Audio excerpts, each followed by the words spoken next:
Hello, everybody. Hello.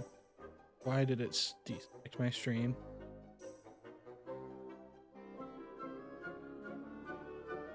There we go.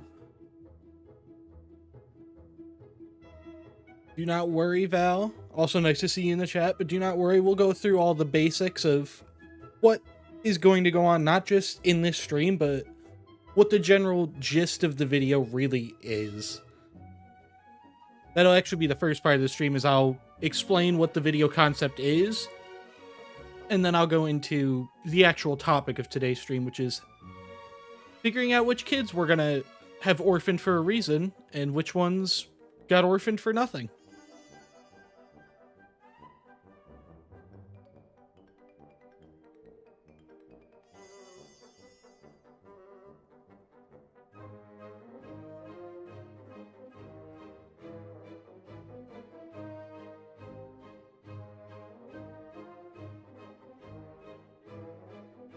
Actually, move that over there.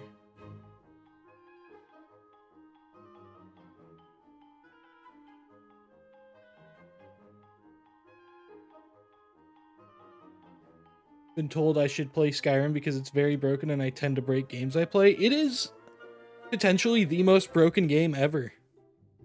It's a lot of fun, though. It's a Bethesda game, so it's going to be broken no matter what. But Skyrim's like so overly broken. So we're going to see who deserves to be an orphan the most. Not exactly. All 23 of these kids are already orphans. Some of them start out as orphans, and the ones that don't, I've already killed their parents. What we're going to do is see, of the 23 I've orphaned, which ones deserve to be adopted. So we're going with a slightly more unethical version of what you're thinking.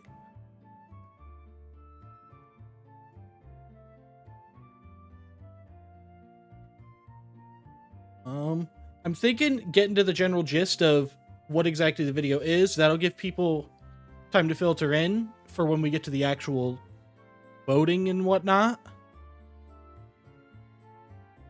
But yeah, I think I'm going to go ahead and get started explaining in general what this video even is. Because it's a weird concept to try and grasp.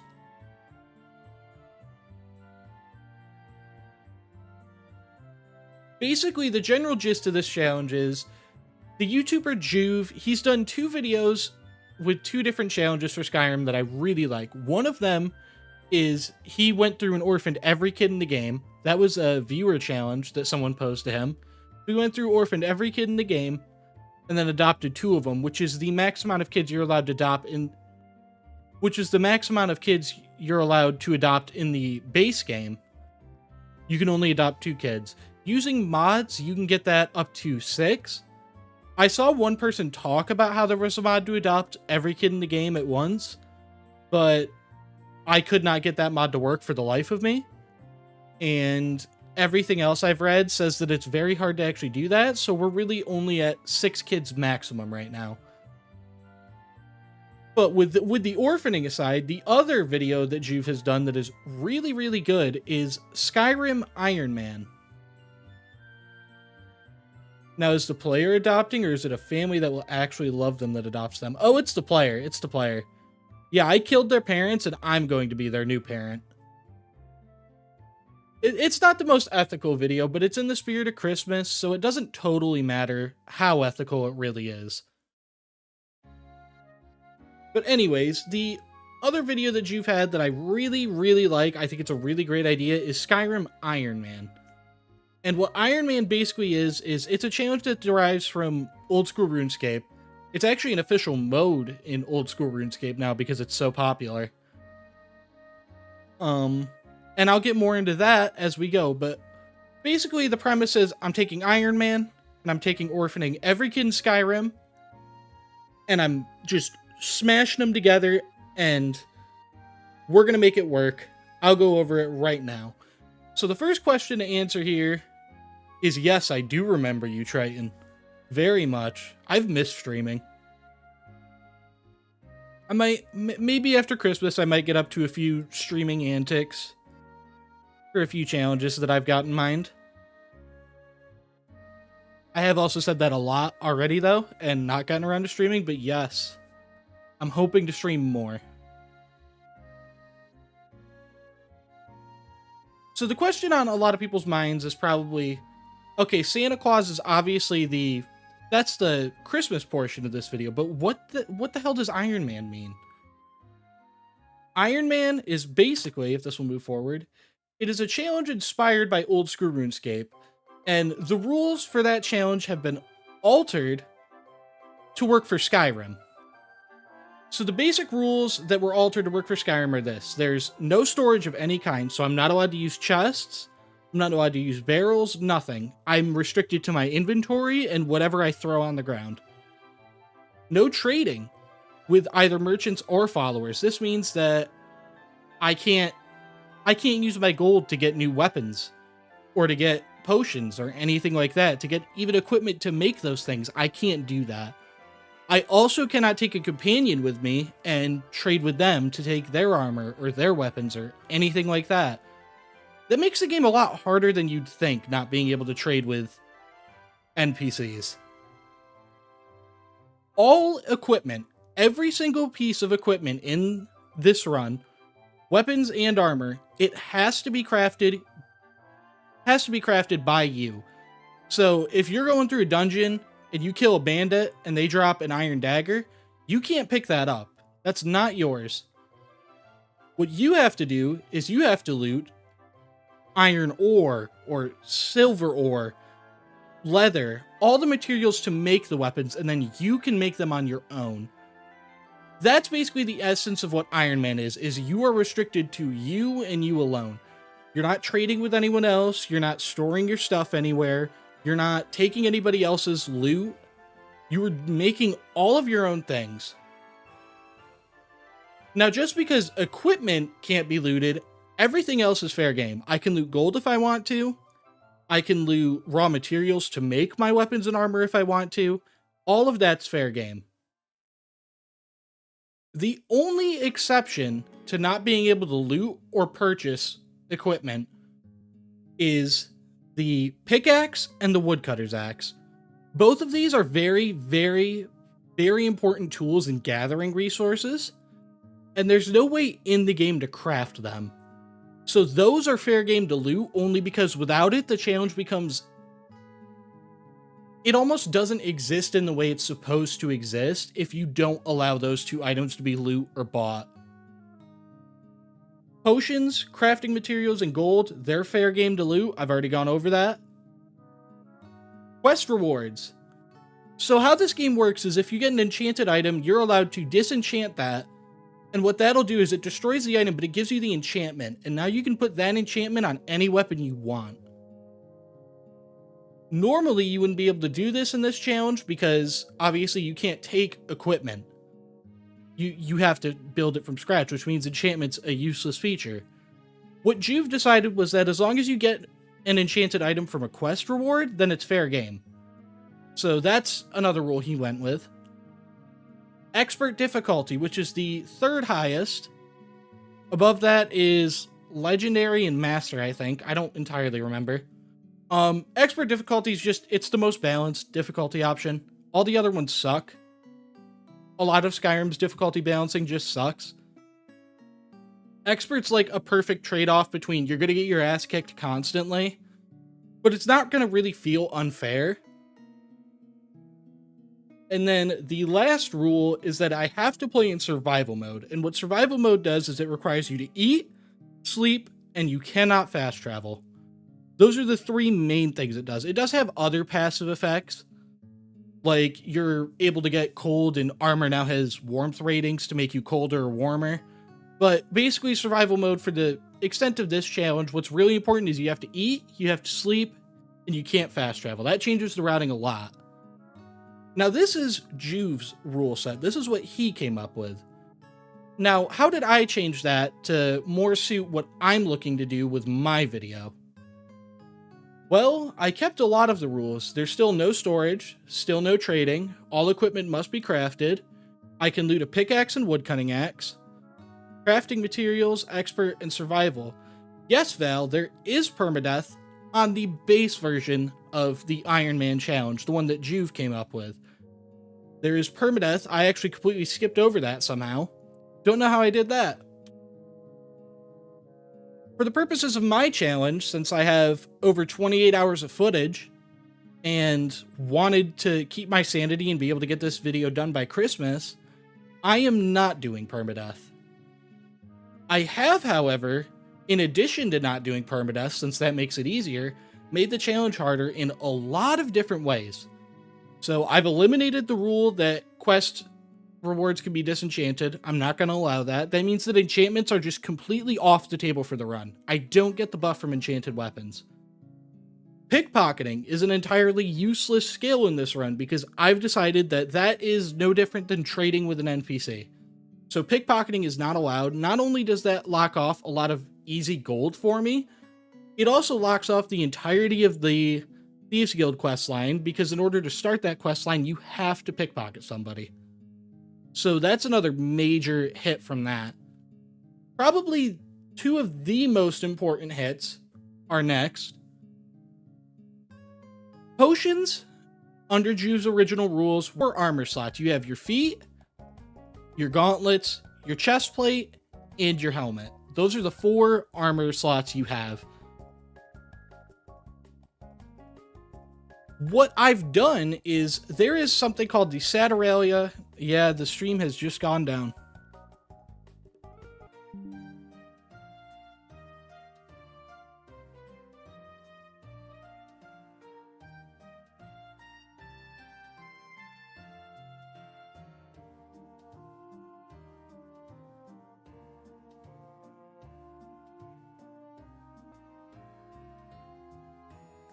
I'm like probably 100% confident nobody can hear me, but my YouTube Studio Live is refreshing right now. I hope this works.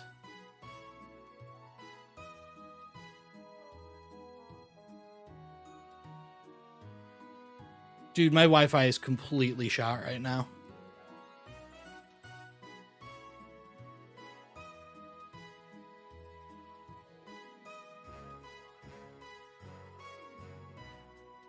Let's see. Hop over here.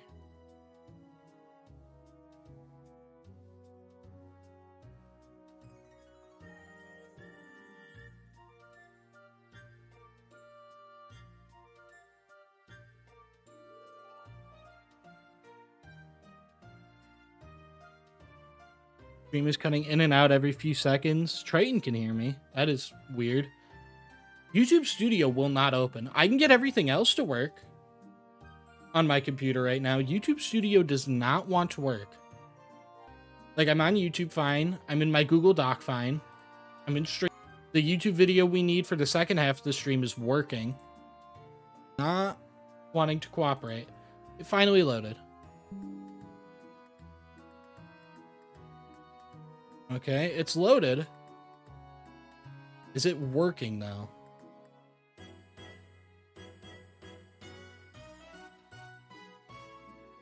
Okay, I've got YouTube Studio back open. It says an excellent connection. I don't buy that for a second, but can people hear me? Also, yes, that is Kirby's Epic Yarn music. I have way too much of that downloaded.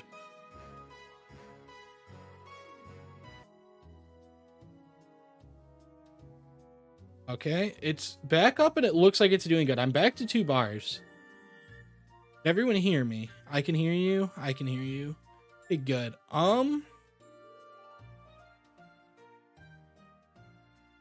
Okay, if things are good, I'm gonna continue.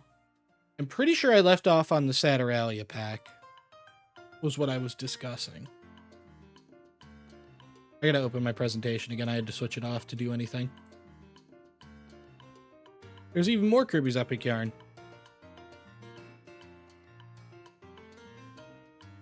There it is. Alright. Iron Manticore as it restarted. Okay, so where was I? I was at... So the Saturalia Holiday Pack is... It's something that was added in the Creation Club. back when that was a thing. Now it is just an official part of the game through the anniversary upgrade. What it basically does is it gives you access to a reindeer and an armor set that is based on Santa. Now, this armor set is not actually an armor set. It is a clothing set, which means it offers 0 armor. It doesn't offer any protection. It literally, the armor set is 0. So what I've decided for this run is to help theme it around Christmas. That armor set is going to have to be purchased, and I have to wear the hat and the chest piece.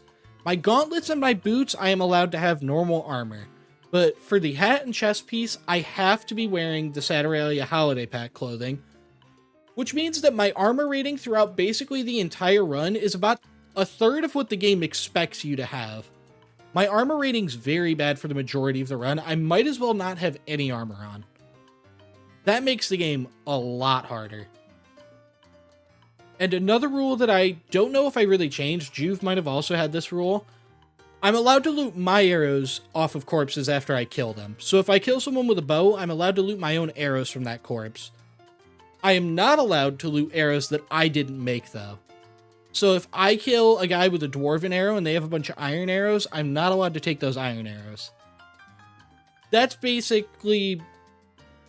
basic rules of how this is going to work. It's really confusing now that I'm explaining it, especially with that huge break in the stream earlier. It'll make a lot more sense once we get to the video being released. I'll explain it a lot more succinctly there and more focused. But I hope this makes enough sense for now. So, what is the goal of this run? Because it's not just an Iron Man challenge. So the goal of this run is not to beat the game with an Iron Man rule set. That would be boring. That would be lame. What I want to do is orphan every single child that can be adopted in this game. There are 23 children in the game that can be adopted. I think it's 7 of them are already orphaned. They don't have parents. They're already orphaned. I need to kill the parents of every single adoptable child in the game.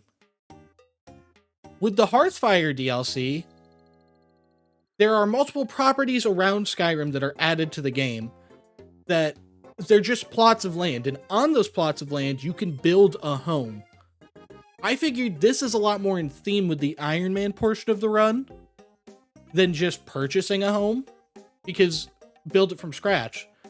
It would increase the challenge, it'd be on theme for the run, it'd be awesome. So, my goal is to, after orphaning every child in the game, build Lakeview Manor, and build up that home to create a home for these orphans. After we've adopted the children we're going to adopt, because I found out that you can't adopt every child in the game with mods like I thought you could when I started the run, we are going to give gifts to these children. And all of the children that we don't adopt that are stuck at the orphanage, they're going to be stuck with some charcoal at the end of the day. This is another rule I forgot to mention earlier. So, when I orphan every child in the game, we can only adopt 6 of them, but every child has to be able to be adopted. And what that basically means is, as far as I know, if you kill a child's parents in front of them, it does not matter what you do, you will never be able to adopt them if they know that you're the one that killed their parents. So even though I'm only adopting 6 of the 23 children, all 23 have to be options to adopt. So I had to find creative ways to kill all of their parents without them knowing. 9 times out of 10, that really just devolved into abusing how broken of a game Skyrim is, or sniping people with a bow from very far away, or breaking into their house in the middle of the night and just cutting their throat while they slept. There were a lot of weird things I had to do this run, but basic gist is I have already orphaned all of these kids. This is all done. Right now, we are focusing on the in-between step of 1 and 3. That's not 2. There's not 23 children total in the game. There's a lot more than 23 children in total in the game. It's just that only 23 of them can be adopted. That's actually something that will come up in the video because I had a bit of trouble with a table on the unofficial Elder Scrolls page that told me you could adopt one of the kids that you in fact cannot.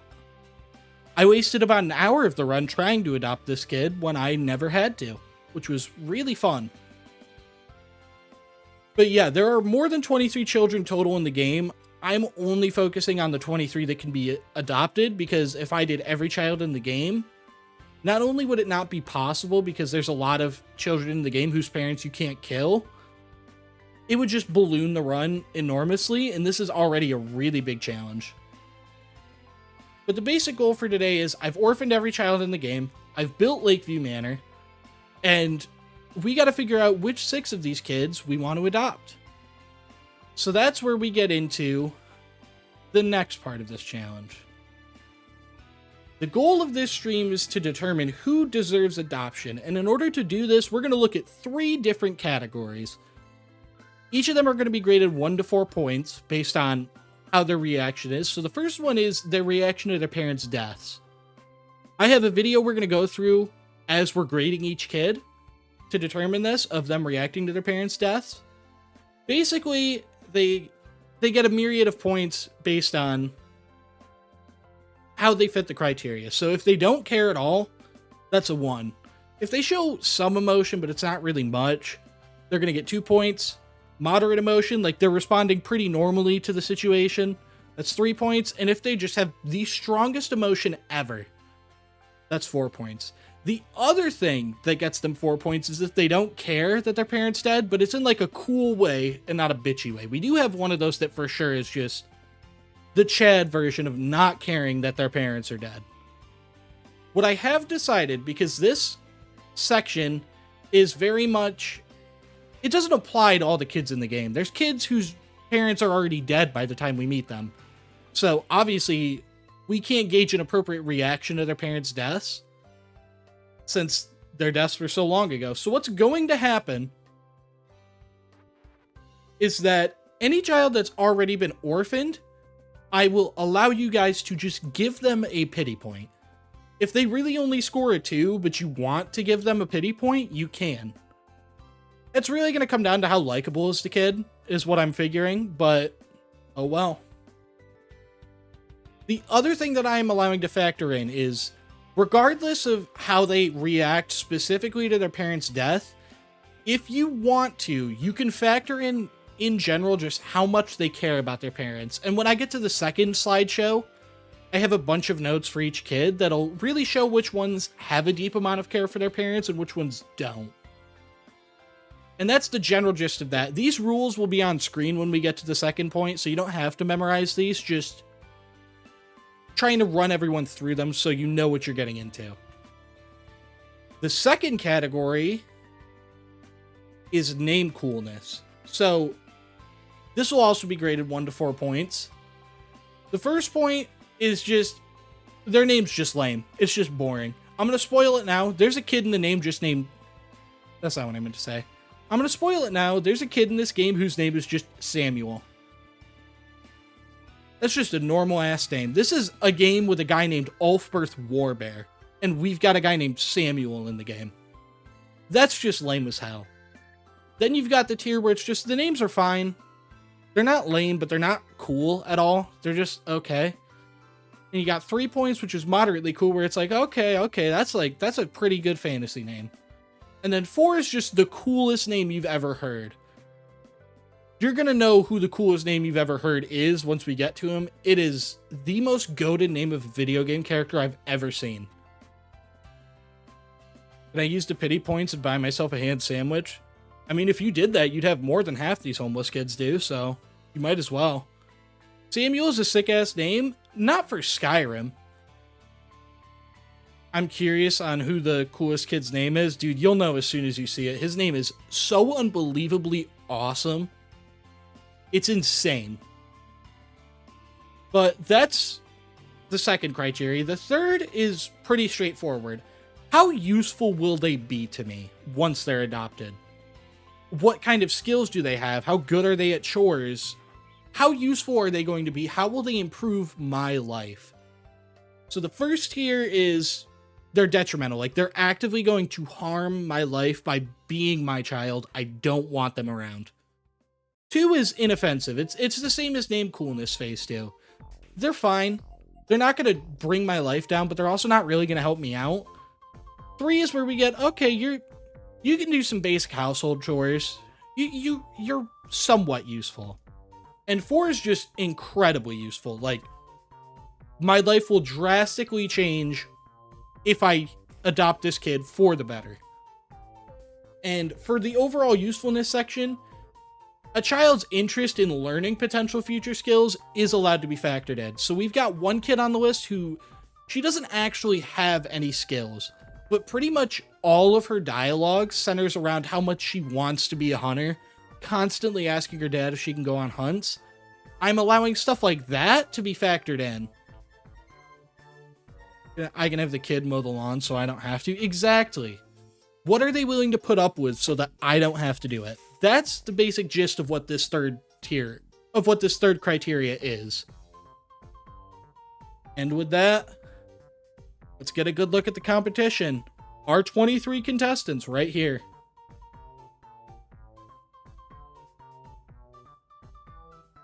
And with the competition on display, I think it's time we actually get to the determining the competition part. That brings me to the second PowerPoint.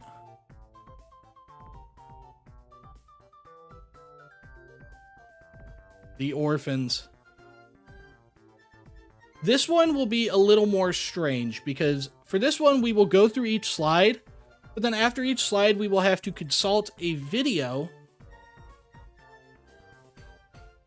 that will show us the reaction of these kids to their parents' deaths. So that's where it's going to get a little weird, but we'll figure it out. But for right now, let's get into the meat of this stream and let's look at the orphans. That's the wrong button. So, first up, we got good old Svari. These are in a pretty random order. I didn't want to like set up a narrative for any of them outside of there's 2 instances where one child is like directly really influential on another, and I did put those together. But other than that, it's in a completely random order. First up is Svari. So her uncle is good old Rogvir.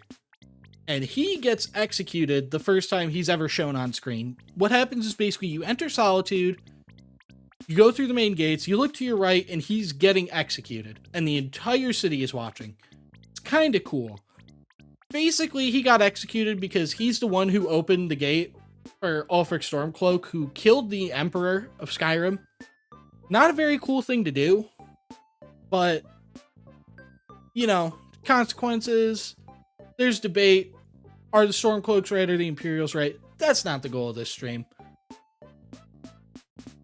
Svari, she really worries about her mother's health because her mother is obviously the sister of Rogvir, her uncle. So after Rogvir dies, her mother stops going to the Temple of the Divines. She gets really like depressed and stuck inside, and in general, she just worries about her mother because of this, to the point where if you talk to her, you can get a miscellaneous quest where you talk to her mother and you're like, hey, this is how your daughter's feeling. How are you doing? So clearly she does care about her mother. At least to a certain extent. In general, her day's just comprised of her playing tag with all the other children in Solitude. That's basically what all the children in Solitude do all day. They don't actually have lives. One of them does, but not that much of a life. And as for her chores and skills, there's not much to talk about. She's not the most skillful person on Earth. But yeah, that is our introduction to Svari. And with that, let's turn our attention to the video of her reacting to her parents' deaths.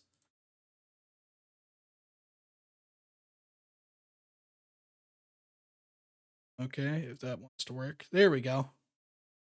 So let's watch her react to her parents' death. We'll get that out of the way, and then we'll move on to the others.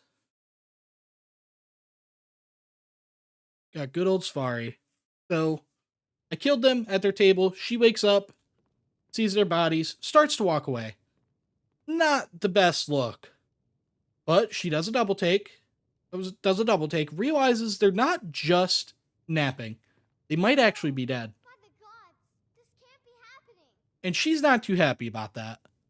Not at all. And her immediate reaction is to go into the corner, take a seat, and just sulk for a minute. She's got a very normal reaction, I think. She's not completely blowing them off. She's clearly sad and she doesn't know what to do. See, she doesn't know what to do. She's got a very standard reaction, I think. And now I'm all alone. Really?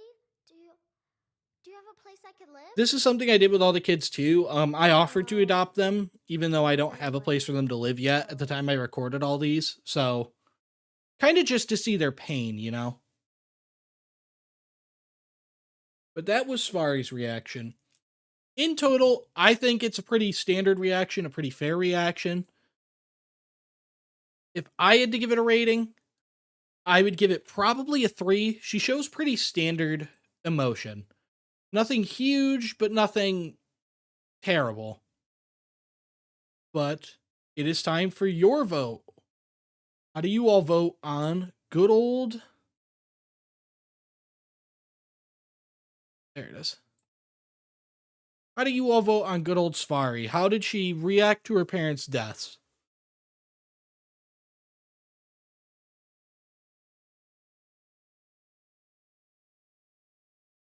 Supposed to be very good at coping with death because she didn't seem phased other than just being sad. That is a really good point. Like, she was obviously sad at her parents' deaths, but she didn't really seem to care. Like, she was super shocked when she found their bodies, but after that, she seemed to accept it pretty quick. That is a really good point.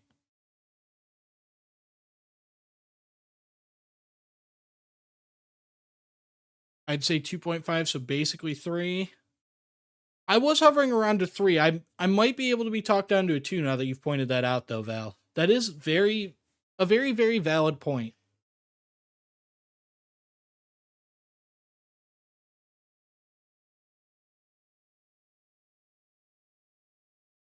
She just kind of said, well, shucks, yeah. Yeah. I'd give that reaction a 3. 3? I think we're going to go with 3, then. Pretty standard reaction, if a little underwhelming at a certain point. That brings us to name coolness. Safari is not a normal name, but it's not what I would call a particularly cool name. We got some pretty cool names. Safari is not one of them. If I had to rate it, I'd probably give it a 2. Like, it's fine. It's good for a fantasy setting, but it's not really cool.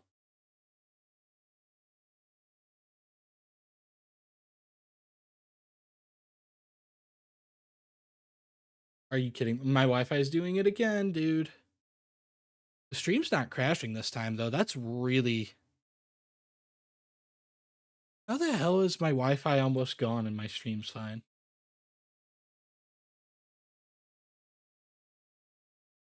Oh, it's bouncing back a little bit.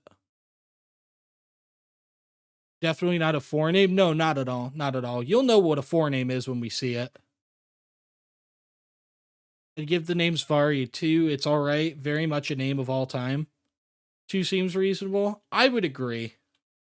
2 is pretty useful. Now, what isn't useful is Safari herself. The last note for her is legit that she just does not have any discernible chores or skills. She doesn't really do anything. She just plays tag all day. And, like, yeah, she really cares about her mother. She seems to care about her parents a lot. Doesn't really do anything. I don't feel like she offers anything. And because of that, I'm more inclined to give her a 2. I don't think she's going to be detrimental. She might help a little bit with her kind words and her caringness, but she's not really going to do anything for me. But she's also not going to hurt me. I think she's a pretty safe 2 for overall usefulness. Really inoffensive.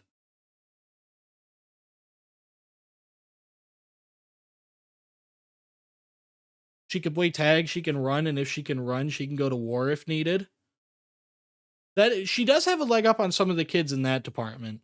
Oh, some of these kids are just straight up assholes. I would never want to be their parent. I'm now quickly realizing how just overall boring Safari is as a child. Like, she really does just get averages across the board.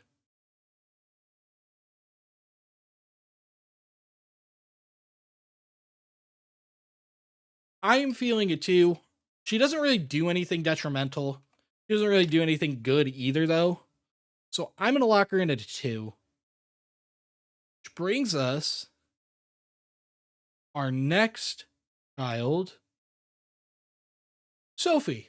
Sophie, unlike her previous counterpart, she's a little different. She's a little useful. But she's also different because both of her parents are already dead. Her mother died when she was little. Her father was a Stormcloak soldier who never came back one day. Her parents are dead before we even meet her. It is important to note, her father has not been dead very long. The Stormcloak army, as far as I know, has not been around for very long. Ulfric killed the king not that long ago, which means the Civil War hasn't been going on very long. So her father hasn't been dead for a long time, but he has been dead for a bit. So both her parents are dead. She sleeps by a barrel outside of Nirenye's house, who's just a random person in Windhelm, where she lives. And she has her own business. She sells flowers from a basket. And this is not just they say this is what she does. You can go and you can buy flowers from her. And those can be used to craft potions and whatnot. So that gives her a leg up on a lot of the others here. She has tangible benefits. She has a real business acumen that could bring a lot to Lakeview Manor, I think. Sophie is a 1 name just because it's even less cool than whatever the last one was. I already forgot. Sophie is a top tier kid, in my opinion. I do think she is a top tier. She's like, when I was putting all this together, she was a pretty. She was a front runner the entire time. I already knew she was going to score relatively high, I think. The one thing I don't think she's going to score very high on is name coolness, because as Val said, it's a very basic name. It's the same as Samuel. It's just a normal ass name that doesn't feel like it totally belongs in this fantasy world.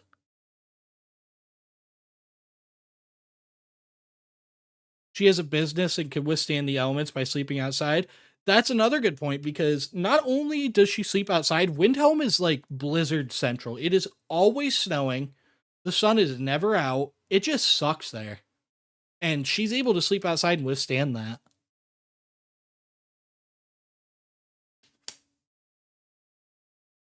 But first, we have to look at the conversation with her and how does she talk about her deceased parents? That's not the right thing. This is. Let's take a look at Sophie.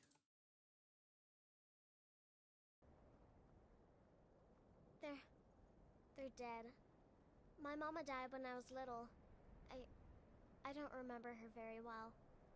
My father was a Stormcloak soldier. One day he left and didn't come back.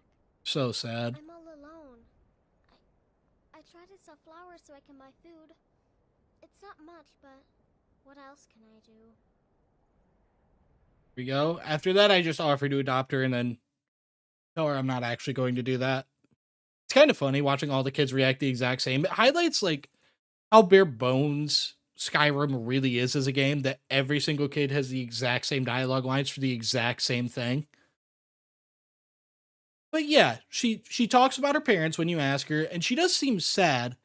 She doesn't seem super duper sad, but at the same time, I think that's fair given the fact that we are talking about parents that died like upwards of a year ago at this point. I mean, her mother died when she was really little. Her father's been dead for a bit. I think it's more than fair enough to say her not being super sad is warranted.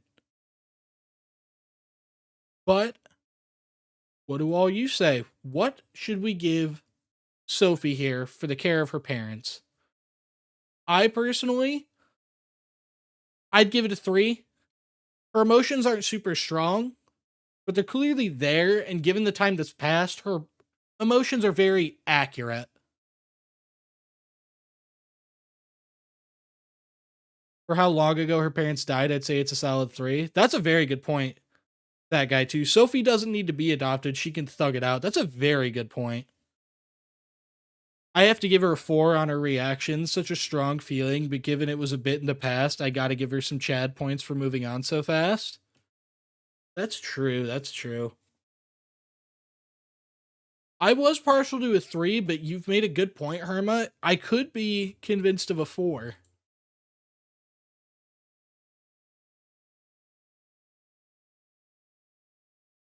Hmm. I think, you know what we could do? We could compromise. We give her a 3, but she does have the pity point in the bag that we can give her at any point. She doesn't have parents to start out, so we're allowed to give her a pity point. I think we give her a 4, including the pity point. That's my compromise. Lock her in at a 4. Name Coolness, this is going to be a tough one. Val, you've already said you like a 1 for this. You think her name's pretty lame. I do think her name is lame. Don't think it's super inventive. I don't know if I'm at 1 territory, though. I might be at a 2 territory. Sophie's not a particularly cool name for a fantasy setting like this, but it's not the lamest thing ever. It is somewhat lame, though. Samuel's better than Sophie. Hmm.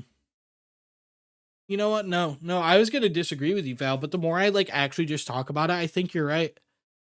I don't see a reason why she wouldn't be at 1. There's no inventiveness to her name. There's no cool factor.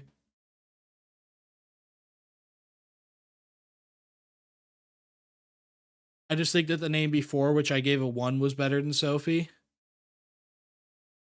Sophie spelt weird, not bad, just eh. I think it's more a 2. 1 is like Craig level lame. Sophie is better. I think it's better, but we are also grading these in terms of this is someone who exists in the same world as a guy named Othgerd the Destroyer. Or Jarl Balgruuf the Great. Like, those are goated names. And her name's just Sophie. Relative to the other really cool people around her, her name is pretty lame.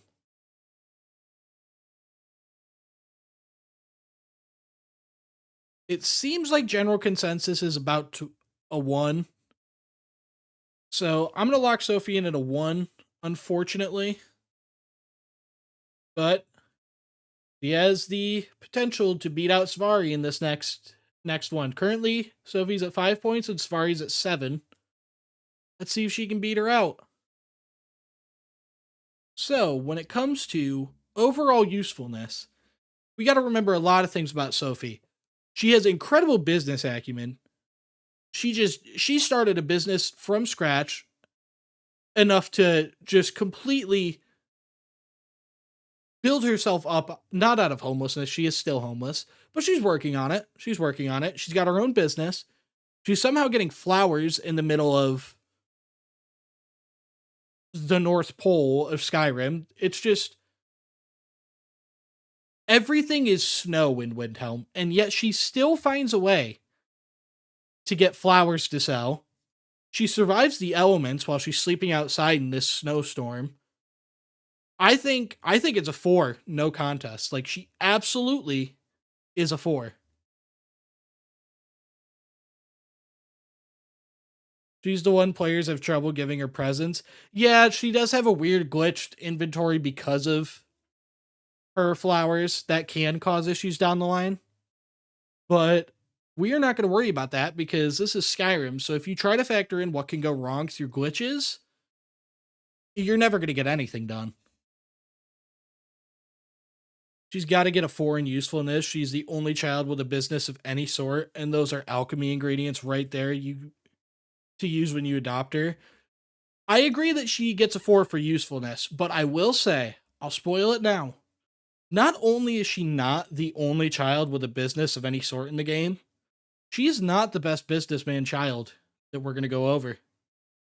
There is one that will absolutely floor you when you see it. But when it comes to Sophie, it seems like general consensus is a 4, so I'm going to lock her in at 4, which means she has beat Safari by 2 points, sitting at a 9. And who is up next? She's going to go far. All big businesses come from humble beginnings. Exactly, Triton, exactly. All right, next up we got Scully. Who's this? It's the kid I was just talking about. The only businessman in Skyrim better than Sophie. So Scully, his father is dead. His father's dead. He has a caretaker, though, who is Leontis Salvius. That guy is just, if you kill his mother and don't kill that guy is now what the game considers to be his father. Like, in the code. He is right at home at the Old Hold-On Inn in the Reach. So Scully is not aware that his father is missing. Even though sometimes when he asks his mother questions about him, he gets contradictory answers and he's picked up on that, but somehow he doesn't realize he's dead yet. But Scully does have a pretty good job. Scully serves food and drinks at the inn and makes the beds. So he's got a work ethic. But that's not all. Because if you kill his mother, if you kill Adis, but don't kill Leontis Salvius, Scully will take over the inn and become the owner, and he will run that thing exactly how his mother did. Nothing changes when she dies because he is such a little businessman. He's just so awesome. He knows how to run this business flawlessly. And, you know, you got to give him credit for that. I think he's without a doubt the best businessman child that Skyrim has ever seen. Not only that, he is also a merchant. If you go to him, you can buy food, you can buy drinks. He is a merchant you can get stuff from, so he doesn't just have business management experience. He is behind the counter sales experience. That's huge. And you can ask him about learning magic, and he knows all sorts of places you can learn magic from. There's no evidence that he himself knows any sort of magic, but, you know, he knows where to find it. Third S name in a row. Interesting. They might still be like loosely in alphabetical order because I did them in order of how the pictures were arranged in my Explorer files. So they might like loosely be in alphabetical order still. I don't know. Scully's primary skills that the game tags him with are smithing and two-handed. I will spoil this now. When it comes to grading usefulness, I don't find someone's primary skills being smithing and two-handed to be super useful, only because about half the kids on this list, for whatever reason, have smithing and two-handed tagged as their primary skills. And I'm still not sure why that's the case. It just is. So take that last note with a grain of salt. That being said, this kid's sick as fuck. He is awesome. But before we can get on to grading just how awesome, we need to take a look at how he reacted to his parents' deaths. We're at Scully. Where did Papa go? Oh no! By the gods, this can't be happening!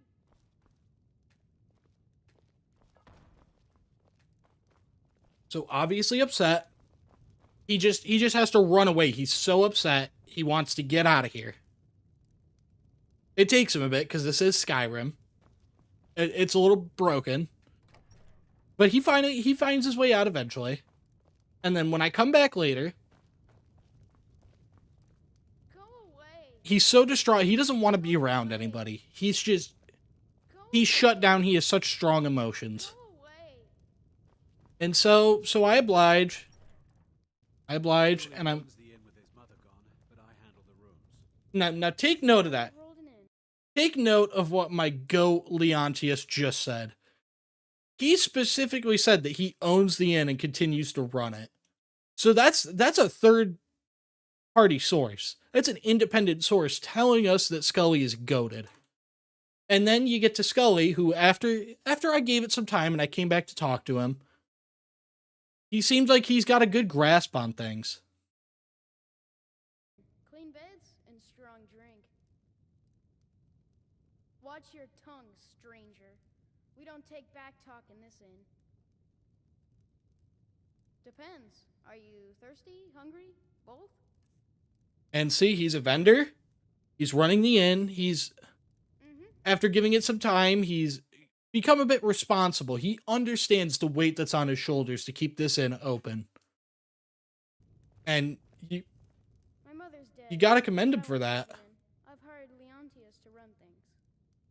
See, he's not just All right. someone running an inn, too. He's an employer. That does kind of spoil who's next, but oh well. So when it comes to good old... When it comes to good old Scully,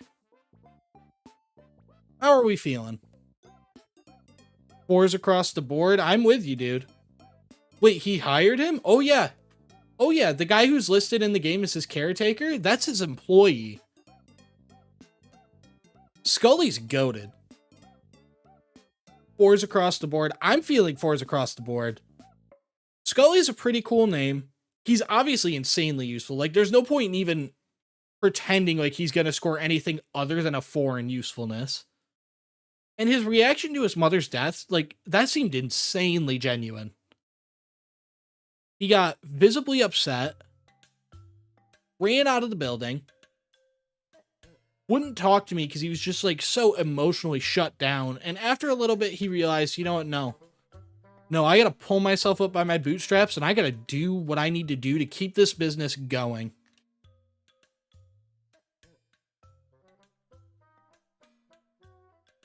Watches his mother die, mourns, takes the tavern the day after. Exactly. He grieves before learning he needs to grind. And you gotta respect that about the man. For reaction, I'm feeling a 4.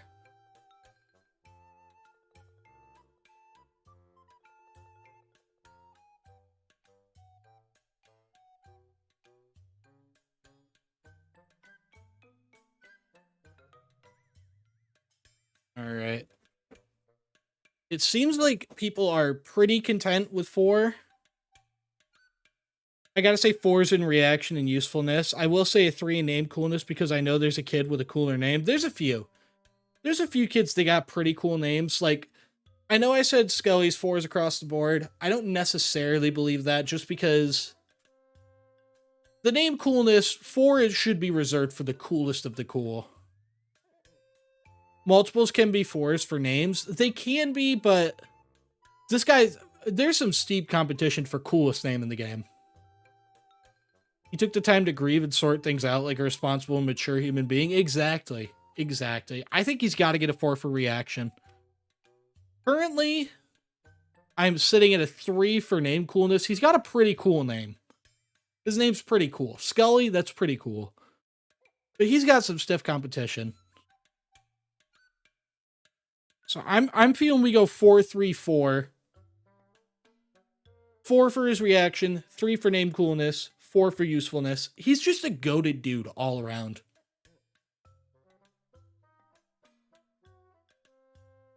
That brings him up to 11 total points, which puts him in the lead. He is now the highest rated.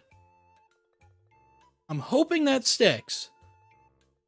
But with Scully out of the way, it is officially time to move on to the other lamest name in the game, Samuel.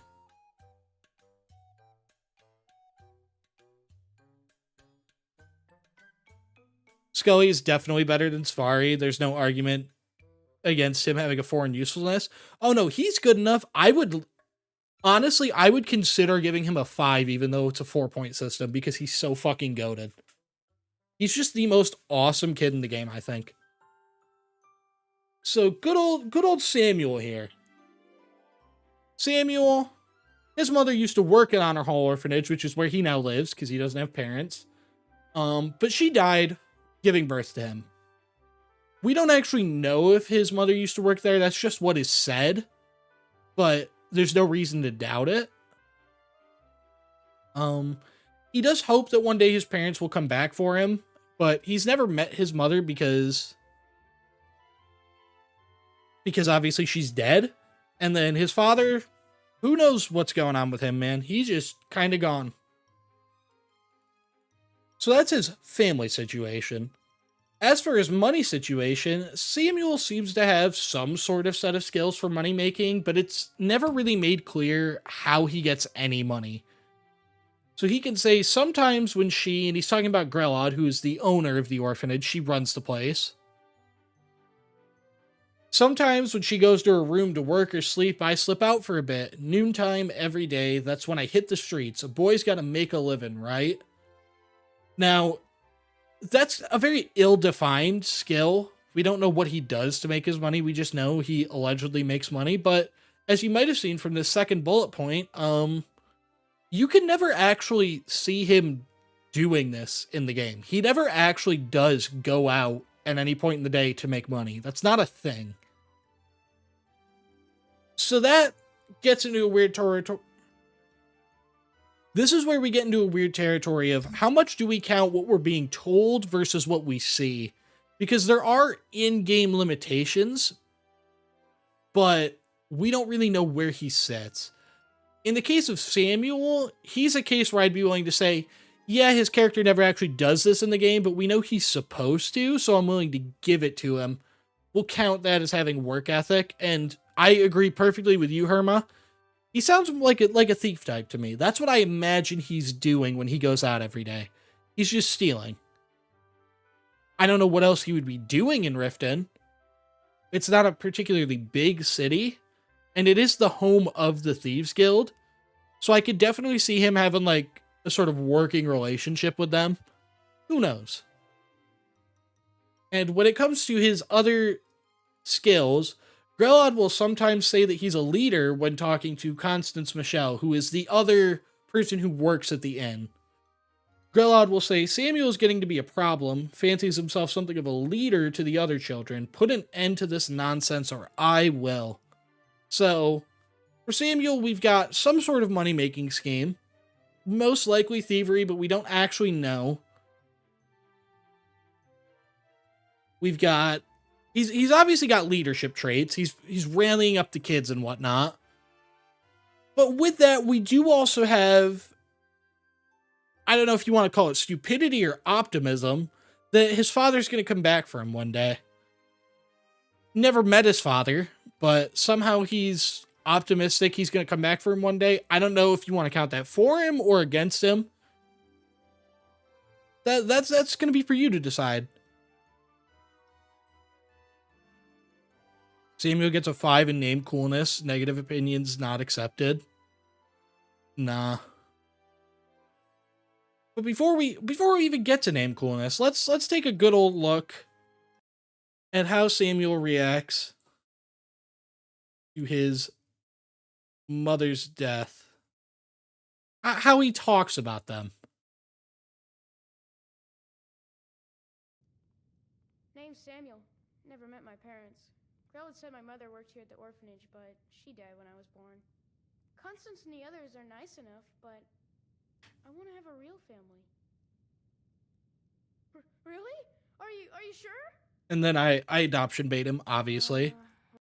So, as you can see with Samuel, he's not the most emotional about his situation. He doesn't seem to really be grieving his parents' death, but at the same time, that's the wrong button. At the same time, he never met his father. His mother's dead, has been his entire life. I don't think you can hold that against him. That also being said, I don't think he particularly reaches the levels of the Chad version of doesn't care, because he's not really being a Chad about it. He's just being normal about it. In this situation, I would say he's got moderate emotion. Well, no. In this situation, I wouldn't say moderate emotion. I would say pretty weak emotion. He doesn't seem emotional that his parents are dead at all. Maybe actually he would be in the doesn't care category then, with the pity point bringing him up to 2. Because he doesn't care. And it's not like it's just a he doesn't care about his parents thing. It's a he's never met his parents thing. Why would he really care at that point? He doesn't, I don't think he quite crosses the threshold into his not caring being just an absolute Giga Chad moment. My personal vote would be he gets a 1, doesn't care for parents' reactions, and then gets bumped up to a 2 using his pity point. Or I could also see a case for he gets 2 points and then bumped up to 3 with his pity point. I want to gauge everyone else's thoughts, though. Because Samuel, he's getting fucked in the next category. He's not getting shit for best name. So he kind of needs all the points he can get.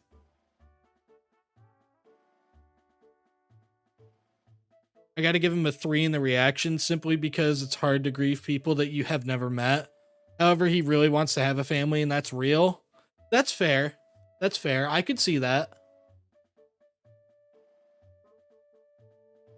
That's fair. It's a really good point. His genuine reaction to begging to want a family, that does scream a lot. 2 in reaction, 10 in name coolness. 1 in usefulness. Nah. It seems like 3 is a suitable place to put him for reacting to his parents' death. Because even with the 2 in reaction, you can bump that up to 3 with the pity point. So I think I'm going to lock him in at a 3. I'll knock him up to a 3. Where is he on my spreadsheet?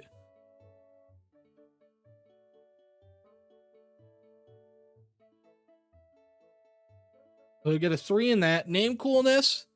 Name coolness, I'm not even going to I don't even want to hear arguments. This man is a 1 for sure.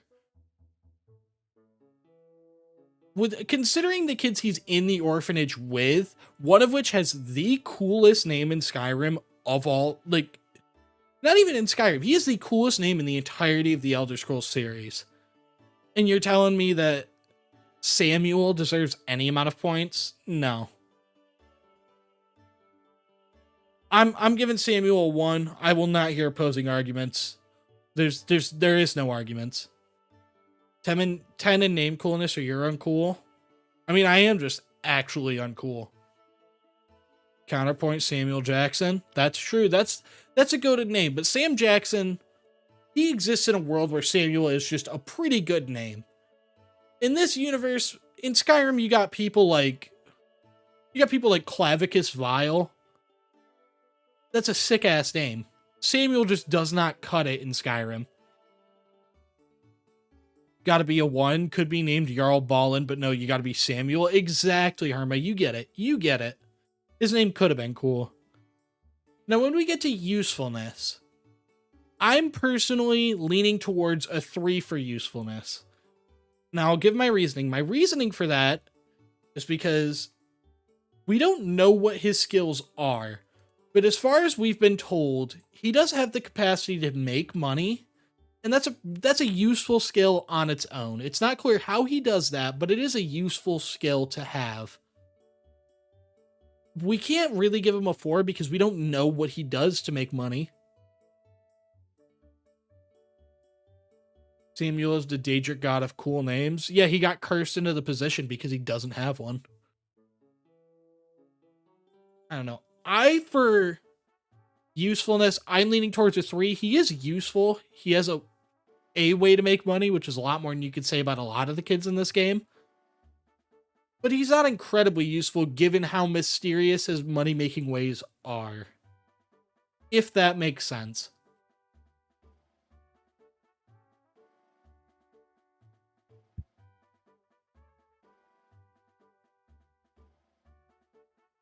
Or the orphans like Pikmin and Alduin. I wish I could. There's gotta be Pikmin mods for Skyrim, right? Like, there's gotta be. I am on the lines of 3. He has a leader qualities, and again, I think he has a thief skill set. I think so too. But I don't want to hedge the bet that he does and then adopt him and he grows up to be just useless. Really, he sells OnlyFans feet pics. Like, that's not going to help me. Him being a thief would help me.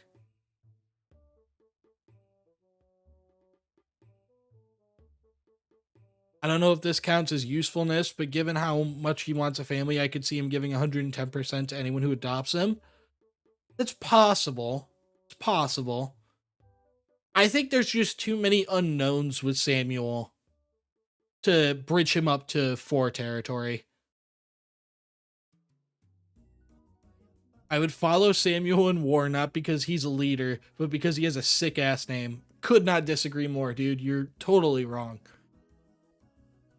I don't know. I'm feeling 3 for Samuel for usefulness. We know he's useful to some extent, but there's too much unknown about him. So, a lot of people seem to want to give him a 4. My problem with giving him a 4 is just that you got to make too many assumptions. Like, it seems like he's some sort of thief, but we don't know if he's a thief.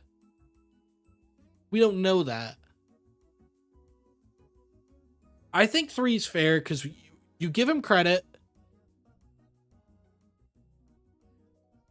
The theoreticals are hard to grade from what we know. I think he's a 3. He has leader qualities and makes money somehow. I would definitely agree. I would definitely agree.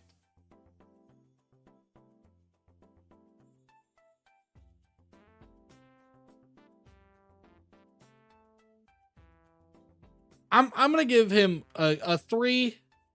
That gives him a total of 7 points. He is tied with Svari, the other lamest example of a child we've had so far.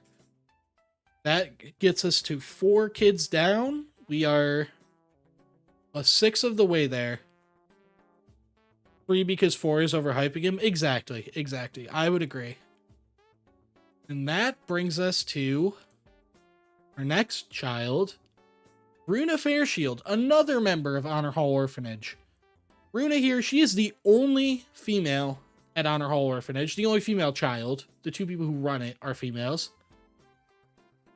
For anyone who doesn't know, there was a 5th child at Honor Hall Orphanage, and he escaped and ran to Windhelm because he is planning to have the Dark Brotherhood, which is basically just a guild of assassins, assassinate the owner of the orphanage, Grell the Kind, because she is insanely abusive. Every single child in the orphanage is supportive of this. So she approves of Aventus Aretino's plans to kill Grelod. I see how being a woman gives or takes points. It doesn't. I'm just trying to give like general info on everyone. Aventus is adoptable, right? No, he's actually not, which shocks me a little bit.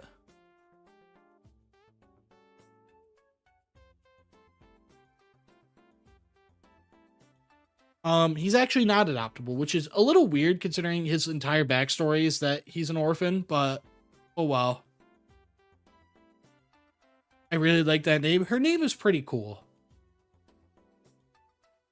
Only if her parents had a fair shield, maybe they would still be alive. Exactly. Her primary skills are smithing and two-handed. Again, not the most useful information because half the kids in this game have smithing and two-handed as skills. And then you pair her against a kid like Dorothy, who we'll talk about later, who she actually like tangibly has skills in smithing. We know that. You can see her doing it. So it's a little weird. But yeah, her big defining thing that's going to get her points, I think, is that she outwardly tells you, I'm strong and quick. She outwardly tells you, I'm strong and quick and can do any chore you want. Come on, adopt me, please. So she's pretty she's pretty keen on being adopted, and she's willing to do whatever chores you need her to do. You need someone to tend the farms while you sit inside and do nothing? She's the kid for you. But with all that out of the way, we've got to take a look at just how she reacts her parents being gone. Oh well. Thanks anyway, I guess. Runa Fairshield. Things are much better now that Grella is dead. But still, I'm sick of this place. Tell me about yourself. I've been the only girl here since forever. The boys pick on me, and they make me do all the chores. You want to adopt one of us, right? I'm strong, I'm fast, I'm smart. I can do anything better than them. Come on, pick me, please. Really? Are you sure?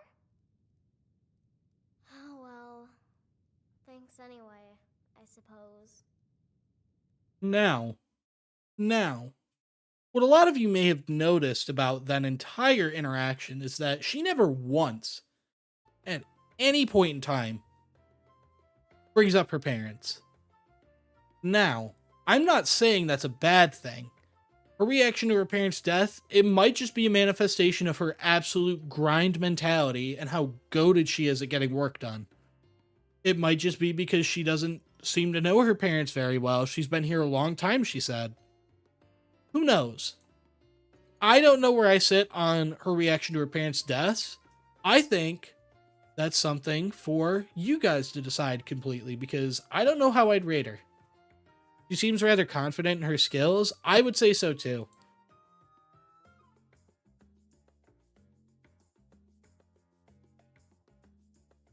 Where are we sitting for her reaction to her parents' death? Because as of right now, she doesn't seem to care.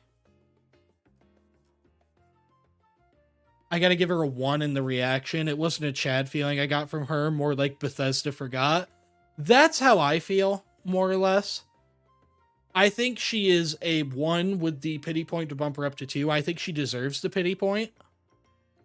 But for reaction to her parents' death, she doesn't really seem to not care for Chad reasons. She seems to just not care.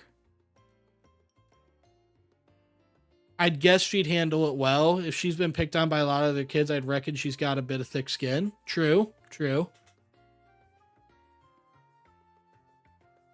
I think that for reaction, my personal opinion, she gets 1 point because she doesn't care. Pity point will bump her up to 2. That's not a good start, but it's an okay start. Skyrim is so damn mid without mods, I can't lie. I've almost never used mods while playing Skyrim. It's kind of insane. Now, here's the thing where a lot of you seem to have a strong reaction. How cool do we think her name is? Runa Fairshield? No, that's not her name. Runa Fairshield, I think is pretty cool. I think that's at least a 3. 4 is a tier of its own, but I don't think she's the coolest named kid in the orphanage. What have I walked into here? We're rating kids. We're judging them to decide which deserve to be adopted the most. It's pretty goated. But when it comes to Runa Fairshield's name, I think she's deserving of a 3 or 4. Her name's pretty cool. I could see someone giving it a 4. There's not many kids in the game that I would give a 4 to for how cool their name is. She's one of the ones I would consider it. There's 2 that for sure, there's not a question in my mind they deserve a 4. She's one of the I can see it. I think it's a 3 or 4. I'm leaning more on the 3 side because there's a kid with a cooler name in that orphanage, so I'm hard pressed to give her a 4. True. Cooler than all the previous ones, in my opinion. I would agree, Val. I could see a character with that name being a Viking shield maiden. It's true. Maybe there's some sort of family lineage that could come into use if we get into a war scenario. You never know. Iron Manta Claus, my character for this run, he was a Nord. So Viking isn't that far outside of his wheelhouse. For name coolness, I'm leaning towards a 3. I think her name's pretty cool. I don't know if it's 4 territory.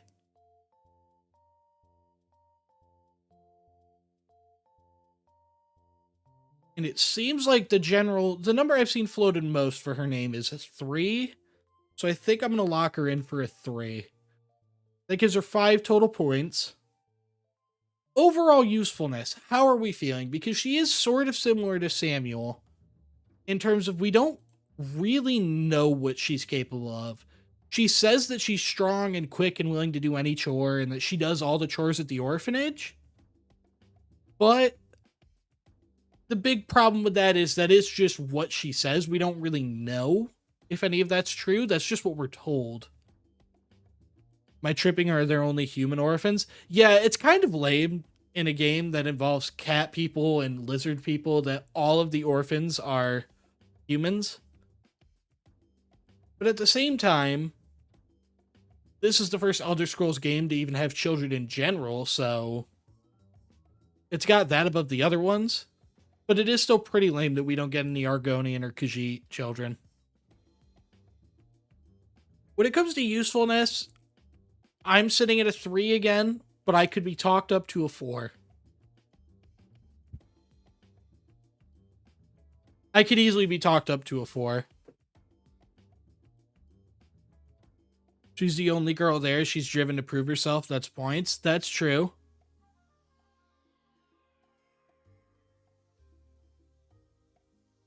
I'm sitting at a 3 for more or less the same reason that I'm sitting at a 3 for Samuel, which is he is useful, but we don't really know how. We have a general idea, but there's a lot not defined.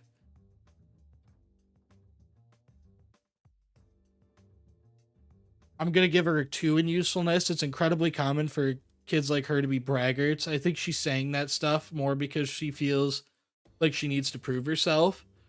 That's another possibility. Her primary skills are smithing and two-handed, which means they're basically neglectable.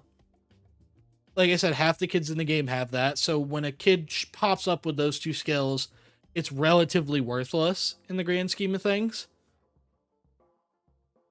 She wants to get out. Seems like you guys might think she's lying. Interesting. She's playing herself up, trying to sell herself.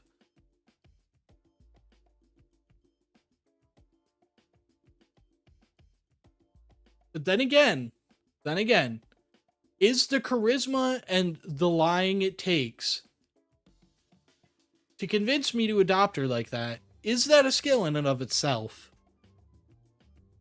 Something to think about. I never actually done stuff with the orphans. Do the skills do anything? Nope, they're completely worthless. I actually don't know why some kids have skills tagged as their primary skills, because it doesn't matter at all. Like, she has smithing as her primary skill, but Dorothy, who's an actual apprentice to a blacksmith, does not have smithing tagged as a skill. It's really weird.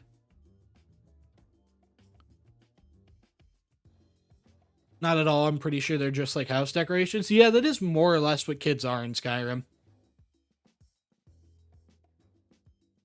I don't know. It sounds like with all the doubt surrounding Runa's usefulness, 2 seems the most optimal place to put her. Because she might just be lying. But we don't know. We could say the same for Samuel, though. Samuel's lies seem a lot harder to fake, though. This is a really easy thing to lie about, now that I'm thinking about it. I'm sitting at a 2 for Runa. I was willing to go 4, and I've been talked down. I'm thinking we lock in a 2 for Runa.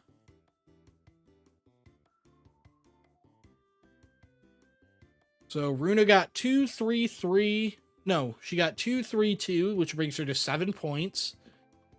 She is still at the bottom of the totem pole with a lot of the other kids. Unlike Sam, who got a 3, no one confirms what she says. Grod calls Sam a leader. That's true. That's true. Samuel does have third-party sources. 3 is fair. Meet us in the middle. 3. Oh my god. Now we're getting a bunch of 3 votes flooding in. I do have to agree with Herma. We don't have it confirmed that she can do what she can do. At the same time, I don't think her lies are that outrageous. They're easy to lie about, but they're also not hard to believe.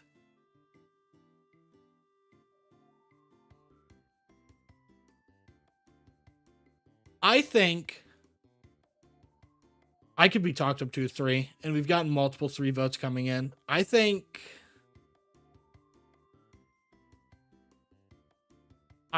we can go ahead and give her a 3 because that bumps her up to 8 points, and that only puts her in 3rd place out of the 6 we've done so far.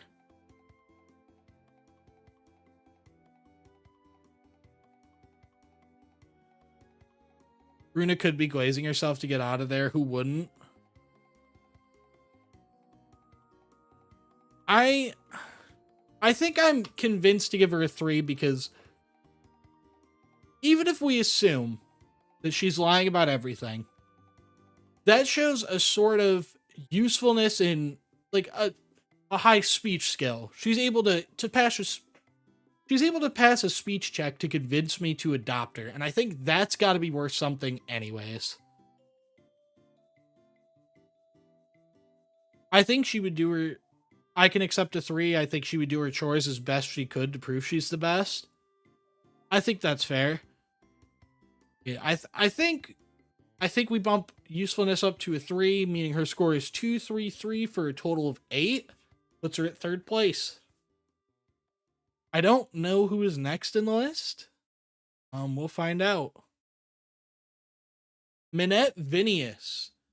Minette Vinius is the daughter of Corporis Vinius. Her older brother is Sorex. Sorex isn't an actual kid in the game. He's an adult.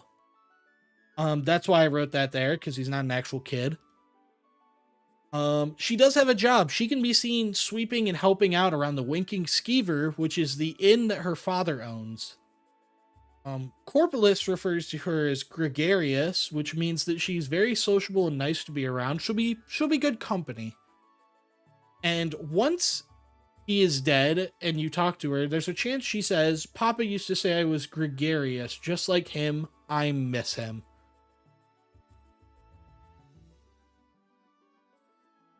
This is very important to my opinion of you. What's your favorite Fallout New Vegas companion? I really like Cass, just because she's relatively easy to get. Cass is the one I find myself traveling with more often than not.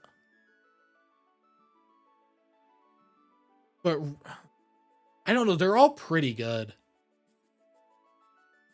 Veronica's Power Fist is insane. There's no bad companions in New Vegas. I also don't play New Vegas as much as I should, though. Minette Vinius feels weird to say. Another name I like. I mean, her dad has a goated name. Corporis Vinius, honestly, that would be like a 5 out of 4 if he was an adoptable kid. But before we can get to even discussing the name, time to see how she reacts to her dear old dad's death.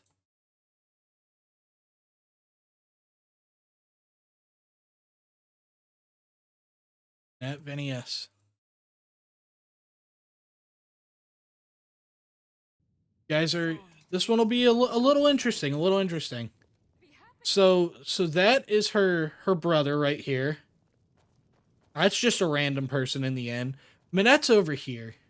She's just camping out. Her dad just died, and she's having a nice little sit down. What's your name? Are you visiting? What do you do? Papa used to say I was gregarious. Just like him. Now, I do want to note this. I want to note this because this is an important detail. She just referred to her dad in the past tense. She just referred to her dad in the past tense.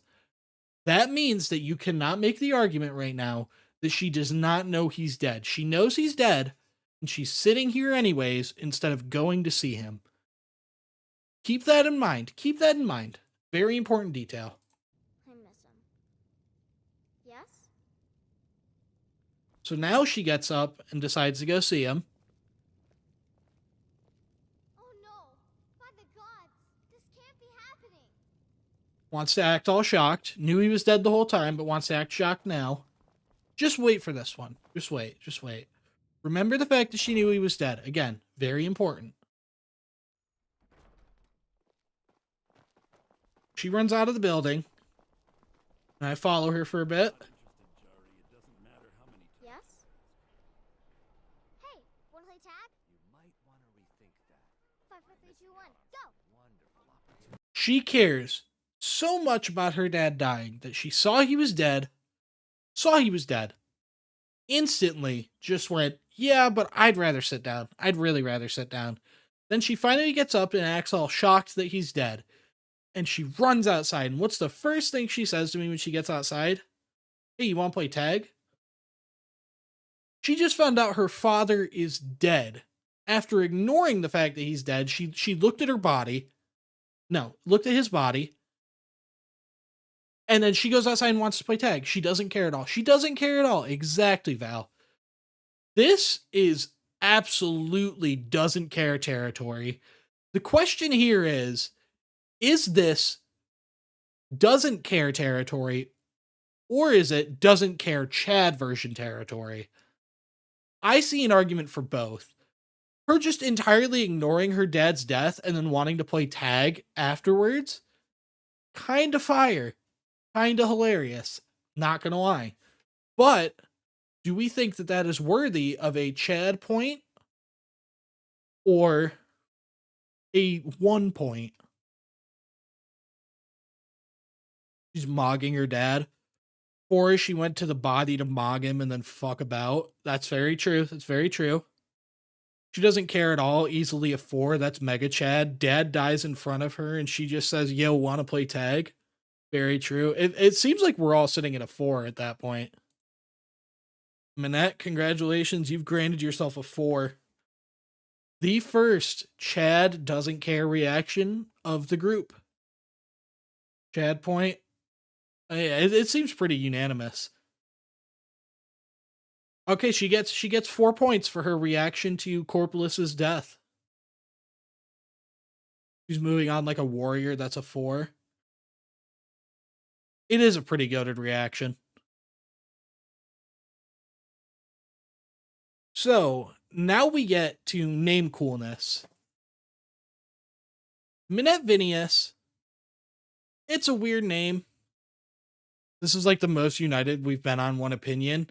Yeah, I don't think we've all been this united since we were grading Scully. Like, that's kind of a Chad reaction. Now, when it comes to name coolness, I personally, I'm sitting at a 3.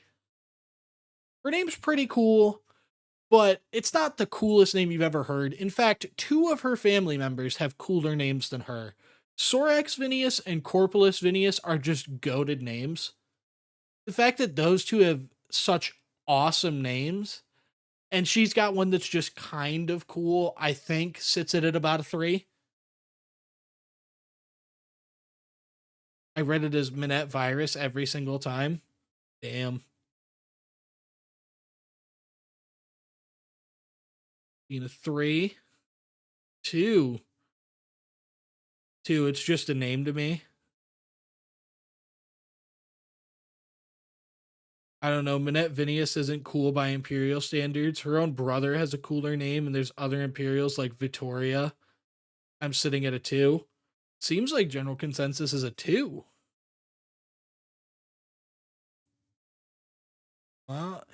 When you also do get the added context, like Herma was saying, that her family members have such cooler names than her. Like, Corpulus Vinius that's up there with Ulfberth Warbear. That is right up there next to it in terms of coolest name in Skyrim. Vinius is a genus of skipper butterflies, apparently. I like never even thought to see if any of these names are anything other than made up last names. So that's kind of insane. Named like a Dark Souls NPC? Yeah, kind of. See a couple threes and a couple twos. I think Sorek's still the last cool name in her bloodline. It might just be the unfortunate case. I think she should get a 2. Maybe at the end we can revisit it and bump it up to a 3. But I think 2's pretty fair. Her name's not lame at all. Definitely, I don't think there's an argument that her name is lame, but it's not as cool as Corpulus or Sorax. Those are awesome names. And for overall usefulness, this is where it gets a little weird because her skills, some of them are tangible but not entirely useful, and others of them are intangible and also kind of not useful. So, obviously her tangible skills, she takes care of the end. She sweeps, she cleans, all that stuff. That's obviously very useful. She's also very sociable, though. She's very nice. She likes being around people, likes talking to people. Her father says that. I think there's an argument to be made for a 3. She's obviously useful to some extent, but she's not like Scully. She's not going to single-handedly run the household whenever you go out to slay a dragon real quick. That's just not going to happen. Seeing a lot of 3s. I'm thinking 3 is safe territory. That's kind of where she belongs. I'm going to give her a 3.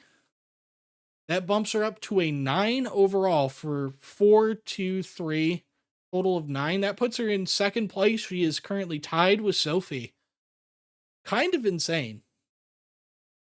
I didn't really have Minette high on my estimations before going into this. But who knows?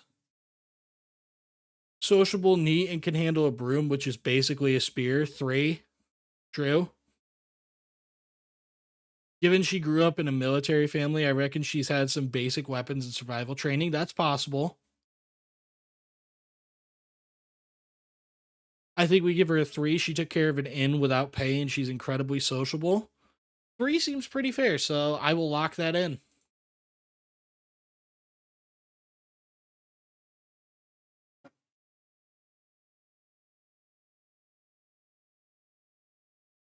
Okay, so that's Minette down. Next up, we've got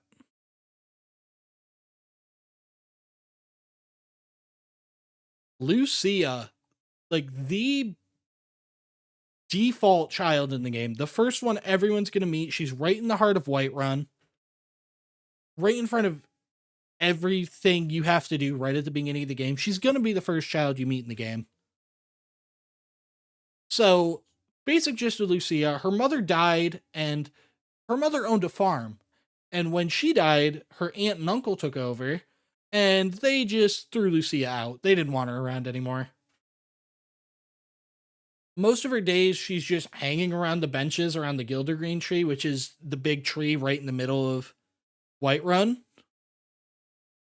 And her day is just nothing but begging for gold. She just begs all day. That's all she does because Brenwyn taught her to. Brenwyn is the local homeless drunk of Whiterun. That is his personality. That is his character. He is a homeless drunk. Not a good guy to be around. She sleeps on the ground behind the local inn, and she will ask the player for a single coin. Currently, I'm with what Herma just said. I don't think Lucy is going to score very well. I do tend to adopt her in all of my casual playthroughs, but that's just because she's so easy to adopt. She's right nearby what's likely to be the first house you're going to buy. But let's take a look at how she reacted to her parents' deaths before we make any sort of finalized judgment.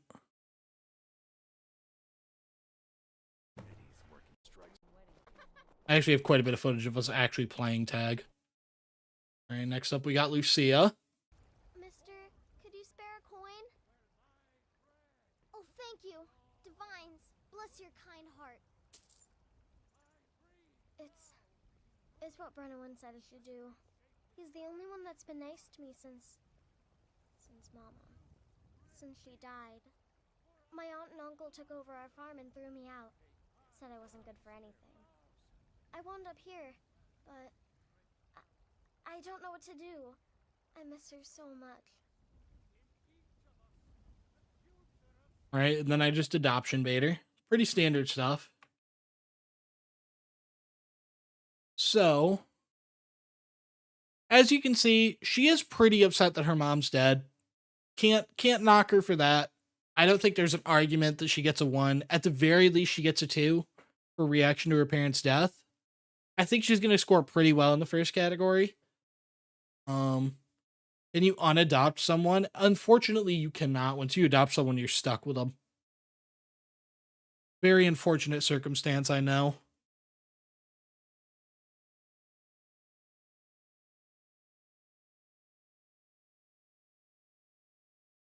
Honestly, I'd adopt her regardless of what she scores. She's got it really shitty.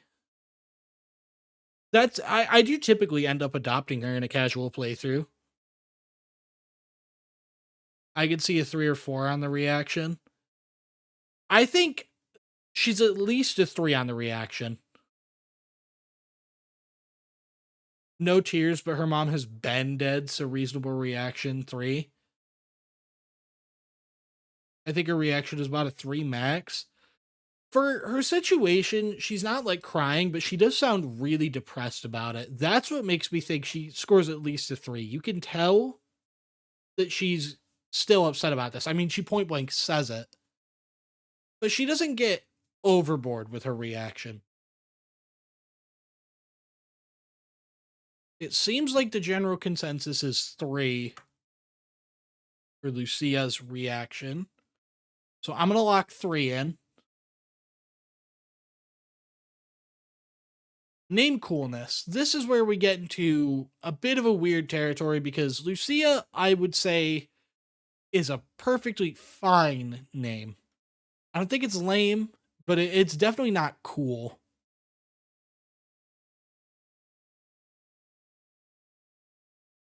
Like, I don't know, it's just a basic name. I don't think it's particularly lame, but you don't hear this and go, holy shit, she's cooler than Scully. 1. Wow, some people really think her name's lame.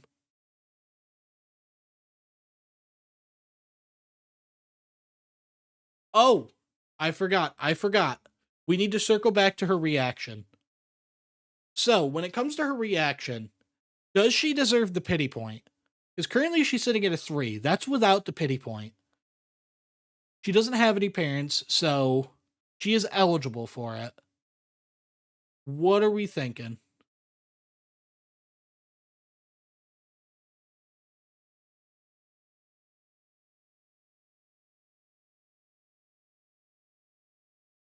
All right. For name coolness, I'm seeing a lot of 2s, so I think I'm going to slot that in there. How are we feeling on a pity point? That would bump her up to 4 for a reaction.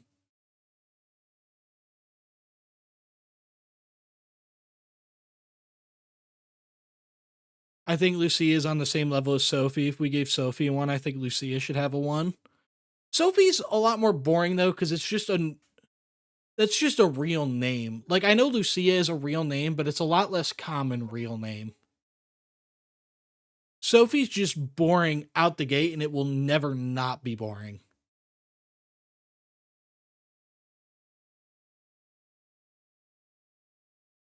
I agree with pity. On the pity point, I would give her a point because of what her aunt and uncle did to her. I think if there's any kid in this game that deserves a pity point, it might be Lucia more than any of the others. I'll bump her up to a 4, so she's currently sitting at 6 points with a 4 in reaction and 2 in name coolness. Oh boy. Oh boy.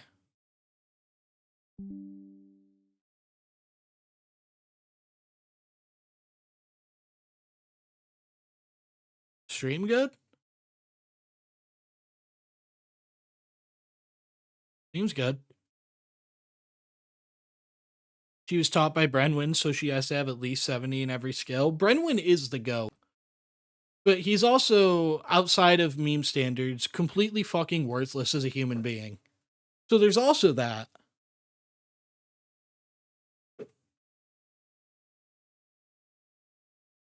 I think 2 is the most fair. She doesn't seem like she's going to harm my quality of life, but she certainly doesn't seem useful.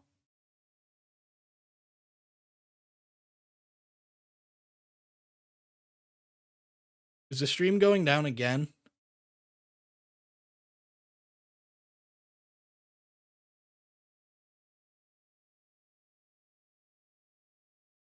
I think in her usefulness, she should get a 2 max. Sophie started her own business despite being in Blizzard Town Windhelm. Sophie just begs. Can't believe a homeless child is useless. I understand there's not much she can do, but she literally just begged. Got disconnected. This is awesome. Successfully connected.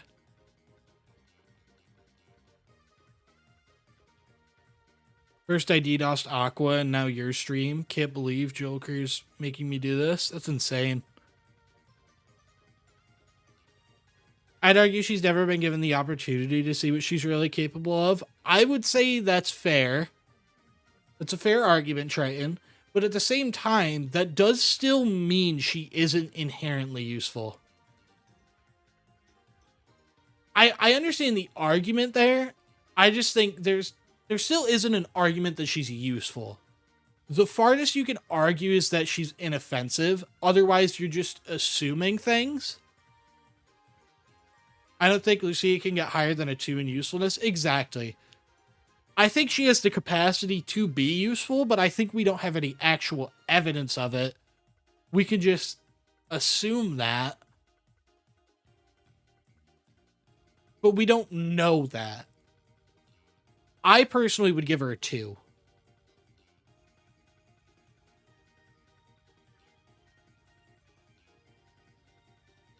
Hang on, she grew up on a farm, right? That is true, but we don't know how useful she was.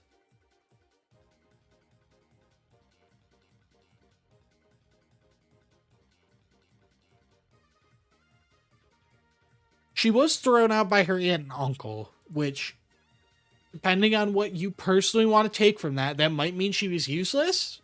It might mean that they didn't want her taking the farm from them. We don't know. With that being said, I could see her growing up on a farm being a justification for slight usefulness.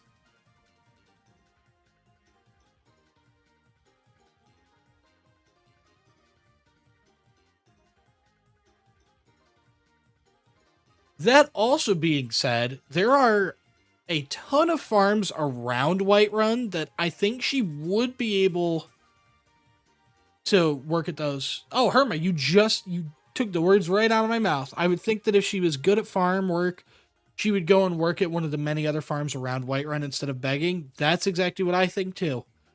There's 4 or 5 farms within a quarter mile of Whiterun, and all of them will pay for you to do work. Like, if you pick their crops for them, they'll pay you to do that. So the fact that she does have that easy avenue to work and she's insisting on not taking it, that says something to me that keeps her in 2 territory. Personally, I think she's gotta get a 2 max. And yeah, that's where I'm sitting. We've spent a lot of time on Lucia though, so I think I'm gonna lock her in at a 2 for 8 total points, and we will move on to the next subject. Who, I'm gonna be honest, I don't know who it is. It is Blaze, another farm kid, an example of what a good, hardworking farm kid truly would do. Blaze does not have parents. They're both dead. Blaze works at Katla's farm because he has nowhere else to live because he's an orphan. Both of his parents were members of the Imperial Legion, and both of them died in an ambush, he says, if you ask him about it. But he's working at Catla's farm and he sleeps on a hay pile in the stables of her farm. So not only does he work at her farm, he works at her farm for bare minimum. He doesn't get paid for what he does. He doesn't even get a bed for what he does. He gets fed. That's it. He gets the bare minimum from Catla and Snelling. That's kind of insane to me. But that speaks to his immense work ethic. If you talk to him, he'll say he hates working at Catla's farm. Catla said she could feed me if I could make myself useful. I take care of the animals, run errands, that kind of thing. I guess it could be worse, but I'm sick of sleeping outside with the horses. I want a real home, real parents, not this. And he also works as the stable boy at Catla's farm, saying he takes care of the horses, goats, chickens, and the garden. That I can buy because a detail about Catla's farm is that Catla, the owner, is the only other one who works there. Her husband is useless, and her kid is fucking useless too. He's an idiot. We'll get to him next. When it comes to good old Blaze, let's look at what let's look at what he's got for a reaction.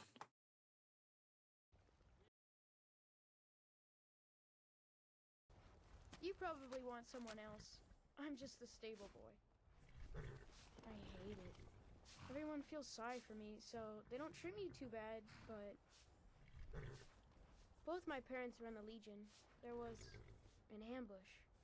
Keller said she'd feed me if I could make myself useful. I take care of the animals, run errands, that kind of thing. I guess it could be worse, but I'm sick of sleeping outside with the horses.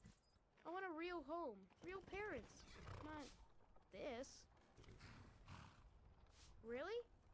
You can even see in the background there's Catla working, and Blaze is the only other one. Everything else is just empty because these two do all the work. It's a mid name. If it was spelled Blaze, it would be a 4 or a 3. I would agree. But yeah, that is his reaction to his parents' death. Not overly emotional, but at the same time, considering his circumstances, I can understand the lack of emotion. He's basically homeless, working ridiculously hard just to get fed, and he's not even given a bed for his troubles.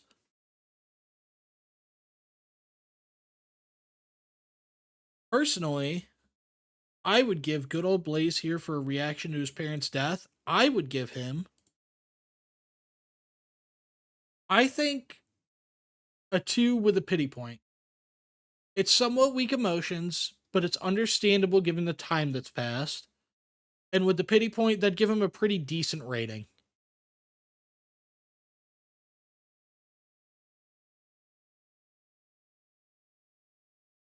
Where the hell is he in her notes?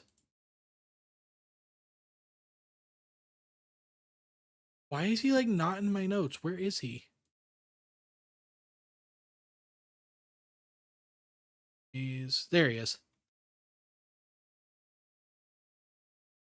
I'd say we give him a 2 on reaction. I think he earns a pity point. I would agree. That's what I'm sitting at. I think he gets a 3 total, but he only gets a 2 for the actual reaction, and then a pity point.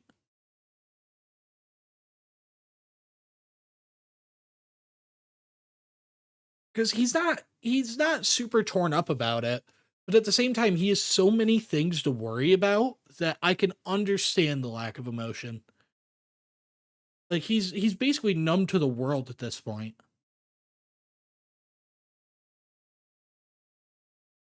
I think we lock him in with a 2 with 1 penny point for a total of 3.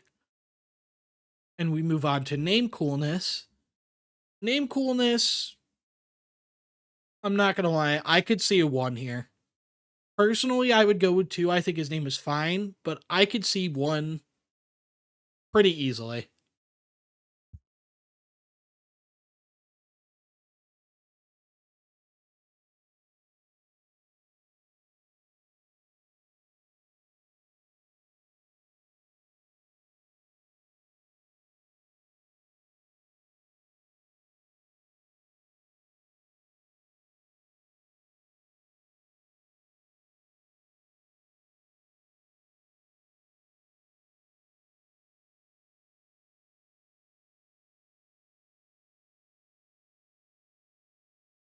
Fine now? My Wi-Fi is all over the place. There's like a storm at my house now that was not present an hour ago. Give it 1 for the ass spelling.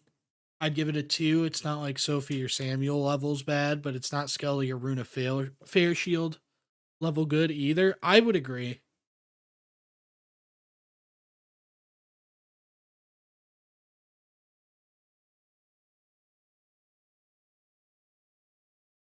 I would personally agree. I think 2 is good. I could see a 1 pretty easily.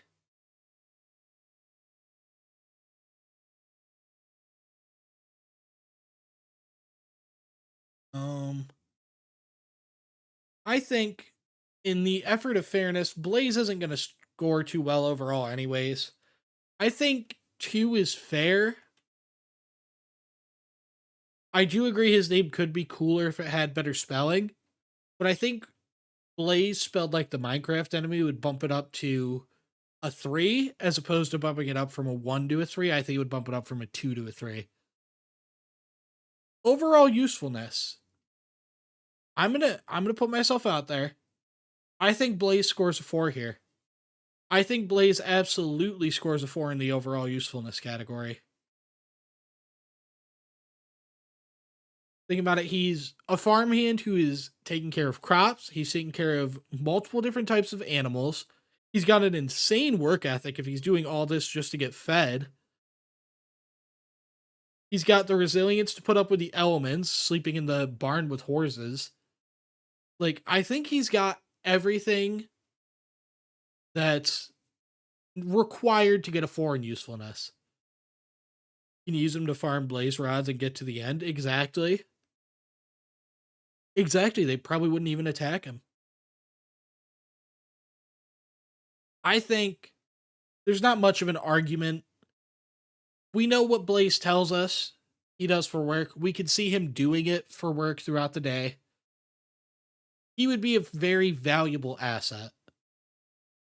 I think he earns a 4 for a grand total of 9 points.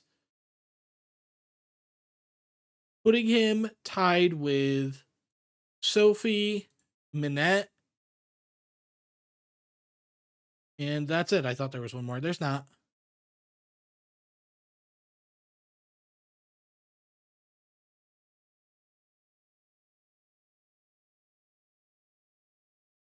Okay, we have 16 left. That means we are 7 down. No, 8 down. 8 down.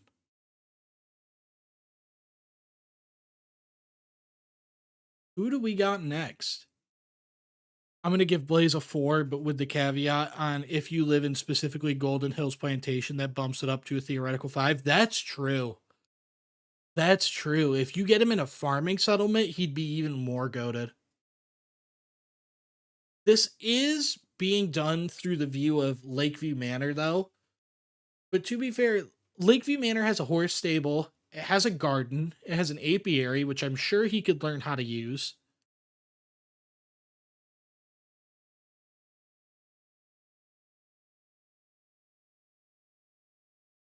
I would adopt him, but I'm a Stormcloak through and through, and I would feel shame after being near Blaze. That's understandable. Yeah, I think Blaze stays, he gets capped at a 4 because we're doing this from the perspective of Lakeview Manor. But you're absolutely right. If we were looking at Golden Hills Plantation or another like similar huge farm situation, I could see him being bumped up to a 5 for sure.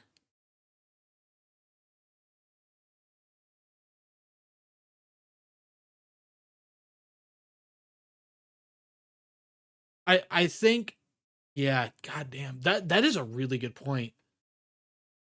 He would be goated, but since we're looking at a relatively small scale farm situation, I don't think you can warrant giving him a 5. Only for this specific instance though. Only for this specific instance, because we don't have a huge farm. We have a decent sized one, but it's still pretty small. All he's good for is farm work. That's good though, because farming is actually a huge part of this run when it comes to crafting stuff for potions and whatnot.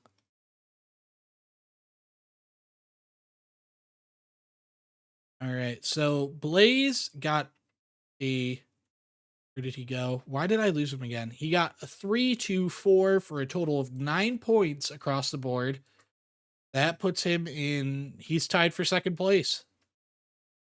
Who is up next?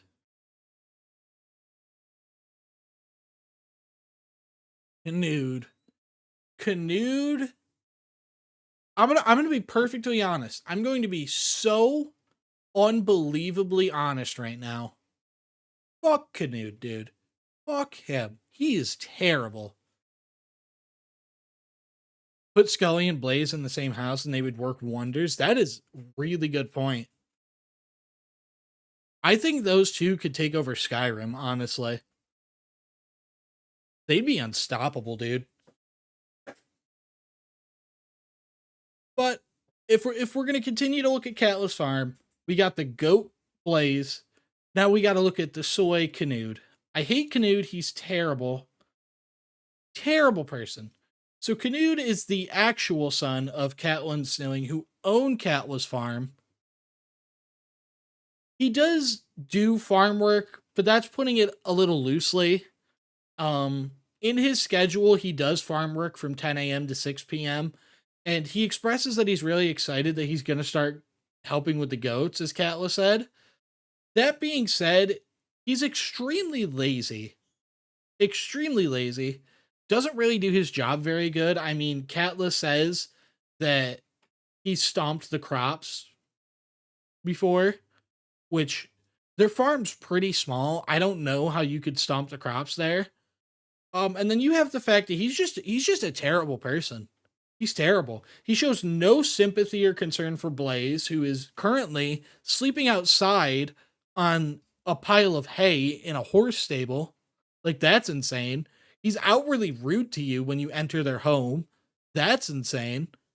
And to top it all off, his father just point blank says he's stupid. If you talk to Canood, he can tell you, father says I don't have the knack for reading, but mama says that I won't need it to work the farm. So this kid's just fucking, he's an idiot. This kid's just an idiot. So he's rude, he doesn't work hard, and he's an idiot. Those are the three major marks I have against this kid. That being said, we got to give him a fair shake. How does he square up in his reaction to his parents' death? Got Canood. His parents just died in their bed. He's going to investigate. Oh no! By the gods, this can't be happening! Pretty concerned.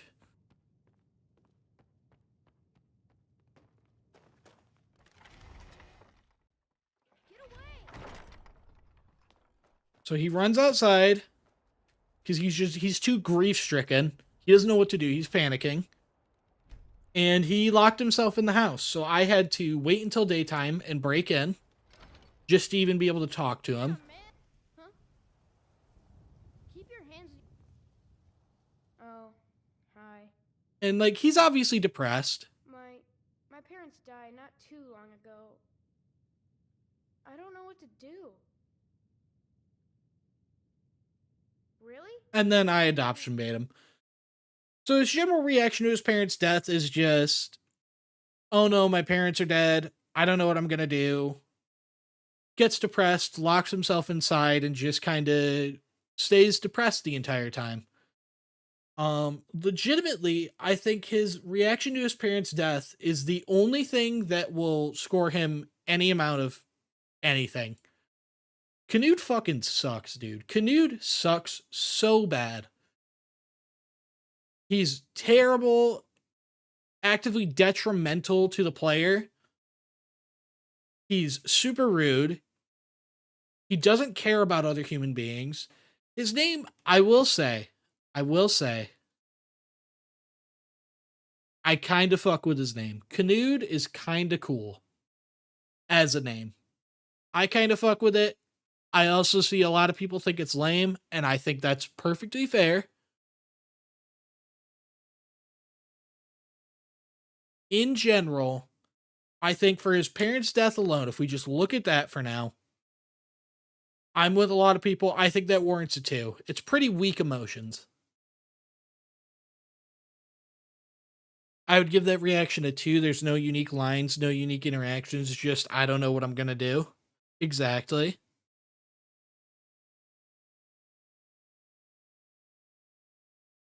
Are you sure the K isn't silent like in Knife and Knight?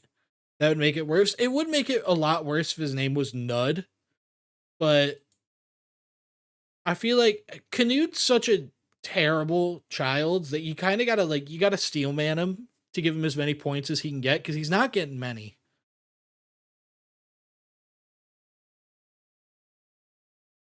But then again, that is a very normal reaction, like a 3 maybe. But just count my vote as a 2 if that's the main vote. I'm between a 2 and a 3 for Canute because his reaction is relatively normal, but it's also not super strong.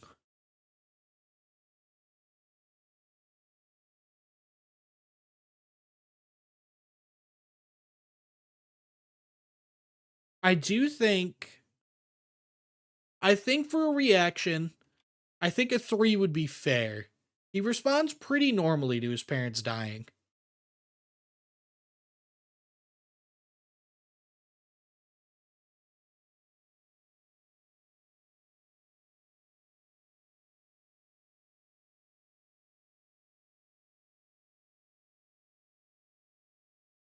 Hmm. I think as much as I hate Canute, as much as I want him to lose like all of his points, I think he's earned a 3 in reaction to parents' death. As sad as I am to say it, he's gonna gain some points from that. Usefulness, I'm just gonna give him a 1 out the bat. There's no way he's getting anything above that. Can we give him a penalty point for being rude? Honestly, I would be fine with giving him a 0 for usefulness if that's what you guys wanted. He's so detrimental. I would be perfectly okay with giving him 0 points.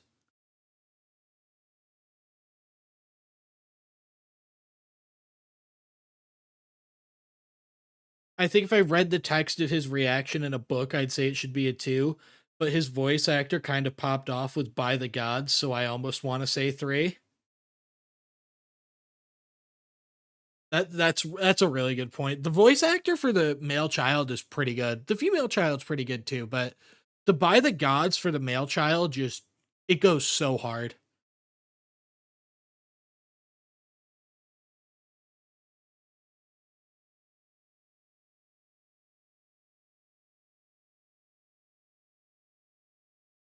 You know what? You know what I'll do? I will give him a 1 for usefulness because he's overall detrimental, but for his parents' reaction to their death, I don't know. I should I take the point away from reaction to parents' death because he's such a piece of shit? Or should I take it away from usefulness? No. I think he earned the 3 on the reaction of his parents' death. I think he's earned an absolute 0 on usefulness. And I think for name coolness, I'm leaning towards 2. His name's kind of fine, but I almost want to give it a 1 because I know his actual name is Nud. His actual name isn't Canood.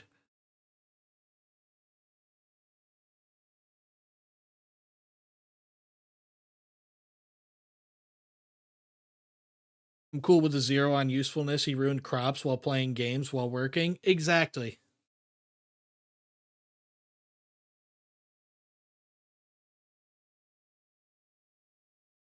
I don't know.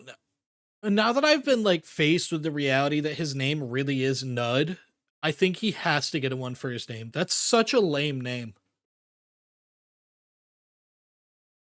I want to give his name a 1. It's just so bad. Nud is a 4, Canute is a 1. Dude, I would swap those right around. Canute is a goated name, but Nud is just lame. Yeah, I'm locking him in at a 1 for his name. It's just such a lame name. So he got 3 for his reaction, 1 for his name, and 0 for usefulness for a grand total of 4. 4 points.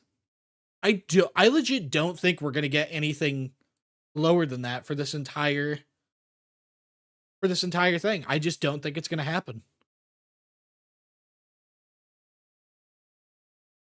That said, let's move on to Roar.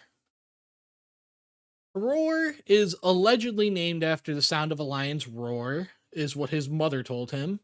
He, just like every other kid in Honor Hall Orphanage, he approves of Aventus Aretino's plans to have Grelot assassinated.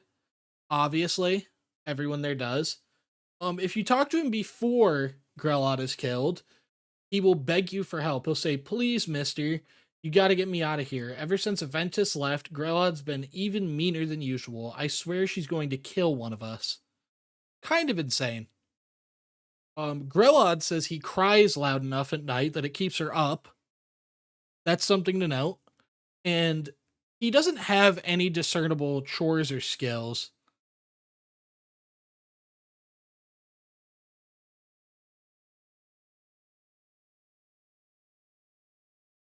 So he's a weird one because he does have a pretty cool name.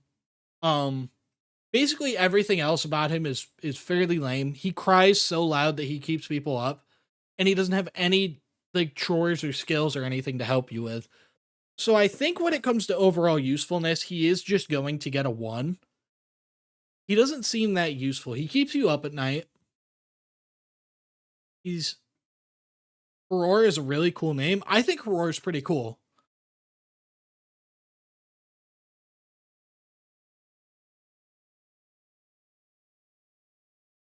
Okay, let's go a little out of order on this one. A little out of order. We're going to start with how useful is he, because this one's a weird one. So Grelot says that he cries loud enough to keep her up at night. I think that puts him in the detrimental territory. I think that gets him a 1. Because that, paired with the fact that there's no evidence that he has any other skills, like he seems just useless on his own, inoffensive. But then you get to the crying loud enough to keep her up. I'd say a 2 in usefulness. It is heavily implied that he's crying because of Grelot. That is also true. I see the argument there. I see that. I might agree with you now.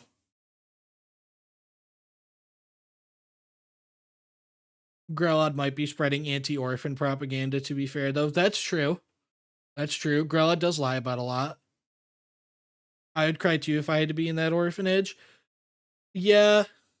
Yeah. I'm not gonna lie. I think he deserves a 2 now that I've seen these arguments. I think he's earned a 2 in usefulness. He would be detrimental if he was just crying for no reason, but he's not. So we doing Roar? I think he's earned a 2 in usefulness. So let's look at his overall reaction to his parents' death and see what we can glean from that.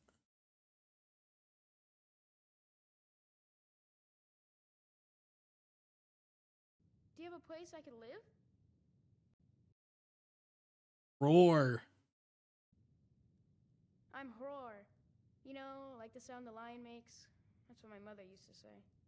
I want to be big and strong like a lion, too. Someday. Really? Are you sure? So his reaction to his parents' death, pretty standard. He misses his parents. He seems upset about it, but enough time has passed that he's not like outwardly crying about it. Grelot is confirmed to be abusive, and Horror himself is saying she got worse, so I think that a 2 is fair because adopting him or offing Grelot would end the crying. Yeah, that's very true. I don't know why I didn't consider that the crying would stop because his situation would be different, that Grelot was the one causing it. So 2 is definitely fair. When it comes to reaction to his parents' death, I'm leaning towards 2, possibly with a pity point. He doesn't show very strong emotion, but that is understandable given how long ago his mother seems to have died. And after everything he's been through with Grelod, I could see a pity point arising.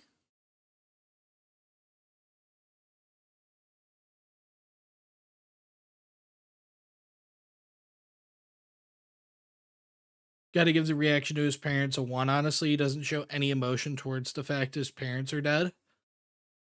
I can see it. I can see it.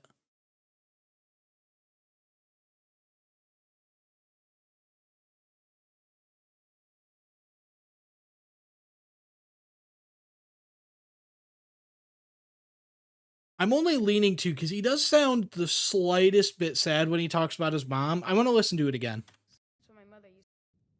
I'm Roar. You know, like the sound the lion makes. That's what my mother used to say. I want to be big and strong. Like Oh, now that I'm re-listening to it, he doesn't sound that upset. He does not sound that upset.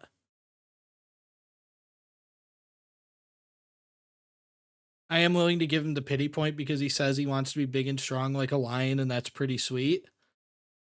Yeah, I'm currently leaning towards a 1 with a pity point to bring him up to 2 for reaction to his parents' death. I think that's where I'm sitting.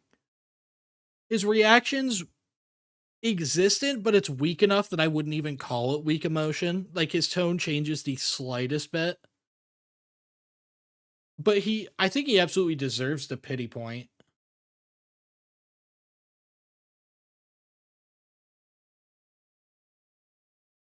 I think Horror has earned a 2 in the reaction. He gets he scores a 1, and then he gets the pity point to bring him up to 2.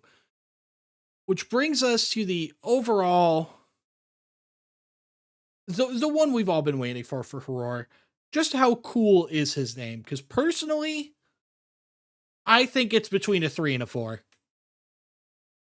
Like, this dude's name is way more than just fine. It's a cool name for sure. The question is just how cool is the name?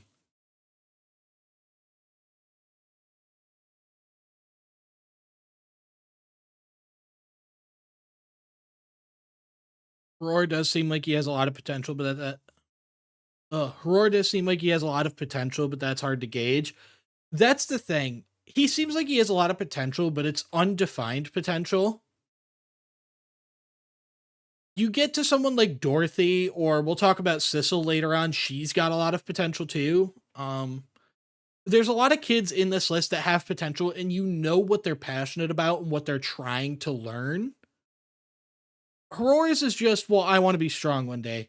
And it's like, well, that's okay, but we don't know what that means. Whereas when Dorothy works as an apprentice to a blacksmith, we know what that's going to turn out to be. We know how useful she will turn out to be. So that, I think, is the distinction that Herma, I think you're right. Like, he does have a lot of potential, but it's so hard to gauge because we don't know anything about it.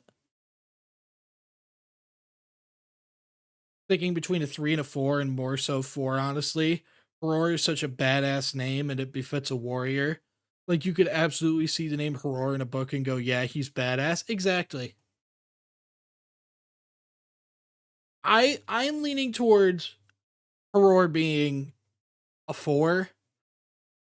He would be the first 4 for name coolness, but you never know. I'm thinking a 3. Oh no, I'm thinking a 4, potentially a 3. Um, I've seen more 4s than 3s, I think.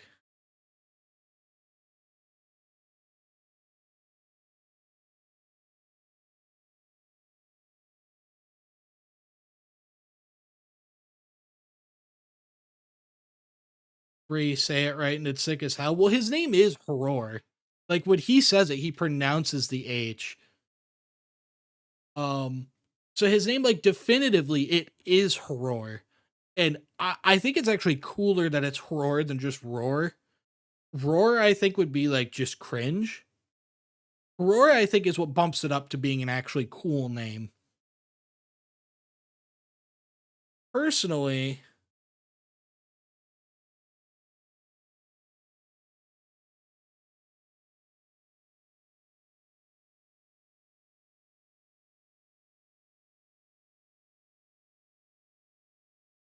Okay.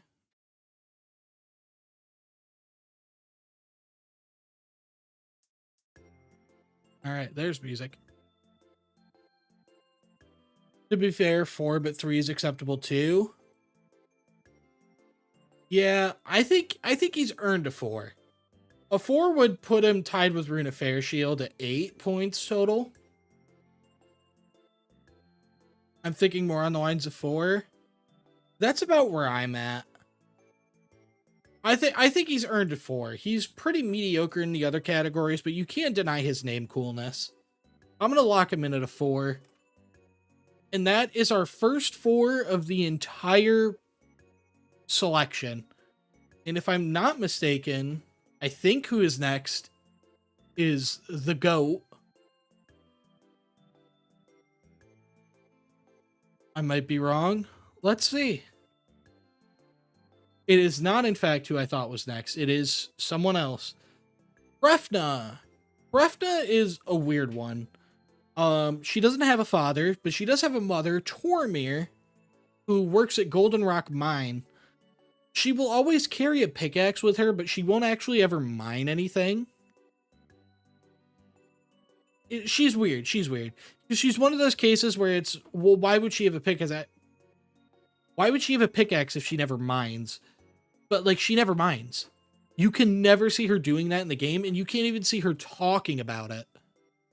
So it's really weird, because at least with the other characters where we've been like, well, they say this and they don't actually do it. We can kind of assume they actually do it, though. The game just doesn't show us.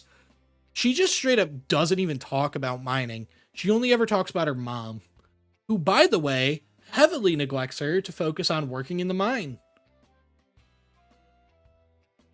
Her primary skills, as with half the children in this game, are smithing and two-handed, which is weird. One massive buff I think Hrefna had, it could be seen as a very huge pro, it could be seen as a very huge con. Considering we're coming at this from the angle of being an adventurer, I think it's a very huge pro, is that she does not sleep. She's supposed to, but a glitch prevents her from sleeping, and I'm going to take that as it's just canon that Hrefna does not sleep. She never sleeps.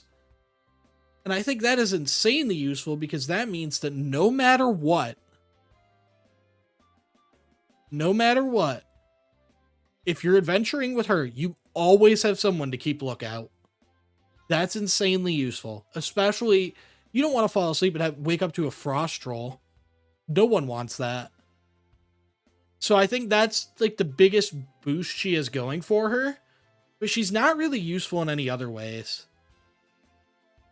But before we get into all that, let's take a look at how she reacts to her mother dying. A lion too. Someday. Really? Thanks. No, not really, Roar. Not really. Hrefna.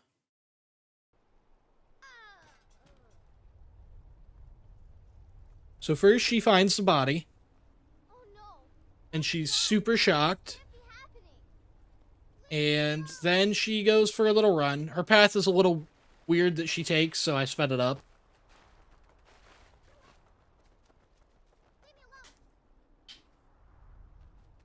She gets a little confused sometimes. It is still Skyrim at the end of the day.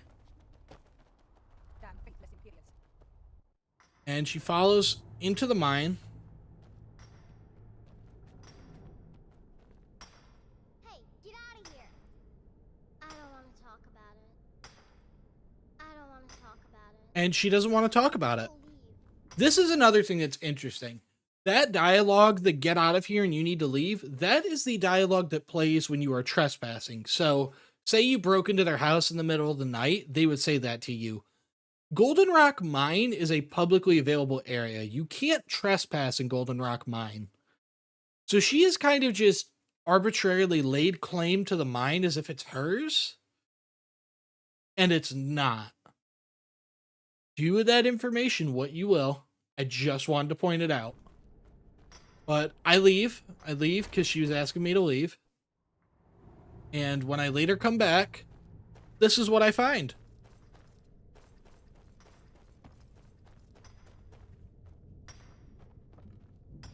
Saunders take takes care of me when Mom's not around. Keithus used to take me diving way down deep in the river. I miss him. Mom says the Empire's mean, but I don't think they're that bad. Stormcloaks are named after Orphan. She's acting like nothing happened. Not only is she just acting completely pleasant right now, she talked about her mom in the present tense. She legitimately is just acting like Tormir is still alive when she's not, which is insane to me. This never happened any other time while I was playing. She just legit thinks her mom is alive right now, and I don't know why, but that's what she thinks. So, when it comes to her reaction to her parents' death, I don't know where we stand, because she reacted at first, and then she completely forgot her mom died, apparently. I don't know how you guys want to grade that, because I don't know how to grade that. She's delusional? She might be. Maybe she's just got Alzheimer's or something. We don't know. You could rationale this as trauma response or Bethesda spaghetti code. They're basically the same thing. Their spaghetti code gives me a trauma response.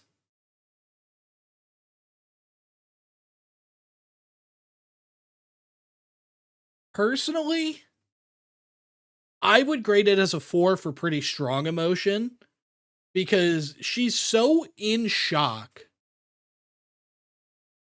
that she doesn't even remember her mom died. Like, how much stronger emotion can you get? That's definitely a bug, but I think we should take it as a symptom of PTSD or something. Oh, I agree. I'm not, like, I'm more focused on what's funnier right now, and it is absolutely funnier to just assume that's actually what happened. I am firmly in the camp, though. I think Hrefna deserves a 4 because her emotions are so strong, she just forgot her mom died. Her brain just blocked it out. It was so traumatic for her. I don't know how much stronger the emotions can get. 4 all the way. Split personality? That's true. She might be a split personality. We don't know. I'd say 4 because she assumes ownership of the mine her mother neglected her for and that she had a full trauma response. It seems like 4 is a popular opinion, which is good. I think she might be the only contender that I can think of that has 4, not because of being a Chad. Oh no, Scully does. Never mind. I'm just stupid. I think 4 is pretty fair. When it comes to name coolness, I don't know exactly where I'd grade her. Personally, I think Hrefna's pretty cool. I think it's worthy of a 3. I don't think it quite gets up into 4 territory. Scully had 4 for being the GOAT. I don't know. He has a score of 11, and I don't know if that's going to get topped. Even with the adopted kids being eligible for pity points, I don't think anyone's going to beat Scully at 11 points. He's just too far ahead.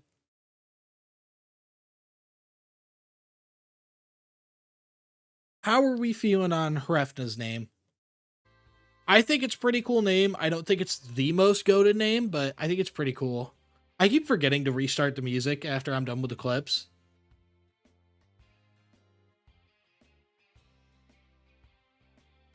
I think Hrefna is high 3. I don't think it's 4 level. That's where I'm sitting.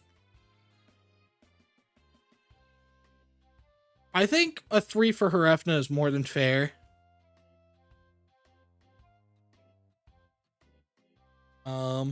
Let's move to usefulness then. I'll lock Hrefna in at 3. She's doing pretty good right now. Overall usefulness, I think what gave her a 4 in parent reaction is going to drastically drag her down. I don't think she's very useful for that. Yes, it is nice that she doesn't sleep. Like, her not sleeping is a very useful skill, but at the same time, if you've got someone who wants to cosplay as a miner but actually isn't one, and who is so insane she'll just forget that her mom died, that's not the kind of person I want being the lookout while I'm sleeping. That's actually the last person I'd want to be asleep around. So I think her reaction to her mom's death counteracts her 1+, which is that she doesn't sleep, and turns it into a 3, and turns it into a 1. I just fucked up the slideshow.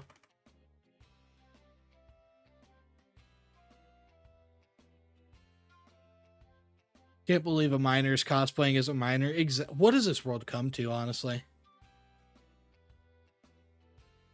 Personally, I think she deserves to get bumped down to a 1 for usefulness because it is very detrimental that she can just forget that I'm alive or dead.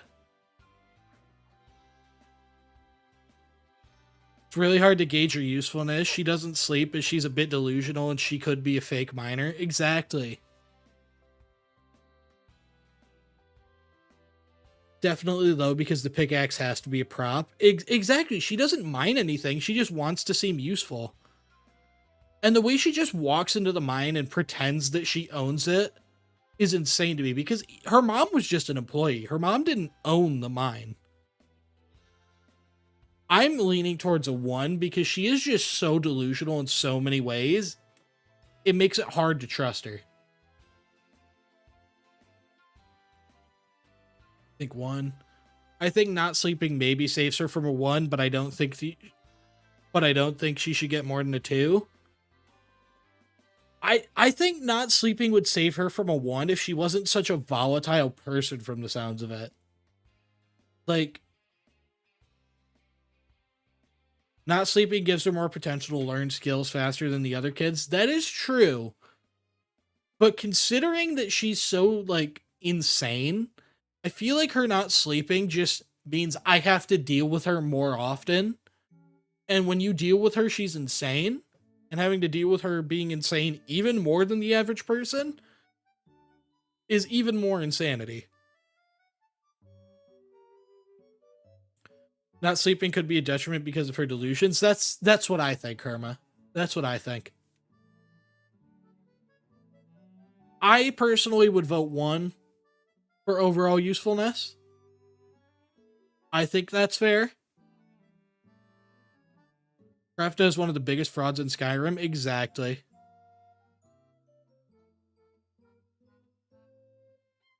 Imagine you're sleeping peacefully in your house and you're woken up by your daughter that thinks she owns your house and forgets you're her parent. Exactly. That's the type of stuff that you're getting into a dangerous situation there. Things aren't going to end well for you in that situation. She thinks you're an intruder in her house. She tries to kill you. Your 2 options at that point are she succeeds and you're fucking dead, or you kill your own daughter in self-defense. Neither's going to be good. I think there's no way she's anything above a 1. Considering how delusional she tends to be. So that's what I'm going to lock her in as. We'll lock her in as 1. She still had a pretty good showing. She had a 4 for reaction in the positive direction, which is something only one other person has had so far.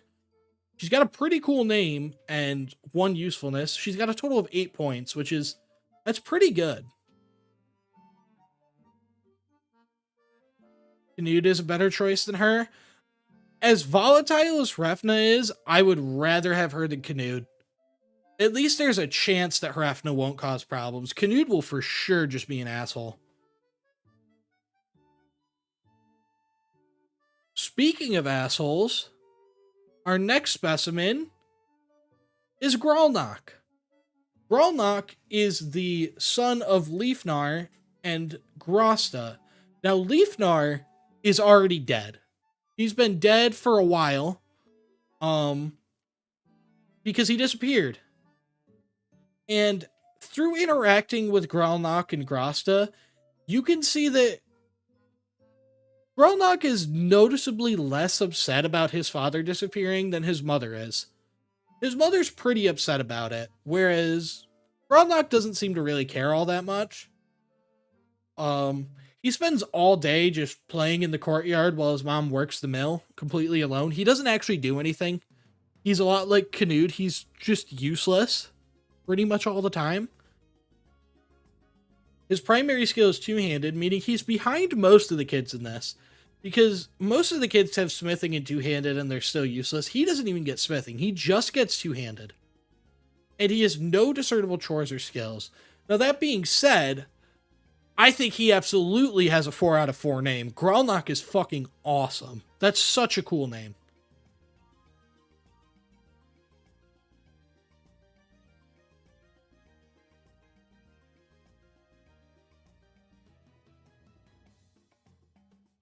Gralnock is a great name. I agree. I think it's amazing.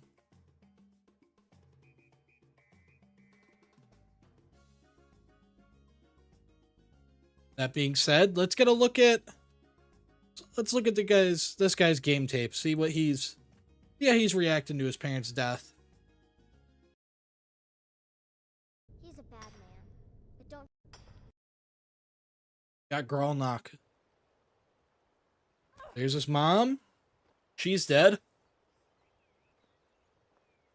Oh no! By the gods, this can't be happening! Pretty decent reaction. Super shocked and then he, wants to be left alone. He goes and locks himself in his house.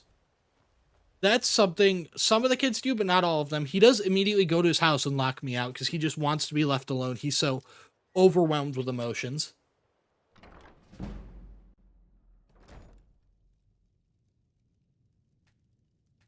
Here he is. He demands I go away or he's going to trespass me. You're not supposed to be in here. Go away. Go away. Can a man have a bit of privacy? Get out of here. So I left and I came back, Hi. and now he's looking to be adopted because he's a little sad. I don't know what to do. That being said, Do you have a place I can live? if you'll peep his reaction, Ma died and I don't know what to do. it's the exact same reaction that Canute had. And Canute, I don't remember how he fared, but I don't think it was very favorably. Okay, no, Canute did pretty well, actually. But yeah, Gralnock, he responds what I would say fairly normally. I don't think he's particularly strong in his emotions, but he's definitely not terrible in his emotions. I think he gets a 3 for his reaction to their deaths. Ooh, but how does his father factor into this, though? Because his father's been missing. Technically, he doesn't know his father's dead. But his father has been missing for some time, and he doesn't really seem to care about that.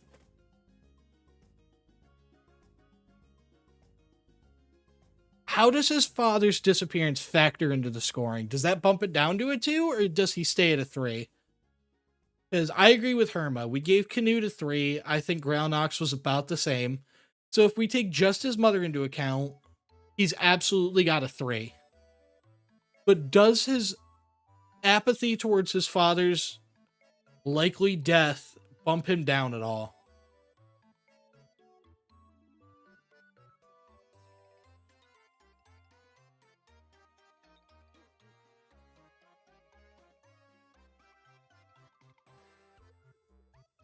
I think the father part bumps it down to a 2. I would be inclined to agree. His dad's been missing for quite some time. He doesn't seem to care. I'm voting 3 in name and reaction.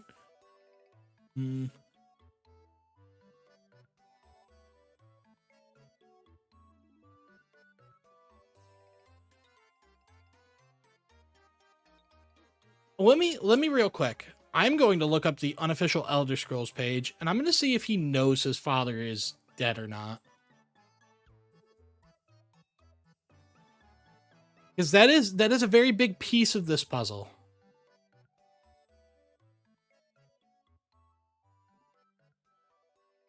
It says, his father, Leifnar, recently disappeared, and Gralnock is understandably upset, although not as upset as his mother.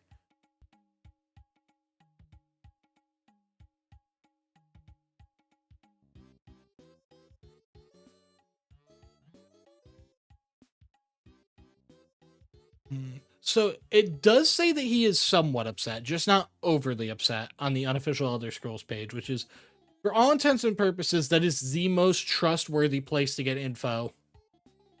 I think that allows him to cling on to a 3. Just barely, but I think that's enough to understandably let him hold on to that 3.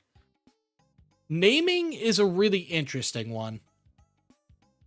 I think his name deserves a 4. Gralnak, I think, that's a pretty cool name. Like, Grognak the Destroyer? No, Grognak the Destroyer's Call Me Kevin. Grognak the Barbarian. Grognak the Barbarian's a pretty badass name. Gralnak is not that far from it.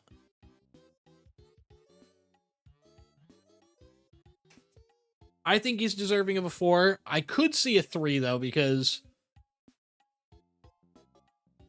4 is a whole league of its own.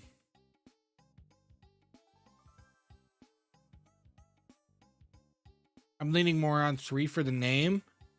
I think he's looking at a 3 then, because I've seen a few 3s.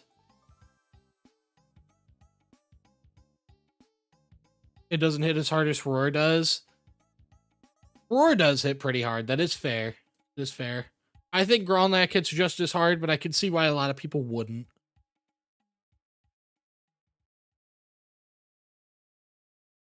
I understand the sentiment of giving his name a 4, but when I first read it, I thought it said Grinch, so I'm not huge on it, in my opinion. Gralnak is a great name, but nowhere near Roar levels. I can understand that. Oh, I completely forgot to answer that, Triton. Yeah, my problem with Claws of Awadri was fixed when they updated the game. That was just a problem on the Steam version of the game. Ubisoft put in the DLC and somehow never noticed that on the Steam version of the DLC, the NPC you need to talk to start the DLC does not exist. So they had to update the game and put him in so that you could start the DLC. Yeah, genuinely great stuff coming out of Ubisoft. I'm so glad that they are the owners of that IP. So unbelievably happy with that. But yeah, I did get that fixed when they updated the Steam version. I think like the next day or something. So Gralnak for overall usefulness. I think I'm leaning more towards a 2. He's relatively inoffensive. I could be swayed to give him a 1. Mostly because, I mean, he doesn't really do anything. He could easily be getting in the way.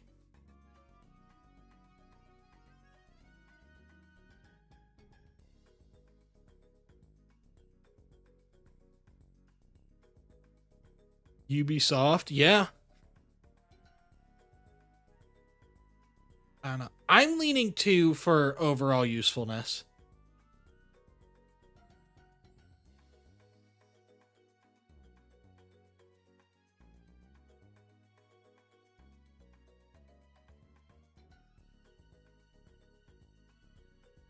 I'd give him a 2. He doesn't help around the mill, but if I'm his parent, I'd want him to enjoy his youth playing instead of breaking his back in the mill. That's true. That's true.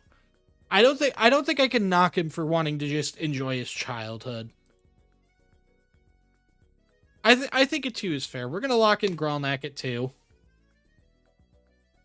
And we will move on to our good friend, Rodnar. Rodnar is the son of Hod and Girder, who you might know because they are the, Girder, I'm pretty sure, is the sister of Rayloff, who is, in the beginning of the game, you get the option to go with either Hadvar or Rayloff. Rayloff is the Stormcloak option, and Hadvar is the Imperial option. So, his parents work at the woodcutting area of Riverwood. They, like, run the mill area. Obviously, because his mom is Rayloff's sister, that does make him the nephew of Rayloff, who is... I'm just gonna come out and say it. I don't like Rayloff. He's kind of cringe. He's really annoying. Really annoying. Don't like him one bit. One unique thing about Frodnar is that he has a dog named Stump, And even once he's orphaned and goes to Honor Hall Orphanage, Stump will stay with him. This is the only dog in the game that does that.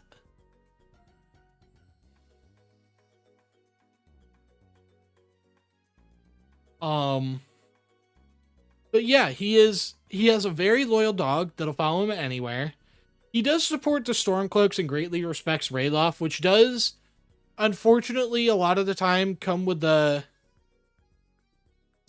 connotation of him being racist. I'm not gonna lie. We don't know if he's racist. A lot of the Stormcloaks are, so we can't definitively say he is racist. And you do also have to take it from the angle of he's a random kid who's just being spoon-fed information, doesn't really know what he's talking about. He is good friends with Dorothy, who is the child of Alvor and Sigrid, who are the aunt and uncle of Hadvar. So even though Dorothy is a pretty devout Imperial, he's still pretty good friends with her. So he is tolerant to a degree. I think that's enough to say he's not racist. Who really knows, though? And his primary skill is two-handed. He does not have any real discernible chores or anything.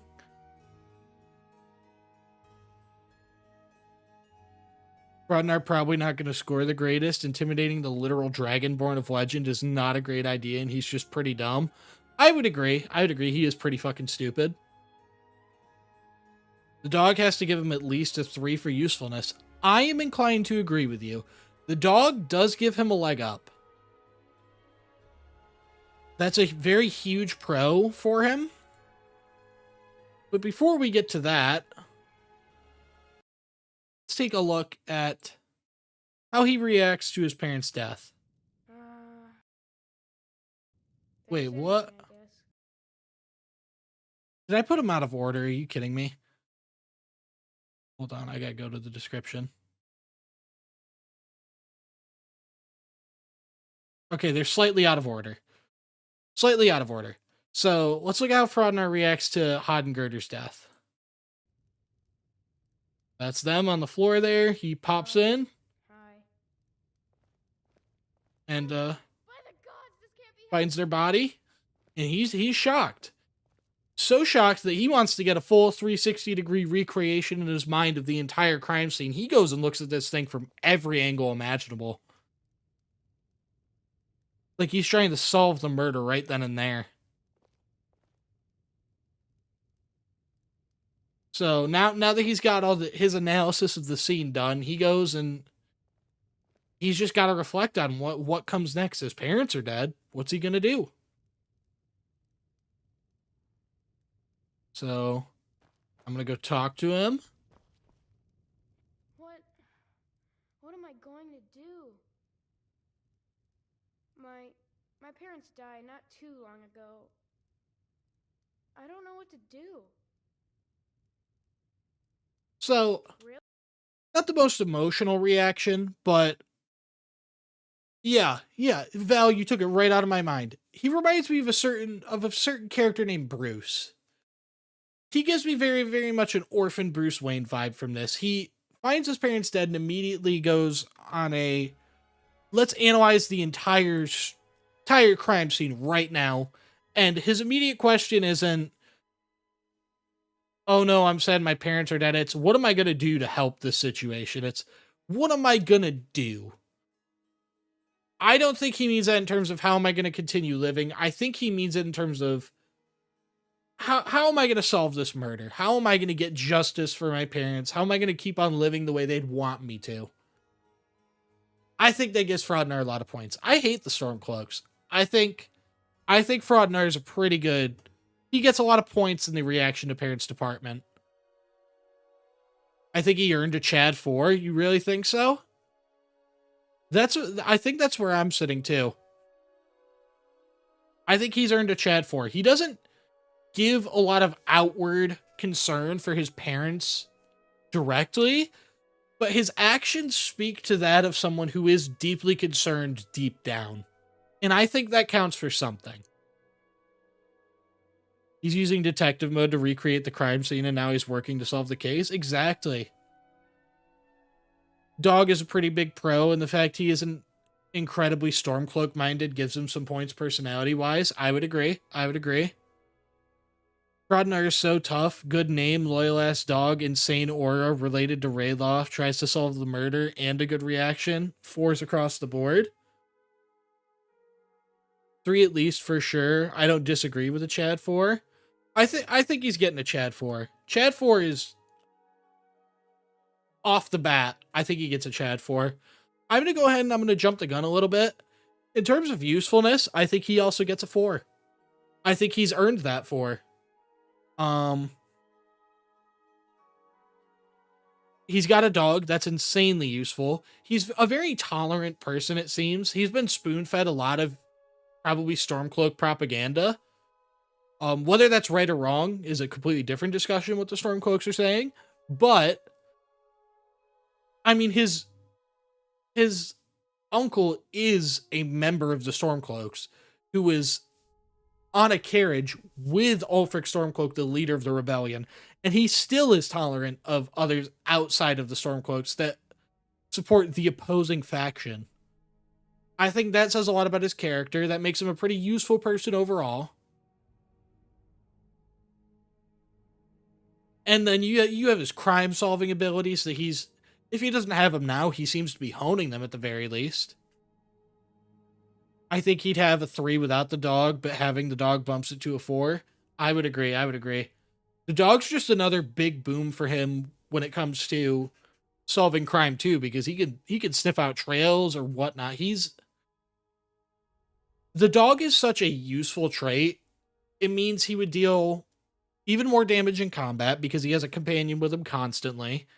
It'd make it easier for him to track people if he became like a bounty hunter or a detective.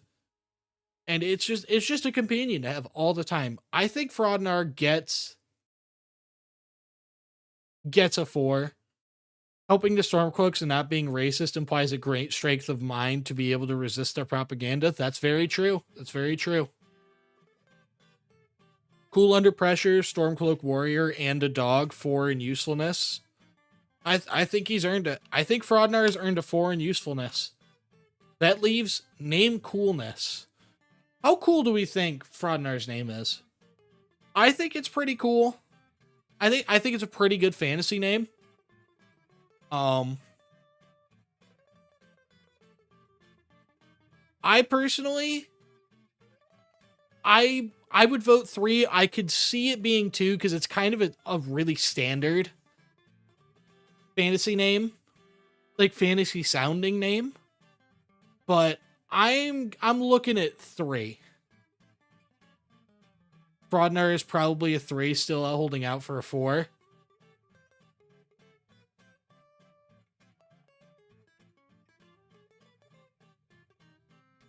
He has experience being around a lumber mill, and he has experience keeping watch, since if you choose Rayloff in the beginning, he says he's going to look out for Imperials to protect you in Rayloff. That's a really good point, Irma. I didn't even know that because I never go with Rayloff because I'm not cringe. But that is a really good point. So he absolutely has a 4 for usefulness. 3 in the name department. I fuck with the name. That's 2 3s. I gotta vote for 2 for the name. I think he's got a pretty cool name. If we give him a 3, he's tied with Scully. If we give him a 3 for name coolness, he's got the exact same scores as Scully in the exact same departments. I would give Frodnar 2. It's no Scully, Runa, or Gralnak.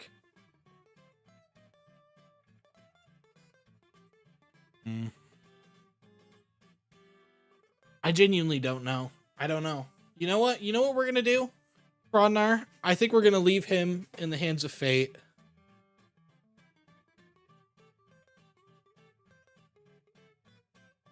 I think I'm going to leave it up to chance.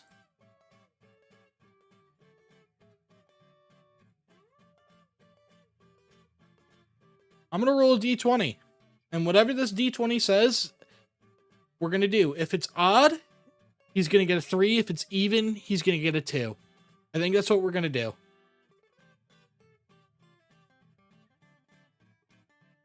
I like this one more than Gralnak, but maybe I have an unpopular opinion. Yeah, Gralnak is better than Frodnar. I'm voting 2 then. Well, I was going to do a D20, but I think the jig is up because the votes were just swayed. He's getting a 2 for the name. That gives him an overall score of 10, meaning he is now in second place right behind Scully. He's the first 10 we've gotten the entire round, and we're over halfway done. What do you got? We got 1, 4, 7, 9, 10, 11. So we're over halfway done, and he's the first 10 we've ever gotten. Rodnar, only way you're in trouble is if everyone else is perfect, and I don't see that happening. So with him down, ladies and gentlemen, it is time. Hold on, I gotta pull him up. Ladies and gentlemen, it is time for the coolest person in all of Skyrim. Francois Beaufort. The most goated name of any character in the game. I don't know why they made him so fucking cool in the name department. I don't know why he has a last name to begin with, and I don't know why it goes so hard. Francois Beaufort is absolutely insane, though. Francois is a 5 in the name. Honestly, if you guys wanted to give Francois a 5 in the name department, I would allow it. I would allow it. I will say, if you haven't already peeped his stats and notes, his name's about the only thing he's got going for him. He's pretty much just a major loser in every other way, but his name is really cool.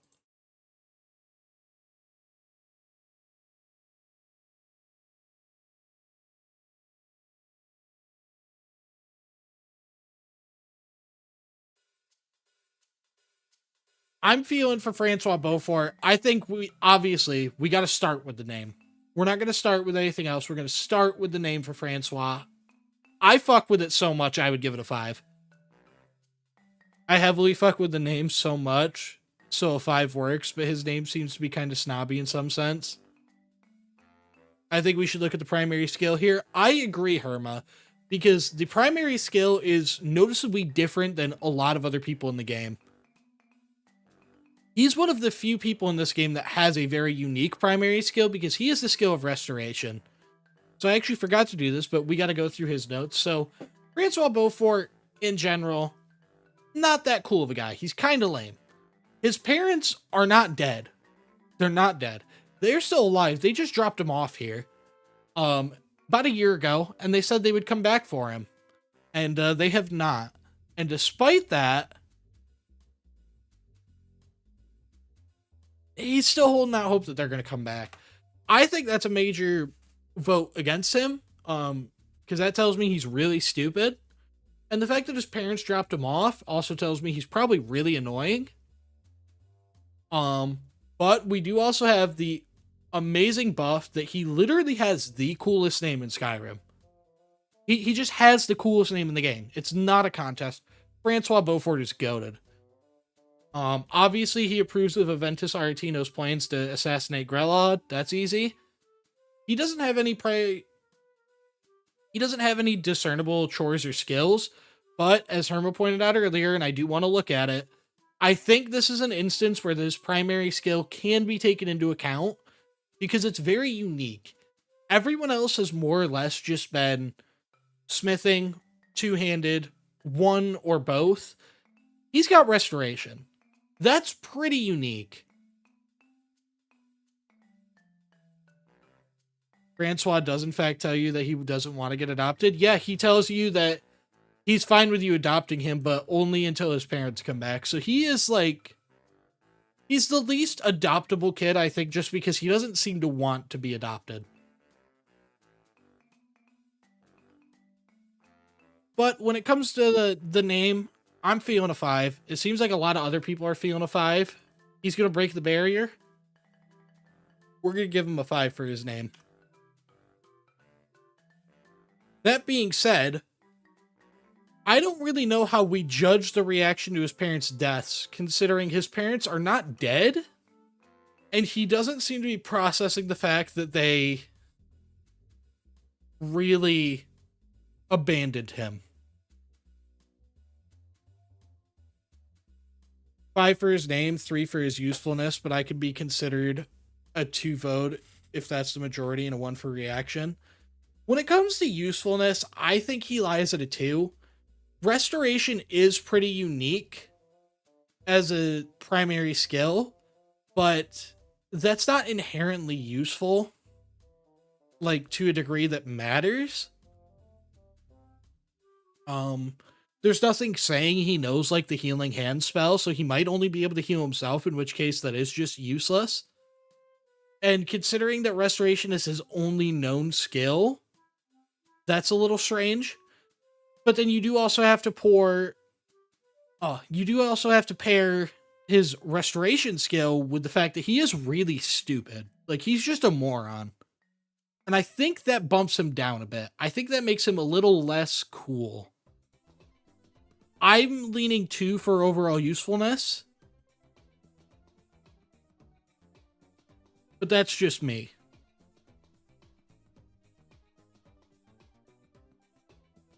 I think we give him just like a contemporary 2 on reaction because his parents aren't dead. I would agree. It's neat, but restoration is like the easiest and most common magic in Skyrim, no? I think destruction is, but restoration is a pretty easy skill to learn. Like, it's not an impressive feat on its own. There's no guarantee that it will end up being useful.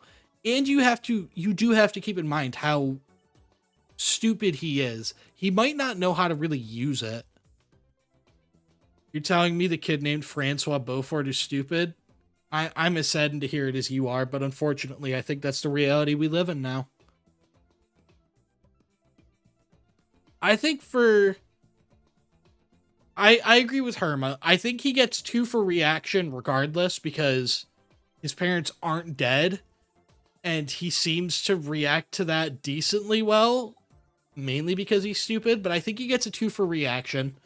When it comes to usefulness, I'm still leaning 2.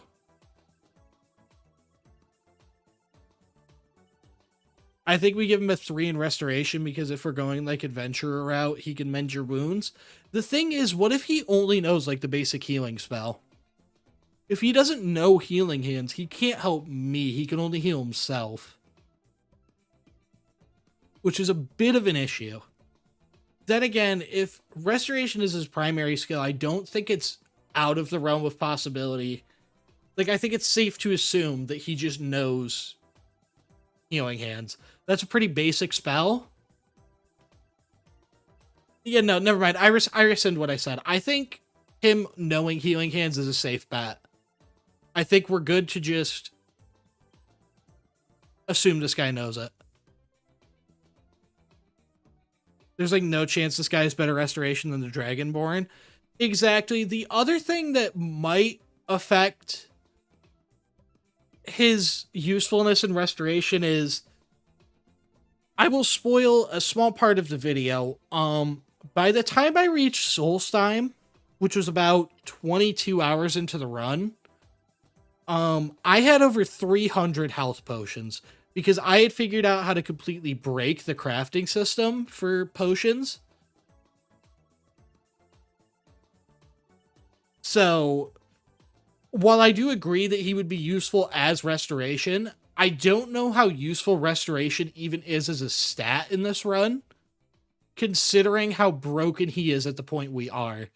If we're talking like 5 hours ago in the run, he would have been super useful because I didn't have anything beyond a few health potions and a basic healing spell. But the fact that I now have the ability to effortlessly create literally hundreds of health potions does kind of trivialize the need for his primary skill. Yeah, probably 2 for usefulness then. I think that's where I'm landing. 2 puts him at a 9, which ties him with a lot of the third place people. So, Francois did still have a pretty good showing, which is impressive because I thought he was going to be on the lower end considering how much of a loser he is. But I guess it turned out he's not as much of a loser as I thought, and that's got to count for something. Moving on, we have Aerith. If you can't tell, I do think the list was still in mostly alphabetical order, so we are reaching towards the end. Let me see. We are on slide 16 of 24, which means we are 15 of 23 through. We have 8 more after Aerith. Being from France carries him. Yeah, his name did carry insanely hard. Like, he would not be anywhere near what he is without his name. Francois Beaufort, his parents hated him, but they had to love him at least a little bit to give him that God's gift of a name. Moving on to Aerith, though. Aerith does not have a father, and her mom works at Left Hand Mine just outside Markarth. She actually doesn't really do anything.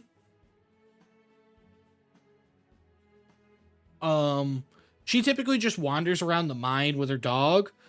Unlike Frodnar, her dog does not come with her if you orphan her, which is weird, but not unheard of. Considering that every other dog in the game is like that besides Frodnar's. One thing that is interesting with her, though, is a lot like Francois Beaufort, she has a unique primary skill. Her primary skill is Conjuration, and I don't really know why that is.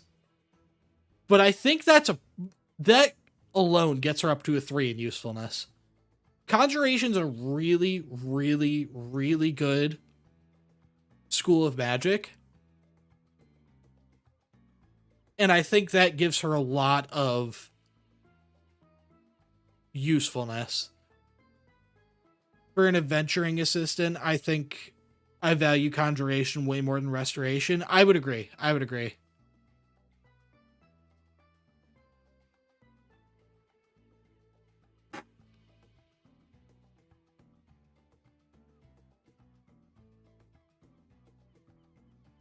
Well, you've got to head out soon. I'm sorry to hear it.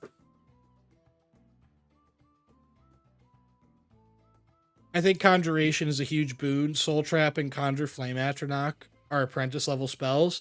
Exactly. Like, she's got some really good spells early on.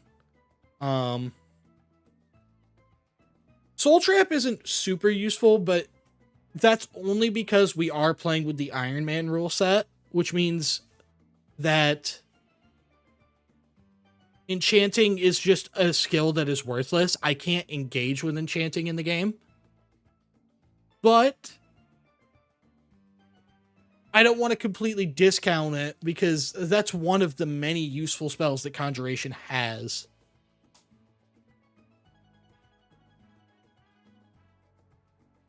I think Conjuration gets her at least a 3 in usefulness.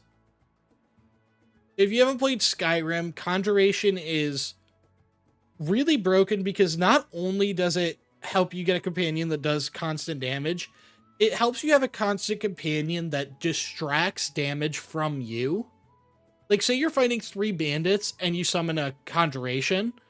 Now you might only be fighting 1 because the other 2 are fighting whatever you conjured. That's a huge boost.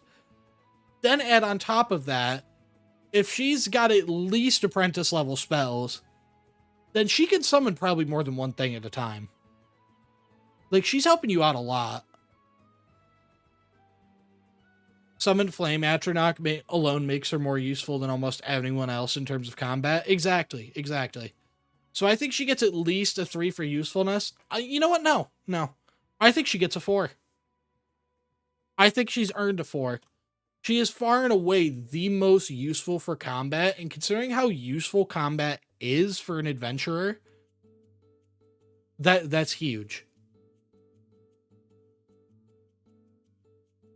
Especially since, at the point in the run where we're at, I'm approaching level 30, I have full Orcish gear, and smithing's at about 55-ish. So you're getting to the point where you're going to have to go into more dangerous areas if you want to continue to improve your gear to Ebony and Daedric and eventually Dragonbone. So you're going to need someone really capable in combat to keep getting increasingly good resources to make these weapons and armors and stuff. And I think that's where Aerith is really going to shine. So I think she's earned a 4 in usefulness. When it comes to her name, I think it's fine. I think she gets a 2. Aerith isn't really a cool name, but it's not really a lame name.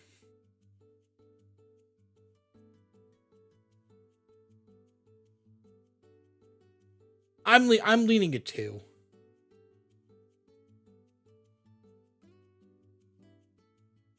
And her reaction, I gotta pull up here in a bit.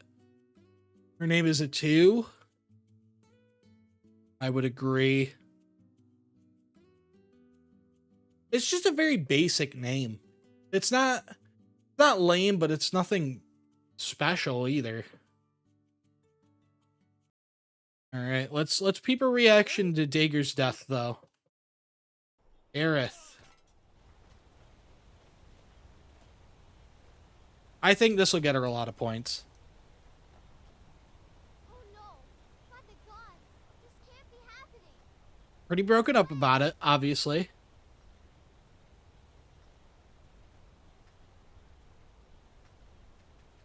She almost like paralyzes with just shock.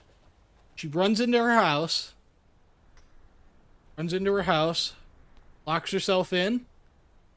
And so obviously I gotta break in. And when I break in, I don't want to talk about it. she can't even bring herself to talk about it. But it gets even more interesting. She is so distraught over the death of her mother that she commands her dog to attack me. I would consider that pretty strong emotion. But it gets even better. I came back later. Came back later to talk to her about adoption. Mama died, and now I'm all alone. Really? Do you have a place I could live? So I adoption bait her. Well, thanks anyway. And her response is to attack me. So I think her response, her hostility, her overall reaction, I think it screams 4. She got distraught, locked herself in her house. When I tried to talk to her, she was so distraught she attacked me. And when I adoption baited her, she's the only one that had the guts to stand up to me for adoption baiting her. Everyone else just kind of took it. She actually responded. I think that gets her a 4.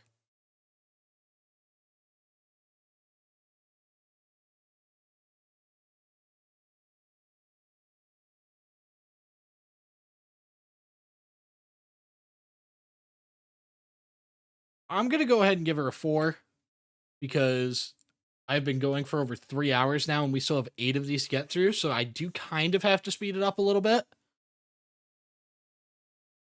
But that brings us. And I just realized Cade was still on my spreadsheet, even though he's not adoptable. I had to fix that. Aerith scored 10, which means she is now tied with Rodnar for second place. That's pretty goated. She got the same score as him.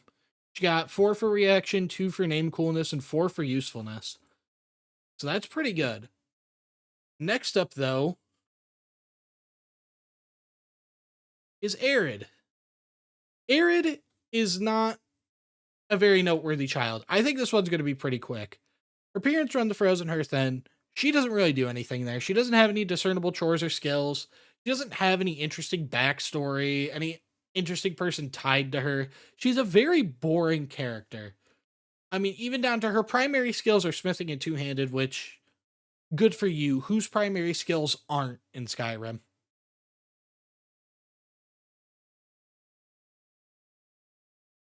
What I'm noticing is the higher rated children are the ones who shouldn't really be adopted. Yeah, the higher rated children are the most self-sufficient ones. Are the more self-sufficient ones. But the thing is, we're not looking about what's best for these kids. We're looking about what's best for me.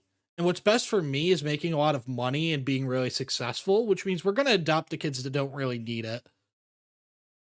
From a first glance, it's a 2 across the board. This one screams 2s across the board to me. Me too. Irid's a very boring character. She's going to be a pretty quick one. Let's peep her reaction to her parents' death real quick.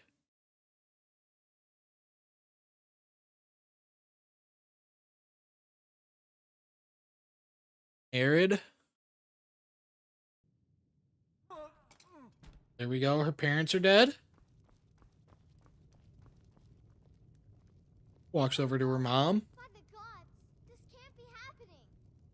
Reacts pretty normally. Pretty standard reaction. That's a very 3 reaction.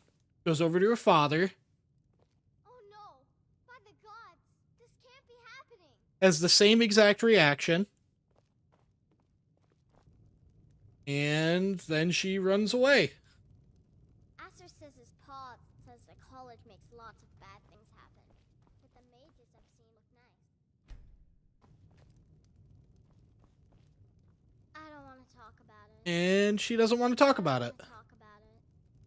I don't want to talk about it. So, I come back later. Come back later. And What am I going to do? My parents died. And now I'm all alone. Really? Do you have a place I could live? and adoption bait. Oh, well. Overall, I think I'd give her a 3, maybe a 2 for reaction to her parents' death. She's not like particularly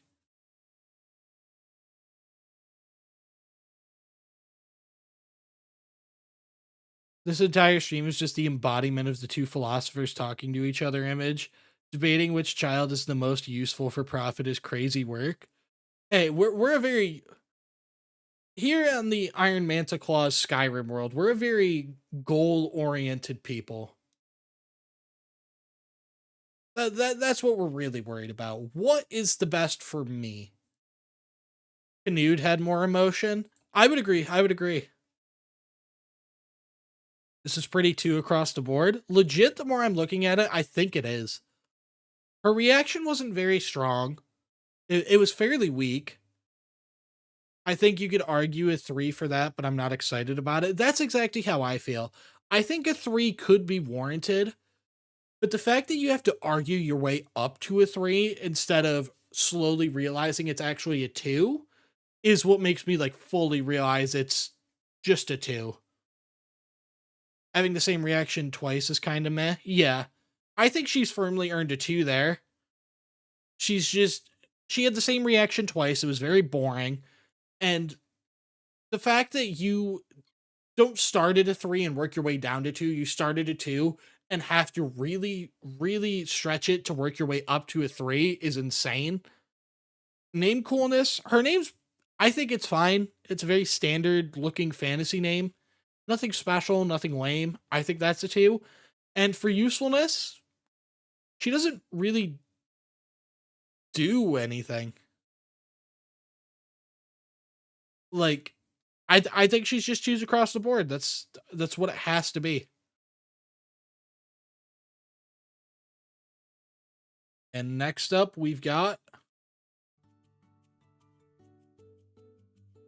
Dorothy. Dorothy, I think, is going to do pretty well. So her father is Alvor. Her cousin is Hadvar. They're both absolute gigachads.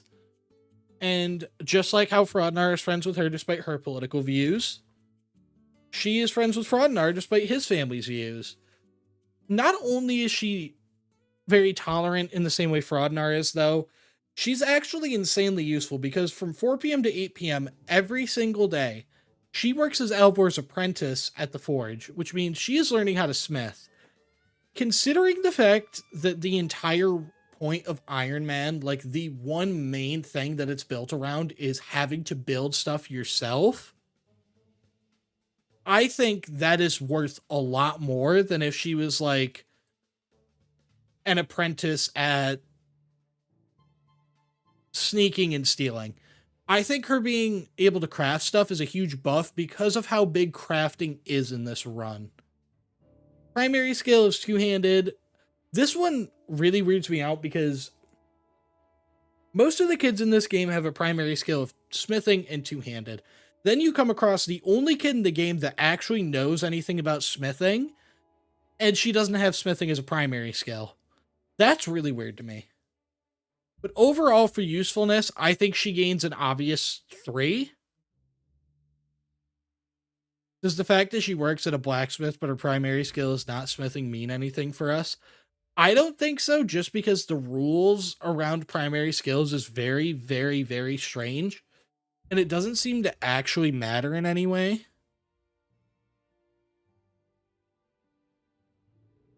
Maybe it implies she's especially bad at it. I mean, she is just an apprentice. I do see what you're saying. It might... The primary skills is weird because they do seem to be relatively meaningless, especially when it comes to smithing and two-handed, because those ones are applied entirely arbitrarily. I would lean more towards we don't take her lack of smithing as a primary skill into account. But if you guys want to vote taking it into account, I could also see that. I'd say 2 for name, and considering the challenge, it's a 3 for usefulness. I would agree with both. The name, I think, is just 2. I don't think there's really... And she's a lot like Arid. It's just a basic name. So I'm going to lock in 2 for the name. Usefulness we can still debate on here and there, but let's get to her overall reaction.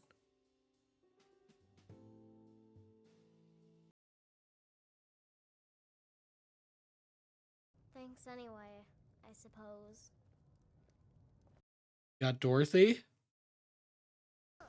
That's not much of a prank. Oh yeah? And what would you rather do?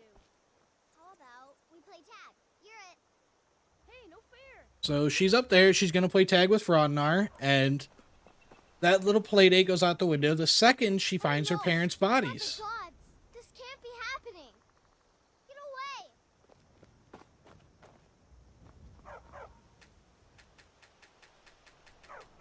Good dog. I don't want to talk about it.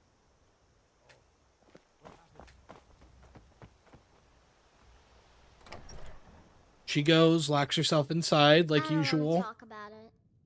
I don't want to talk about She doesn't want to talk about it. Who would have thought? I've never heard any of the kids in this game say that ever. What? What am I going to do?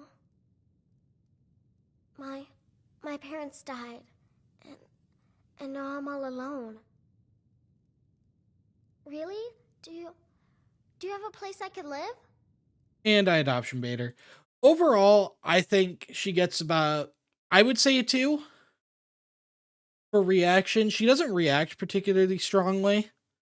About the most moving thing about her reaction is the fact that she was playing beforehand and stopped to react to her parents' death. But that doesn't really say much still.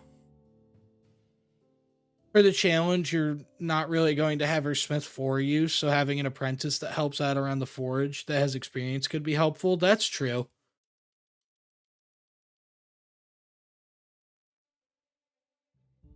She could be helpful around the forge, just maybe she can't smith herself. I think that's a fair point, and I think that's what would hold her at a 3 instead of going up to a 4.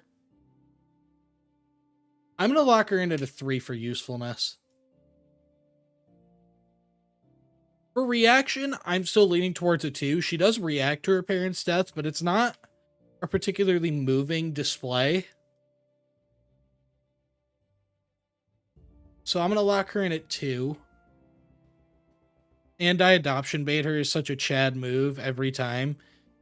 You can get a pity point for all categories, honestly. Who do we got next? So Dorothy ended with a score of 2, 2, and then 3. She barely did better than Arid. I'd say 223. Yeah, that's it. That's exactly what I've got. So pretty standard reaction, IMO. Good. Who's up next? After Dorothy, we've got Clinton Lilviev. I think you guys are going to like this one. So Clinton has an older sister, Julian, who lives with them. Only reason I mention her is because she's not a parent, but she isn't a kid either. She is an adult in the game. He wants to be a soldier and spends most of his town. He wants to be a soldier and spends most of his day patrolling the town with his pet goat. That speaks to future ambitions. But the one thing I really want to hit on here with him, one thing, are that his primary skills are alchemy and conjuration. So, you've got the huge boost that Aerith got earlier. Conjuration was a huge boost to her. That's a really useful skill. And here you've got that, but you've also got alchemy. Alchemy is a big part of this run, but alchemy isn't super useful as a skill, partially because of why restoration wasn't useful for Francois Beaufort. But at the same time, it is a good skill for him to have. It's weird because alchemy would be more useful if I didn't break the game entirely. But I do still think it's worth noting how absolutely busted Clinton seems to be. That's the best cash maker in the game and the best school of magic. That's true, that's true. Cash maker isn't applicable to Iron Man specifically because I can't sell it. But most of my resources for potion making are tied up in health potions. I think he would be a good source of secondary potion type things. Stuff like magicka resist and stamina poisons. Poisons are a big one. I can't use any poisons in this challenge, but he could.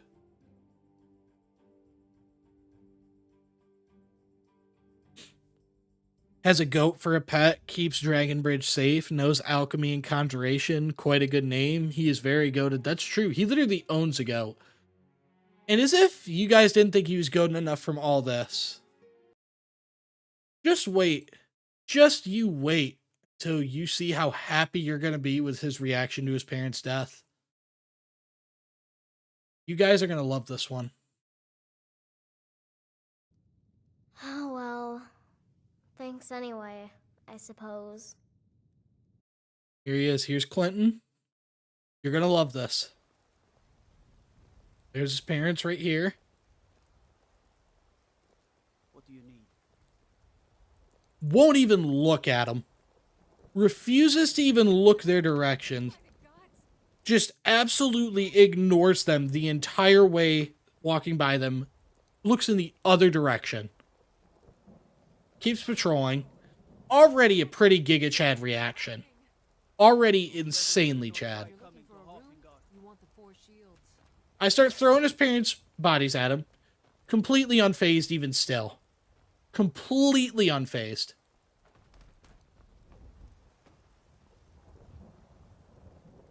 Now you guys thought this was a Chad move. Wait until you see the shit he pulls next. So he's just going about his patrol, going about his day.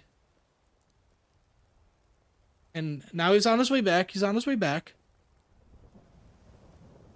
Peep his reaction here. Check this out. Mad dogging them the entire time. Stops right next to their bodies. And holds just a normal, pleasant conversation. Just holds a pleasant conversation while standing next to his parents' dead bodies after absolutely mogging them. He's insane. He's insane in the best way possible. He has such a Giga Chad reaction, it is honestly beyond belief. I personally have, like, the entire time I've worked on this PowerPoint in this project, I've held him at a firm 4. I think he earned a, if you guys want, I think he's earned a 5. I think he's absolutely earned at the very least a 4. He's goated. He's goated in the best way possible. He does not care at all that his parents are dead. And it's the best reaction ever. It's The humor value is insane. But then you've also got the fact that it's like this kid would be a great, great companion because he would not care at all about the moral implications of killing people at all. He earned a 5. Yeah, 5 works. If anyone gets a 5 for a reaction, it has to be him. I would agree. I think he's earned a 5. I think he's earned a 5. Then you get to his name. His name, I think, is not the coolest. I think he's got a pretty basic name.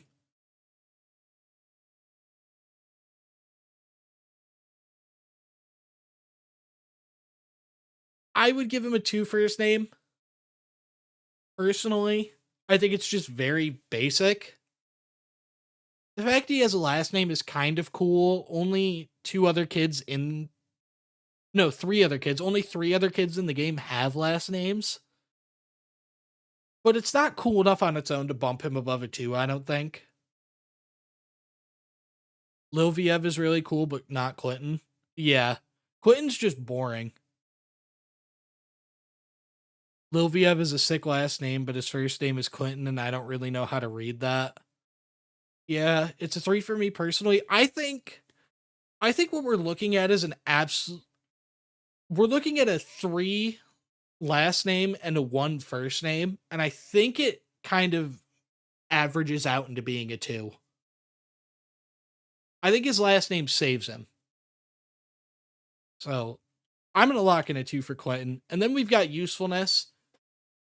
I'm going to be so honest. If Aerith got a 4, I don't see any way he doesn't get a 4. He has all of the same skills as Aerith, but 1 more. He's just goated.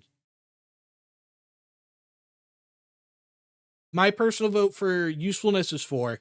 We gave Aerith a 4, and Aerith is even less useful than he is, and she's still insanely useful. So I'm going to lock him in at a 4.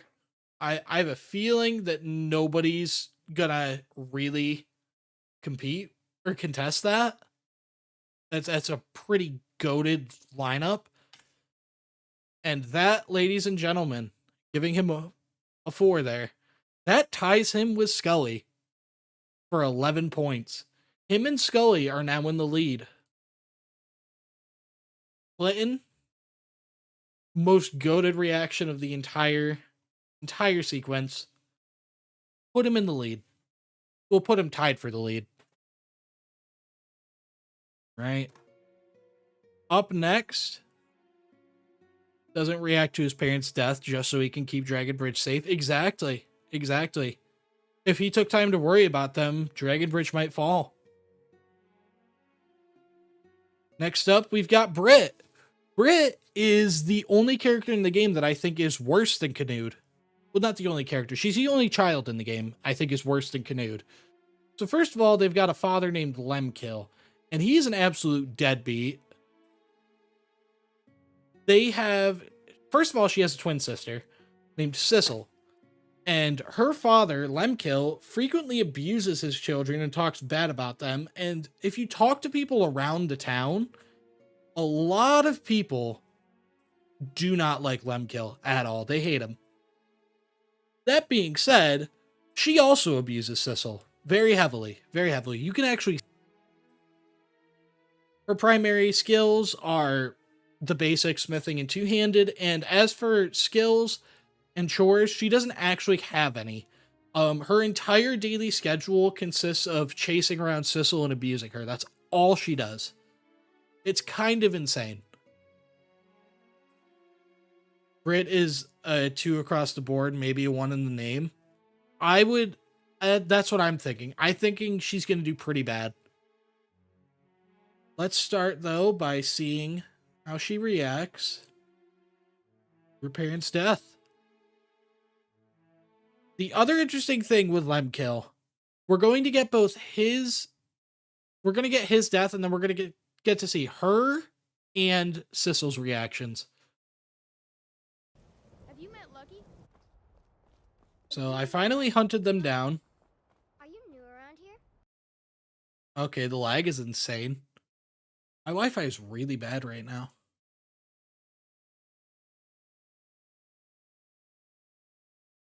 should go to the inn if you need a place to stay. No, that is the stream actually dying because there's a pretty bad storm going on here. It seems like it's back.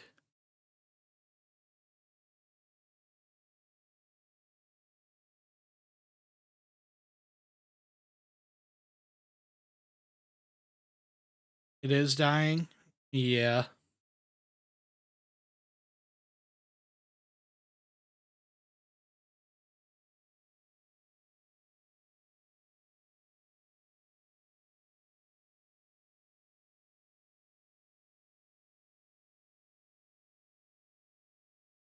Can anyone hear me? It doesn't seem like anyone can. That guy could for a second.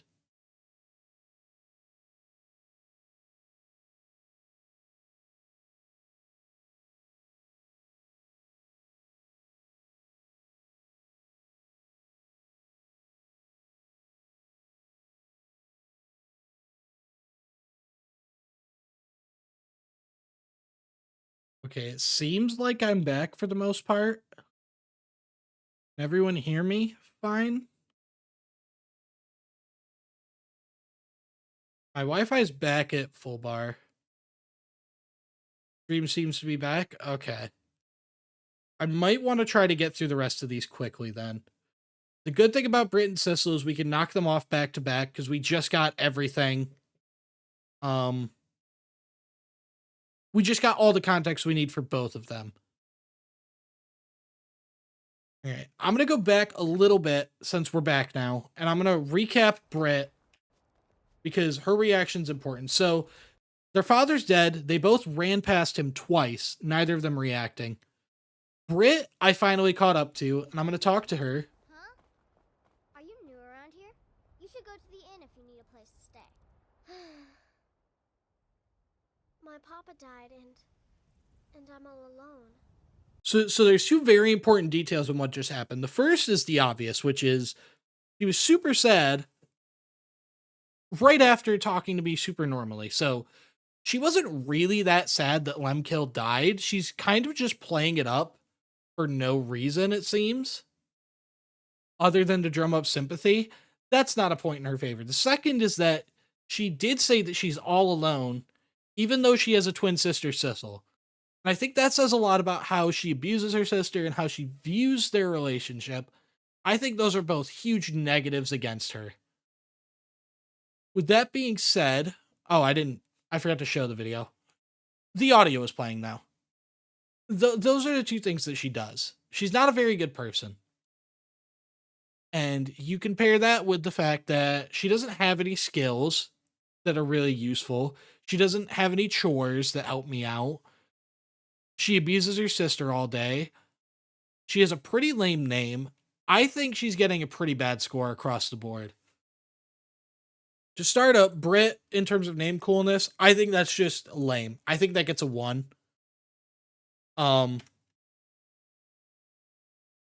She's like, Brit is just not cool. That's a 1. Reaction. She clearly does not care about her dad. That's also a 1. Obviously. She's not Giga Chad not caring about her dad. She's, I just don't care and I'm going to pretend I do just to get adopted out of nowhere. That's not Giga Chad behavior. What Clinton did is Giga Chad behavior. Can we give her a 0 for reaction because she also killed the entire stream? I wish. Her reaction wasn't emotionless enough to warrant a 0. 1 because she's abusive and lame. I would agree. Her name is very lame. She's not, like, she reacted very poorly. And in terms of usefulness, not only does she not have any useful skills, she will actively abuse all of the other kids. So I think she gets 1s across the board, making her the lowest scoring child of the entire list so far. We got Canute here. Canute scored a 4. Do you know how low a 4 is? Canute got a 0 in one of his categories because he was such an asshole. And he still scored higher than Sissel. Or no, he still scored higher than Brett. That's insane to me. Now with Sissel being done and at 3. No, why do I keep confusing them? But with Britt being at 3, I think it's time we turn our attention to Sissel, who is her twin sister. Now, twin sister is Britt, who frequently beats her. She's abused by her sister and her dad. The really, really good thing about Sissel, though, is she secretly takes magic lessons from Juan, who is another villager here in Rorikstead. You can actually see the two talking about magic lessons when I approach her in the clip. You'll see that in a second. The other thing I really like about her is she has the business acumen. She's got the Scully and Sophie grind mindset. Because if you harvest cabbages and leeks and potatoes from her father's farm, she'll pay you for them. And that is a twofold thing, because one, she's making money. Or no, one, she's getting her chores done, and she's keeping the economy thriving. But she's also kind of fucking over Lemkill, because she is paying you with his money. She's getting back at her dad for being abusive. I think that's all important context. I think for usefulness, she gets at least a 3. It's not really clear what kind of magic lessons she's getting. The most we get is that Juan says she'll teach her a spell to breathe underwater, which isn't entirely useful, especially not if you're playing as an Argonian. You can already just do that. But I think she's earned at least a 3. Before we get into that, though, let's see her reaction to her father's death. 2 for name and 3 for usefulness, in my opinion. I would be inclined to agree. Sissel's a perfectly fine name, and she is at least somewhat useful. I don't think she quite bridges into 4 territory, but she's on her way there.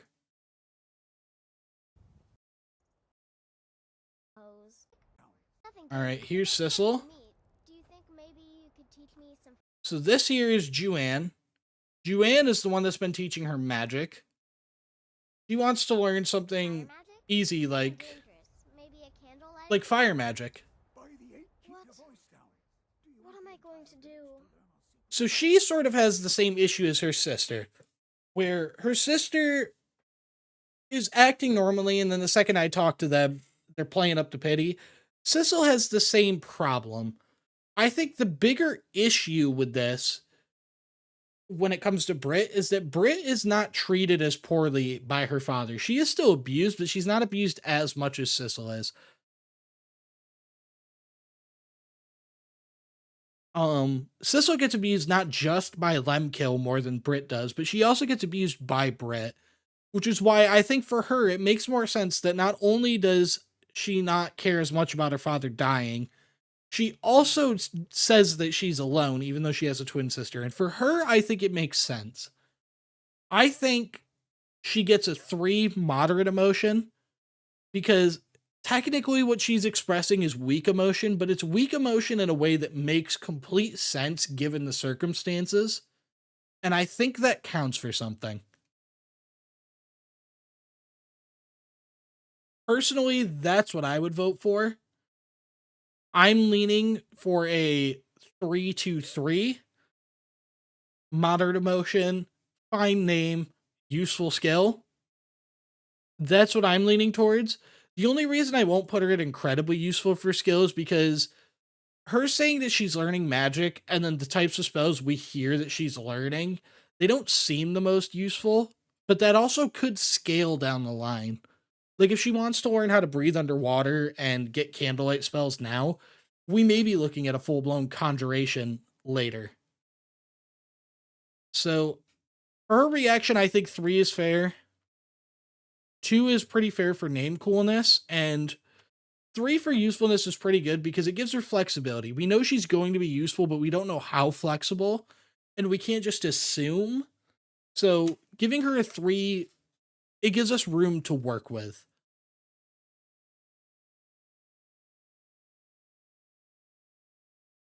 All right, I've locked Sissel in at 3-2-3, which means that next up, we have good old Alison. Alison is the last kid who does not have any parents. Alison sleeps on a bedroll at the Wind Peak Inn. His father was a sailor who took him on his last voyage, and after his father got sick, the two of them were dropped off in Windhelm, and yeah, his father died a few days later, and over the course of time, he somehow found himself at Dawnstar, which is not close, but not that far from Windhelm. It's, I'm pretty sure, the closest city. Alisan is he's a bit of a hustler though, because he makes his money by bringing food to all the miners of the Quicksilver and Ironbreaker mines, which are right there in town. They're right, really close. Um, so he hustles bringing them food from the inn, but then also once he's done feeding them, he goes and takes care of the chickens at the inn. He's just a hustler all around. He's got a really good work ethic. He clearly isn't happy with the situation, but he is willing to work to get out of it. And I think that counts for something.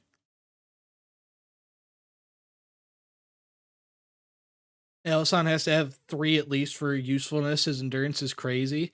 I think so too. I think he's earned a 3, possibly a 4 because of his endurance, but I'm leaning more towards a 3. Let's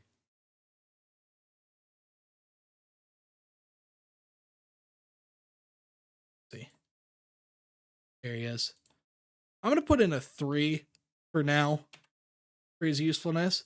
When it comes to name coolness, I think it's between a 1 and a 2. Like, his name isn't super lame, but it's not the coolest. It's just a pretty standard fantasy name. I'm leaning more towards 2 because it is such a standard name. Like, standard fantasy sounding name. I could be swayed possibly to a 1, but 2 seems the most fair. Keep forgetting the music, dude. And as for reaction, we'll have to take a listen.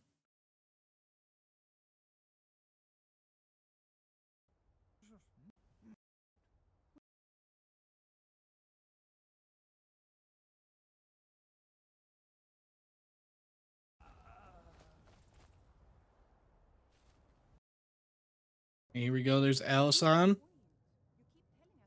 There. I think his name is a 2, and I'd give him a 3, maybe 4 for usefulness. He can survive Dawnstar, which is an arguably worse climate than Windhelm, and he can care for animals, and he's a go-getter. That is true. Dawnstar does have I think, a worse climate than Windhelm. And he is pretty well versed. Well, let's see. What did we give? Let me see. What did we give Blaze? Blaze got a 4 for usefulness. And I think Alisan is right there in the same boat as Blaze. He's an orphan who's trying to work his way out of it. He's sick of the situation he's in, but he knows that there's no way to get out of it other than to just grind. And he's on that Sigma male grind set. I gotta give him that. I think he's earned a 4. He puts up with the harsh climate. He puts up with the backbreaking work running all around town. I think he's earned a 4. We gave Sophie a 4. Yeah, we did give Sophie a 4 too, and he's basically doing what Sophie did. I think he gets a 4 then. That's true. I saw a lot of 2s for his name, because it is just a pretty standard name, so we'll go ahead and give him a 2 for the name. So all that's left, all his feats do point to a 4. Windhelm to Dawnstar, making all the journeys and taking care of animals, 4 makes sense. That is another thing we do have to talk about, or at least consider, is he made the journey from Windhelm to Dawnstar, and that's a fairly high level area. So he's got a lot going for him. Windhelm to Dawnstar is a crazy distance for a child. Yup. Yeah, that's insane.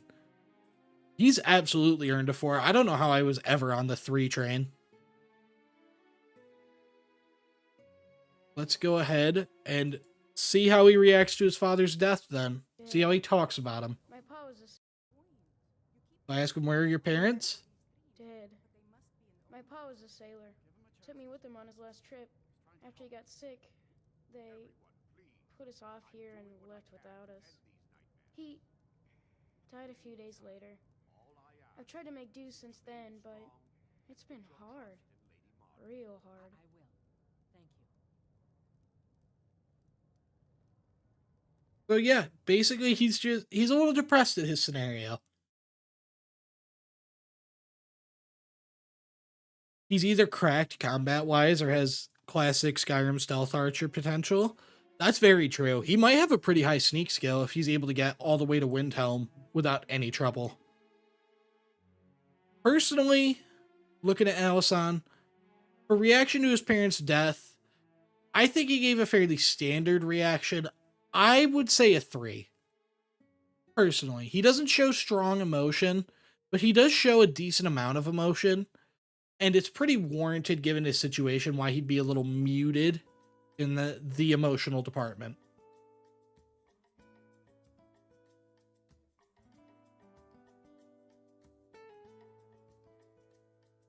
I'm gonna lock him into the 3. That gives Alison 9 points total for 3 in reaction, 2 for name coolness, and 4 for usefulness, which is it's a pretty good showing. 3, 2, 4. Yup, I'm right there with you, dude. That leaves, we've got 2 left. The next one we're going to go over is one I'm sure you're all familiar with. Good old Braith Battleborn. That's not really her name. I don't know why I said that second part, but her name is Braith. Her father is Amrin and her mother is Saphir, and both of them are total deadbeats. I never knew this before this challenge, but Amrin is legit one of the most pathetic characters in the entire game. He has no job, and his schedule consists of patrolling Whiterun for the majority of the day, going to the bar, and then going home and going to sleep before waking up the next day and doing that all over again. He also not only doesn't have a job and just patrols the city full of armed guards for some reason, he spends a lot of money trying to get back his family sword. We do that in game at a fairly low level. That's one of the first quests you're really intended to pick up. It's a pretty easy thing to get that sword back. He could absolutely do that on his own. He just kind of chooses not to and hires a bunch of other people to do it, and they all fail. Saphir also heavily neglects her daughter. She's constantly reading books and having arguments with her husband, never really paying much mind to Braith, so Braith is a very neglected child. Amrin is such a bum. He legit is. I never knew it until I looked at his schedule. He legit goes out and patrols the city, which there's no use to do. The city is full of guards. You don't need to be patrolling, dude. People get paid to do that. And then he goes to the bar and then goes home and sleeps. What a bum. But one pro of Braith is that she is ready to and willing to fight anything and everything. You talk to her and all she's going to do is tell you that she wants to beat the shit out of you. That's all she's going to do. She tells you boys, dogs, elders, there's nothing she won't fight. She's just going to go crazy mode. I think she'd be a useful combat ally. She does constantly battle another kid in town named Lars Battleborn, and if you confront her on this, she'll actually just confess that she has a crush on him. She likes the guy. Who doesn't bully the person they... Her primary skill is noteworthy because it is different from her parents. She has a primary skill of one-handed. I'm not sure if this is because she's a red guard and not a Nord. That might be part of it, but I'm not really sure. Her having a unique combat skill on top of her wanting to fight everything, though, that gives me the idea that she gets at least a 3 because of how useful she is in combat. I can understand her a bit. Her dad is a bum and her mother doesn't pay attention to her, and as a kid she might not know how to handle a crush. Exactly, like she's a good kid. Her parents just don't raise her. She's one of the few kids in the game that I think I genuinely improved her life by killing her parents, but only if I end up adopting her, which I don't entirely think will end up being the case by the end of this, but who knows? But yeah, that is Braith in a nutshell. I think she gets at least a 3 for her combat prowess. Having one-handed shows me that she's more capable than other people because she doesn't have the standard skills that everyone seems to have. And she is willing to fight pretty much anyone at any time. I think those two pair together nicely. She gets at least a 3 for combat. Her name, I'm not really...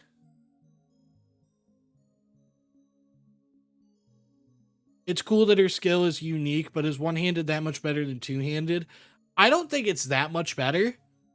I think it just shows that she is not like every other kid. She has a bit of an understanding of fighting in a way that the other kids don't, I think is what that shows. Because everyone and their mother has two-handed training in this game, apparently. And she has one-handed, which shows me that she's not like every other kid in terms of her ability to fight. Either way, I think she earns a 3 for being useful just because she can fight to a certain degree. She might not be incredibly useful, but I think she at least gets a slightly useful tag. One-handed is also cool because Amrin does teach you one-handed and block after his quest. That's true. It's true. Not her husband. That would be very problematic. Her father is a one-handed teacher, which is pretty cool. She's not like other girls. She's only one-handed. I think she's the only one that has one-handed as a primary skill for the children. 1 or 2 for the name, 3 for usefulness. That's where I'm sitting. I think Braith is a perfectly fine name. I would go 2 for the name and 3 for usefulness. I honestly do not remember how she reacts to her parents' death, so we're about to find out.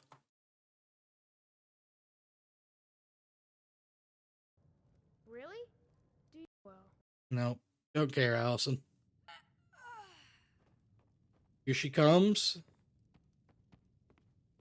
She's a bit of a weird case because she reacted differently when I killed just her mom to when I killed both of her parents later on. So when it's just her mom, By the gods, this can't be happening. it's pretty much the standard reaction. Sees her mom, gets upset, says, "Oh no, by the gods, this can't be happening," and then runs away.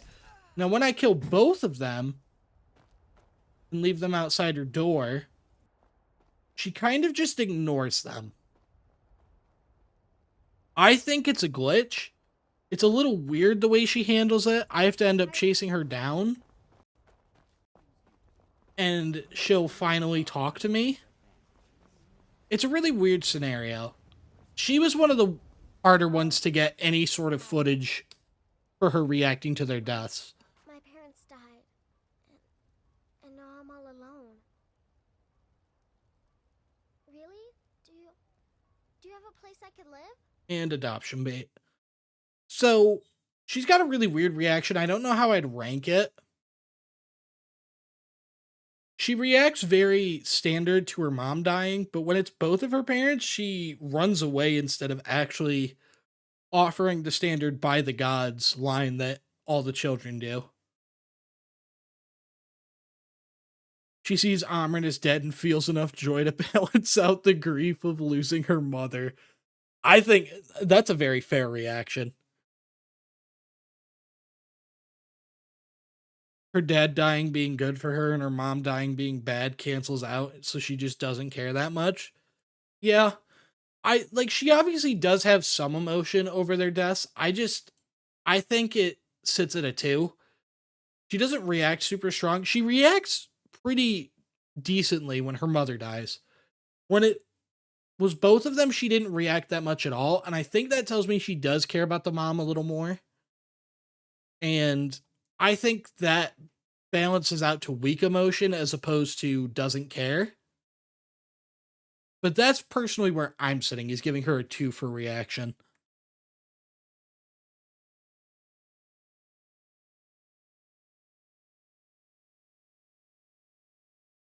I think I'm going to lock her in at a 2. she doesn't seem to care much when it's both of them, but I think that's just because it is a really weird situation. And she does clearly care about her mom to some degree by how she reacted when she died on her own, and that counts for something. And with all that done, we've got one more child. The last one. The most painful one for the entire run. Ada. Ada was the bane of my existence this run. And the reason she was the bane of my existence is because her father is the only one in the game that you have to complete a quest to make non-essential. Only one. That quest just so happens to be the final quest in the Dragonborn DLC, which is a very difficult DLC. That is not an easy one. Absolutely, Val. Get Skyrim as soon as you can. I think it's an overrated game, but it's not a bad game. It's an amazing game. It's just overrated because any game that's really good and is considered to be really good is going to be overrated. What is the anniversary upgrade? The anniversary edition Bethesda did this thing they called the Creation Club, where they basically let modders put stuff into the game and then charge for it. And what the anniversary edition does is it just gives you all of the initial batch of that for free. So you get stuff added to the game, like a bunch of new weapons. You get a whole mechanic of fishing. You can get backpacks now. You can get different armors.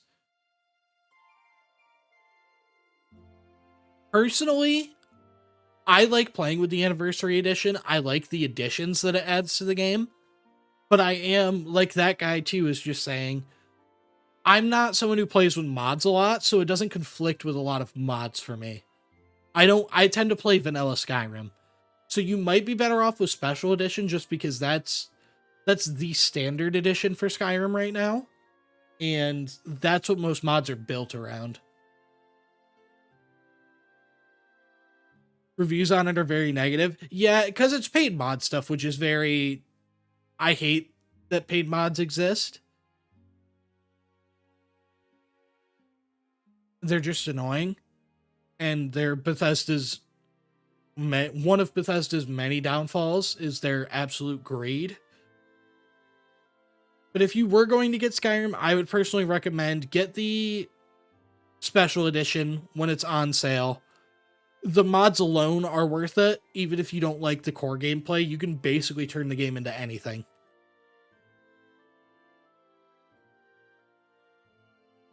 But with that, we have one kid left. And it is far and away the most painful thing in the entire game. So, again, entire Dragonborn DLC needs to be done just to kill her dad.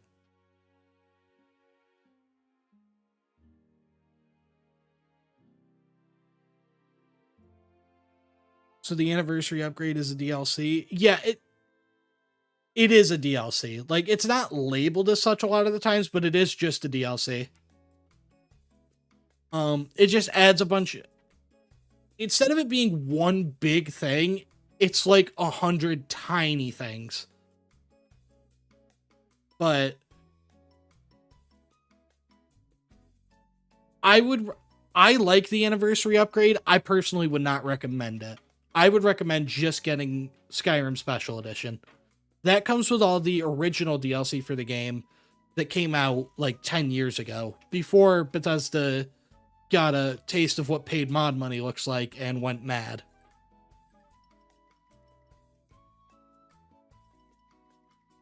Thank you, Triton. Yeah, I didn't honestly know if I was going to hit 18k before the end of the year. I was really excited when I saw I did. Nice. You will not be disappointed, Val. It is a goated game.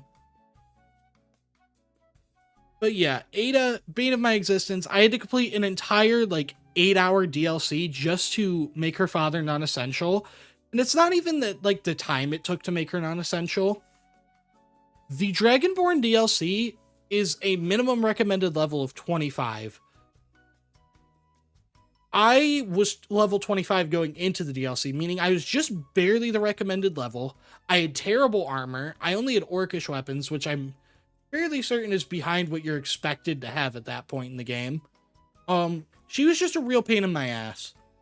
That doesn't really factor into any of her voting or ranking. I just wanted to complain about her. She's fucking annoying. One thing that is noticeably different about her is that she does have unique voice lines that none of the other kids have, because she has this weird way of speaking because of the way her village is. She pronounces G's weird sometimes. It's not a big deal. She is one of only 4 villagers not mind controlled by Mirak when you get to Solstheim. So that's kind of cool, I guess. She's very friendly to strangers, just like her mother, and her father's not that way, but whatever. So she's a little like Minette in that way. She very much wants to be a hunter. I think this is a big boost to her. She talks about it constantly. She practices in the woods by stalking rabbits and foxes, and she is continually asking her father to when she's allowed to go on a hunt, what she can do and when she can do it. So she very much wants to be a hunter, and I think that would be a useful skill because hunting is a very important part of the Iron Man challenge. You have to continually be replenishing your leather. It's not a particularly hard thing to do, but it is a very important thing to do. And one of the most important things about her character is she is just a good person. She just is.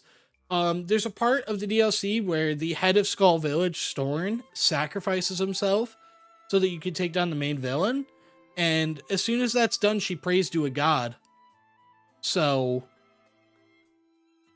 like, she prays for his spirit to be treated nice and gives him respect for sacrificing himself. It's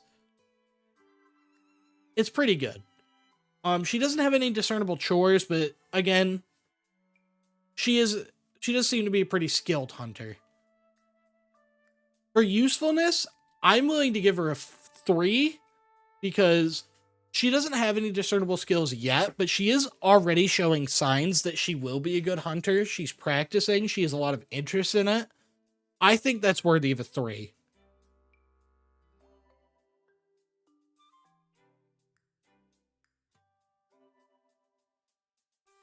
If she's not mind controlled, that means her mental fortitude is off the charts, so she could be immune to illusion spells, Ada upscale.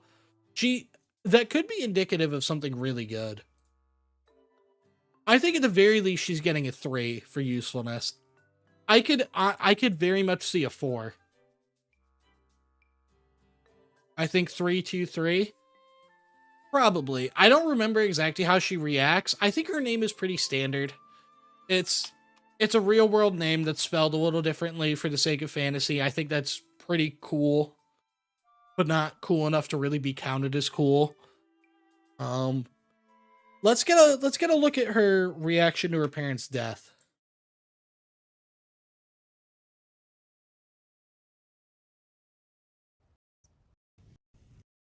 All right. So I gotta drag their bodies out first. It was a little rough.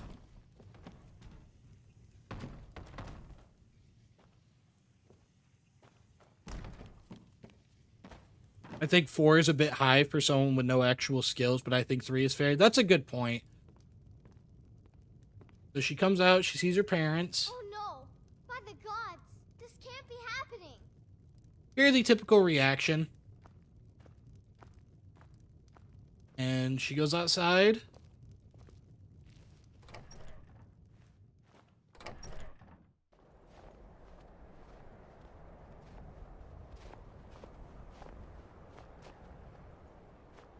Alright, and we're gonna walk around for a bit.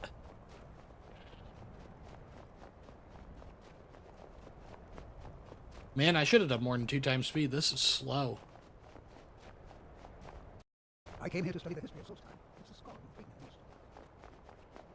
me. And she comes over here and she sits by the well. This is where I talk to her.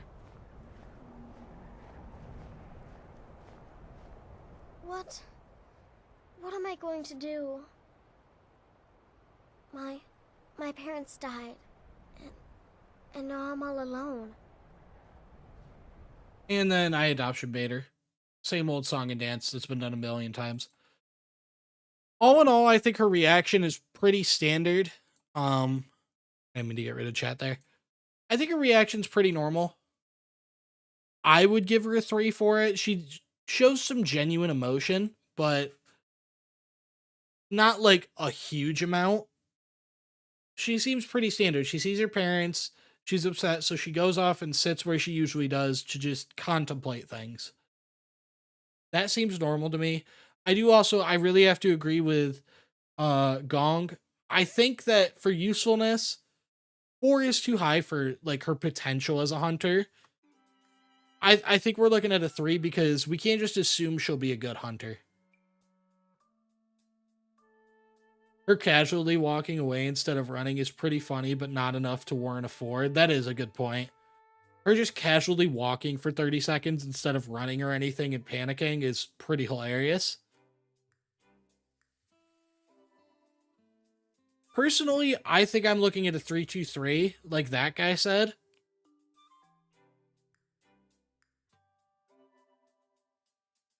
Hunting can lead to many other things: skinning animals, selling their skins, cooking their meat, selling their meat. Yeah, so the main thing with hunting is it would do 2 things. It would get you really valuable resources like saber eye cat eyes and large antlers, which can be used in potions, like really important potions. But the other thing it can do is it'll give you a constant supply of leather, which is really important for crafting. As for selling stuff, per the Iron Man rule set, we wouldn't be allowed to, but that is still a very useful part of her being a hunter.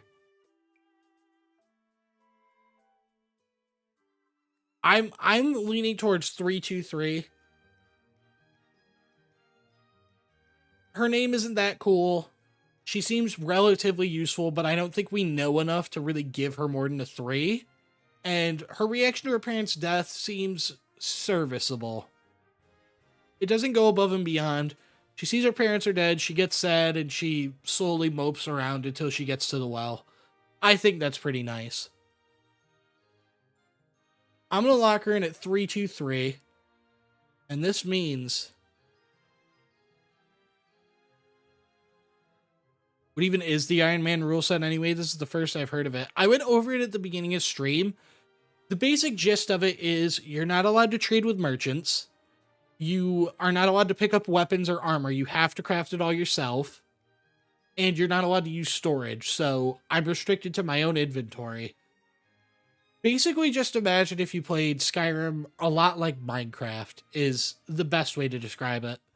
It's weird. It's a challenge that originates from old school RuneScape. And I think at the beginning of stream, I had a much better explanation for it. But the quick gist is basically you have to craft everything yourself. It makes the challenge, it makes the playthrough a lot harder than usual. But it also makes it, like, it's a lot more fun than it sounds. In a way I don't really know how to describe.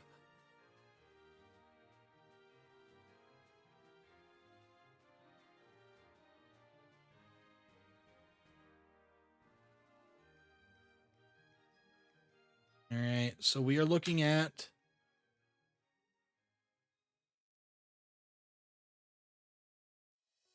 let me organize these so we know who is where in the ranking.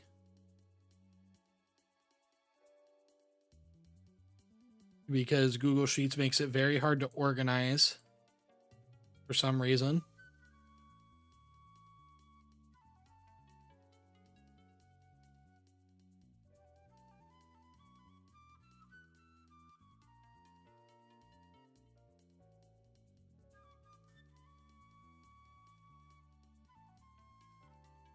Eight.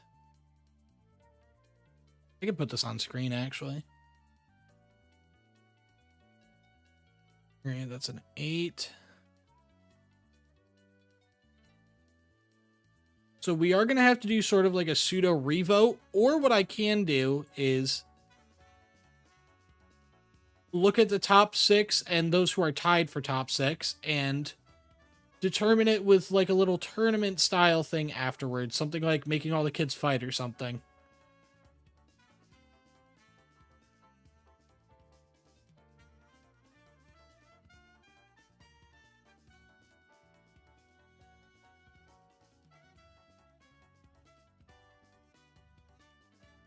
Your Wi-Fi screwing you over doesn't help either. Yeah.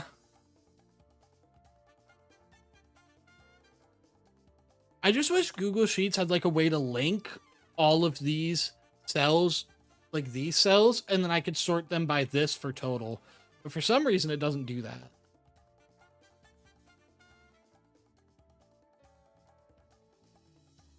Six. That needs to move down 1.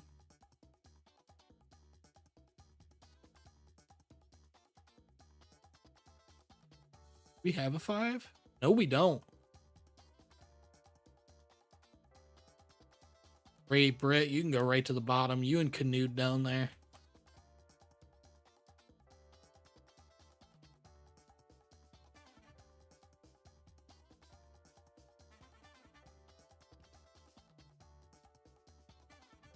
Scully goes right up to the top. Aerith.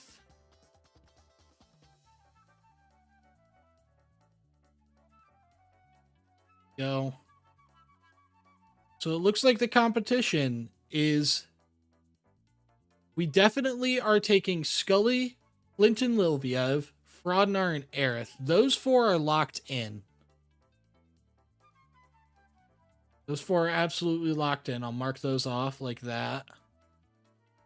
Now, the other ones that are up for grabs, we have Blaze, Minette Vinius, Allison, Francois Beaufort, and Sophie. Those are the other ones in, like, the same group. 2 of those 5 will make it up to here.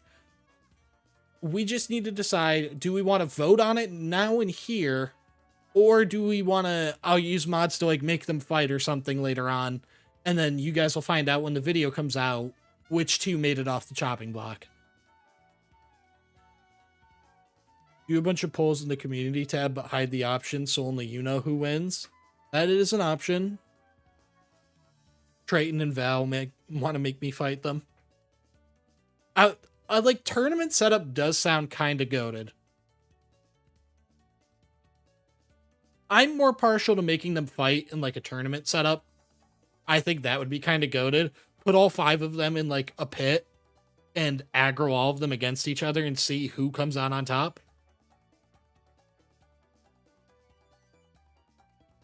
I'm leaning towards that. I think that is what I'm going to do. Yeah, I'm going to do that. I'm going to make them fight. So sometime in the next few days, I will figure out how to get Blaze, Minette, Allison, Francois, and Sophie as I'll get them together, have them duke it out, and we'll see who will make it up into the final 6. Scully, Clinton, Frodnar, and Aerith. Absolute goats. They earned their way to the top, and there's no contest. But yeah, that is the Skyrim Iron Manta Claws adoption orphan tier list, I guess. I really appreciate everyone who stopped by. You guys, like, seriously helped, because this is something that I could have just done on my own, but it would have felt weird. I liked being able to get together and have other people's opinions to help me figure out what's the best, what isn't. I mean, there were multiple times I thought one thing and then you guys brought up good points and I changed my mind. So, like, I really do really appreciate everyone who was able to stop by stream today and help out. It was really fun. Chill stream? Yeah, it was a nice chill stream. I liked it a lot. I'll have to figure out what my availability is going to be after the holidays, but I might be able to pop in for like a stream or 2 for a challenge. I don't think I'm going to be streaming super consistently, but like maybe I could find a week here or there to stream an Arkham challenge or something. Chill stream. Gonna test run Skyrim, then probably stream the playthrough. Honestly, oh, my stream's crashing. I don't know if you can even hear me, Val, but Skyrim is such a weird game because it's a very open-ended game. You're not gonna be completely with it the entire time, like doing the main story. It's a game that relies on you doing side content constantly because it's such an open-ended game. So I would recommend, if you're going to stream it, just go into the mindset knowing it's probably going to be like 30, 40 hours before you finish the main story. But yeah, I have no clue if people can even hear me right now because the stream's like, seems like it's dead, but it's not. It's just a play it type of game. Yeah. Yeah. Unless you're like really familiar, you're not going to get very far in a quick amount of time. Like the only reason I was able to get through the Iron Man run in the Iron Manta Claus run in 28 hours was because I knew exactly what I was doing in almost every turn. Which that sounds weird that I'm being like, oh yeah, obviously 28 hours is super fast. But for a run like this, 28 hours isn't terrible. Do I have any mod suggestions? Not really. I know Sky UI is pretty popular. UI for Betty UI, everything else is pretty much UI for Betty UI, everything else is pretty much optional. For this challenge, I've raw dogged it completely vanilla, no Sky UI or anything, but I know Sky UI and quick looting are two really popular mods. Other than that, it's pretty much all just what do you want out of the game? Do you want better visuals? Do you want new weapons and armor? Do you want whatever?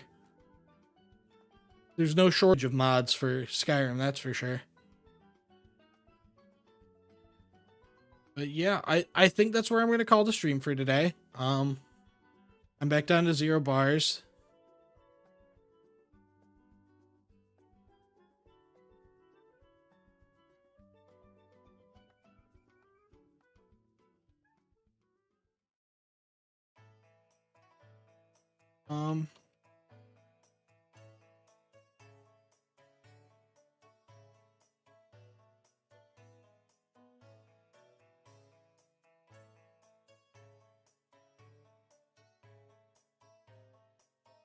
Yeah, I think that's where I'm going to end stream. I don't even know if any of you can hear me right now because I have 0 bars, but this is the first time I've had a problem ending stream.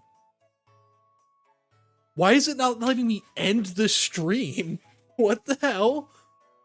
My Wi-Fi cut out and it's forcing me to stream instead of cutting my stream off.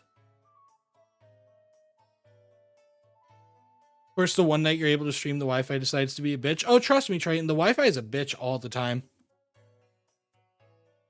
I've been having a lot of internet issues lately, but today's been a whole different beast. It legit won't let me end stream. Can I end it from my phone? That might be the play. I might have to end it from YouTube Studio on my phone.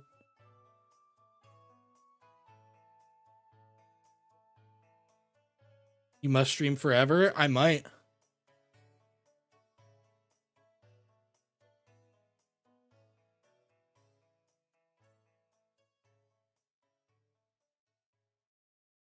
Yeah, no, I really do hope it goes well, Triton. Good luck. I might just have to unplug my computer because I can't end it from my phone. Or can I? I checked on YouTube Studio. I didn't check on actual YouTube. Channel. Manage videos.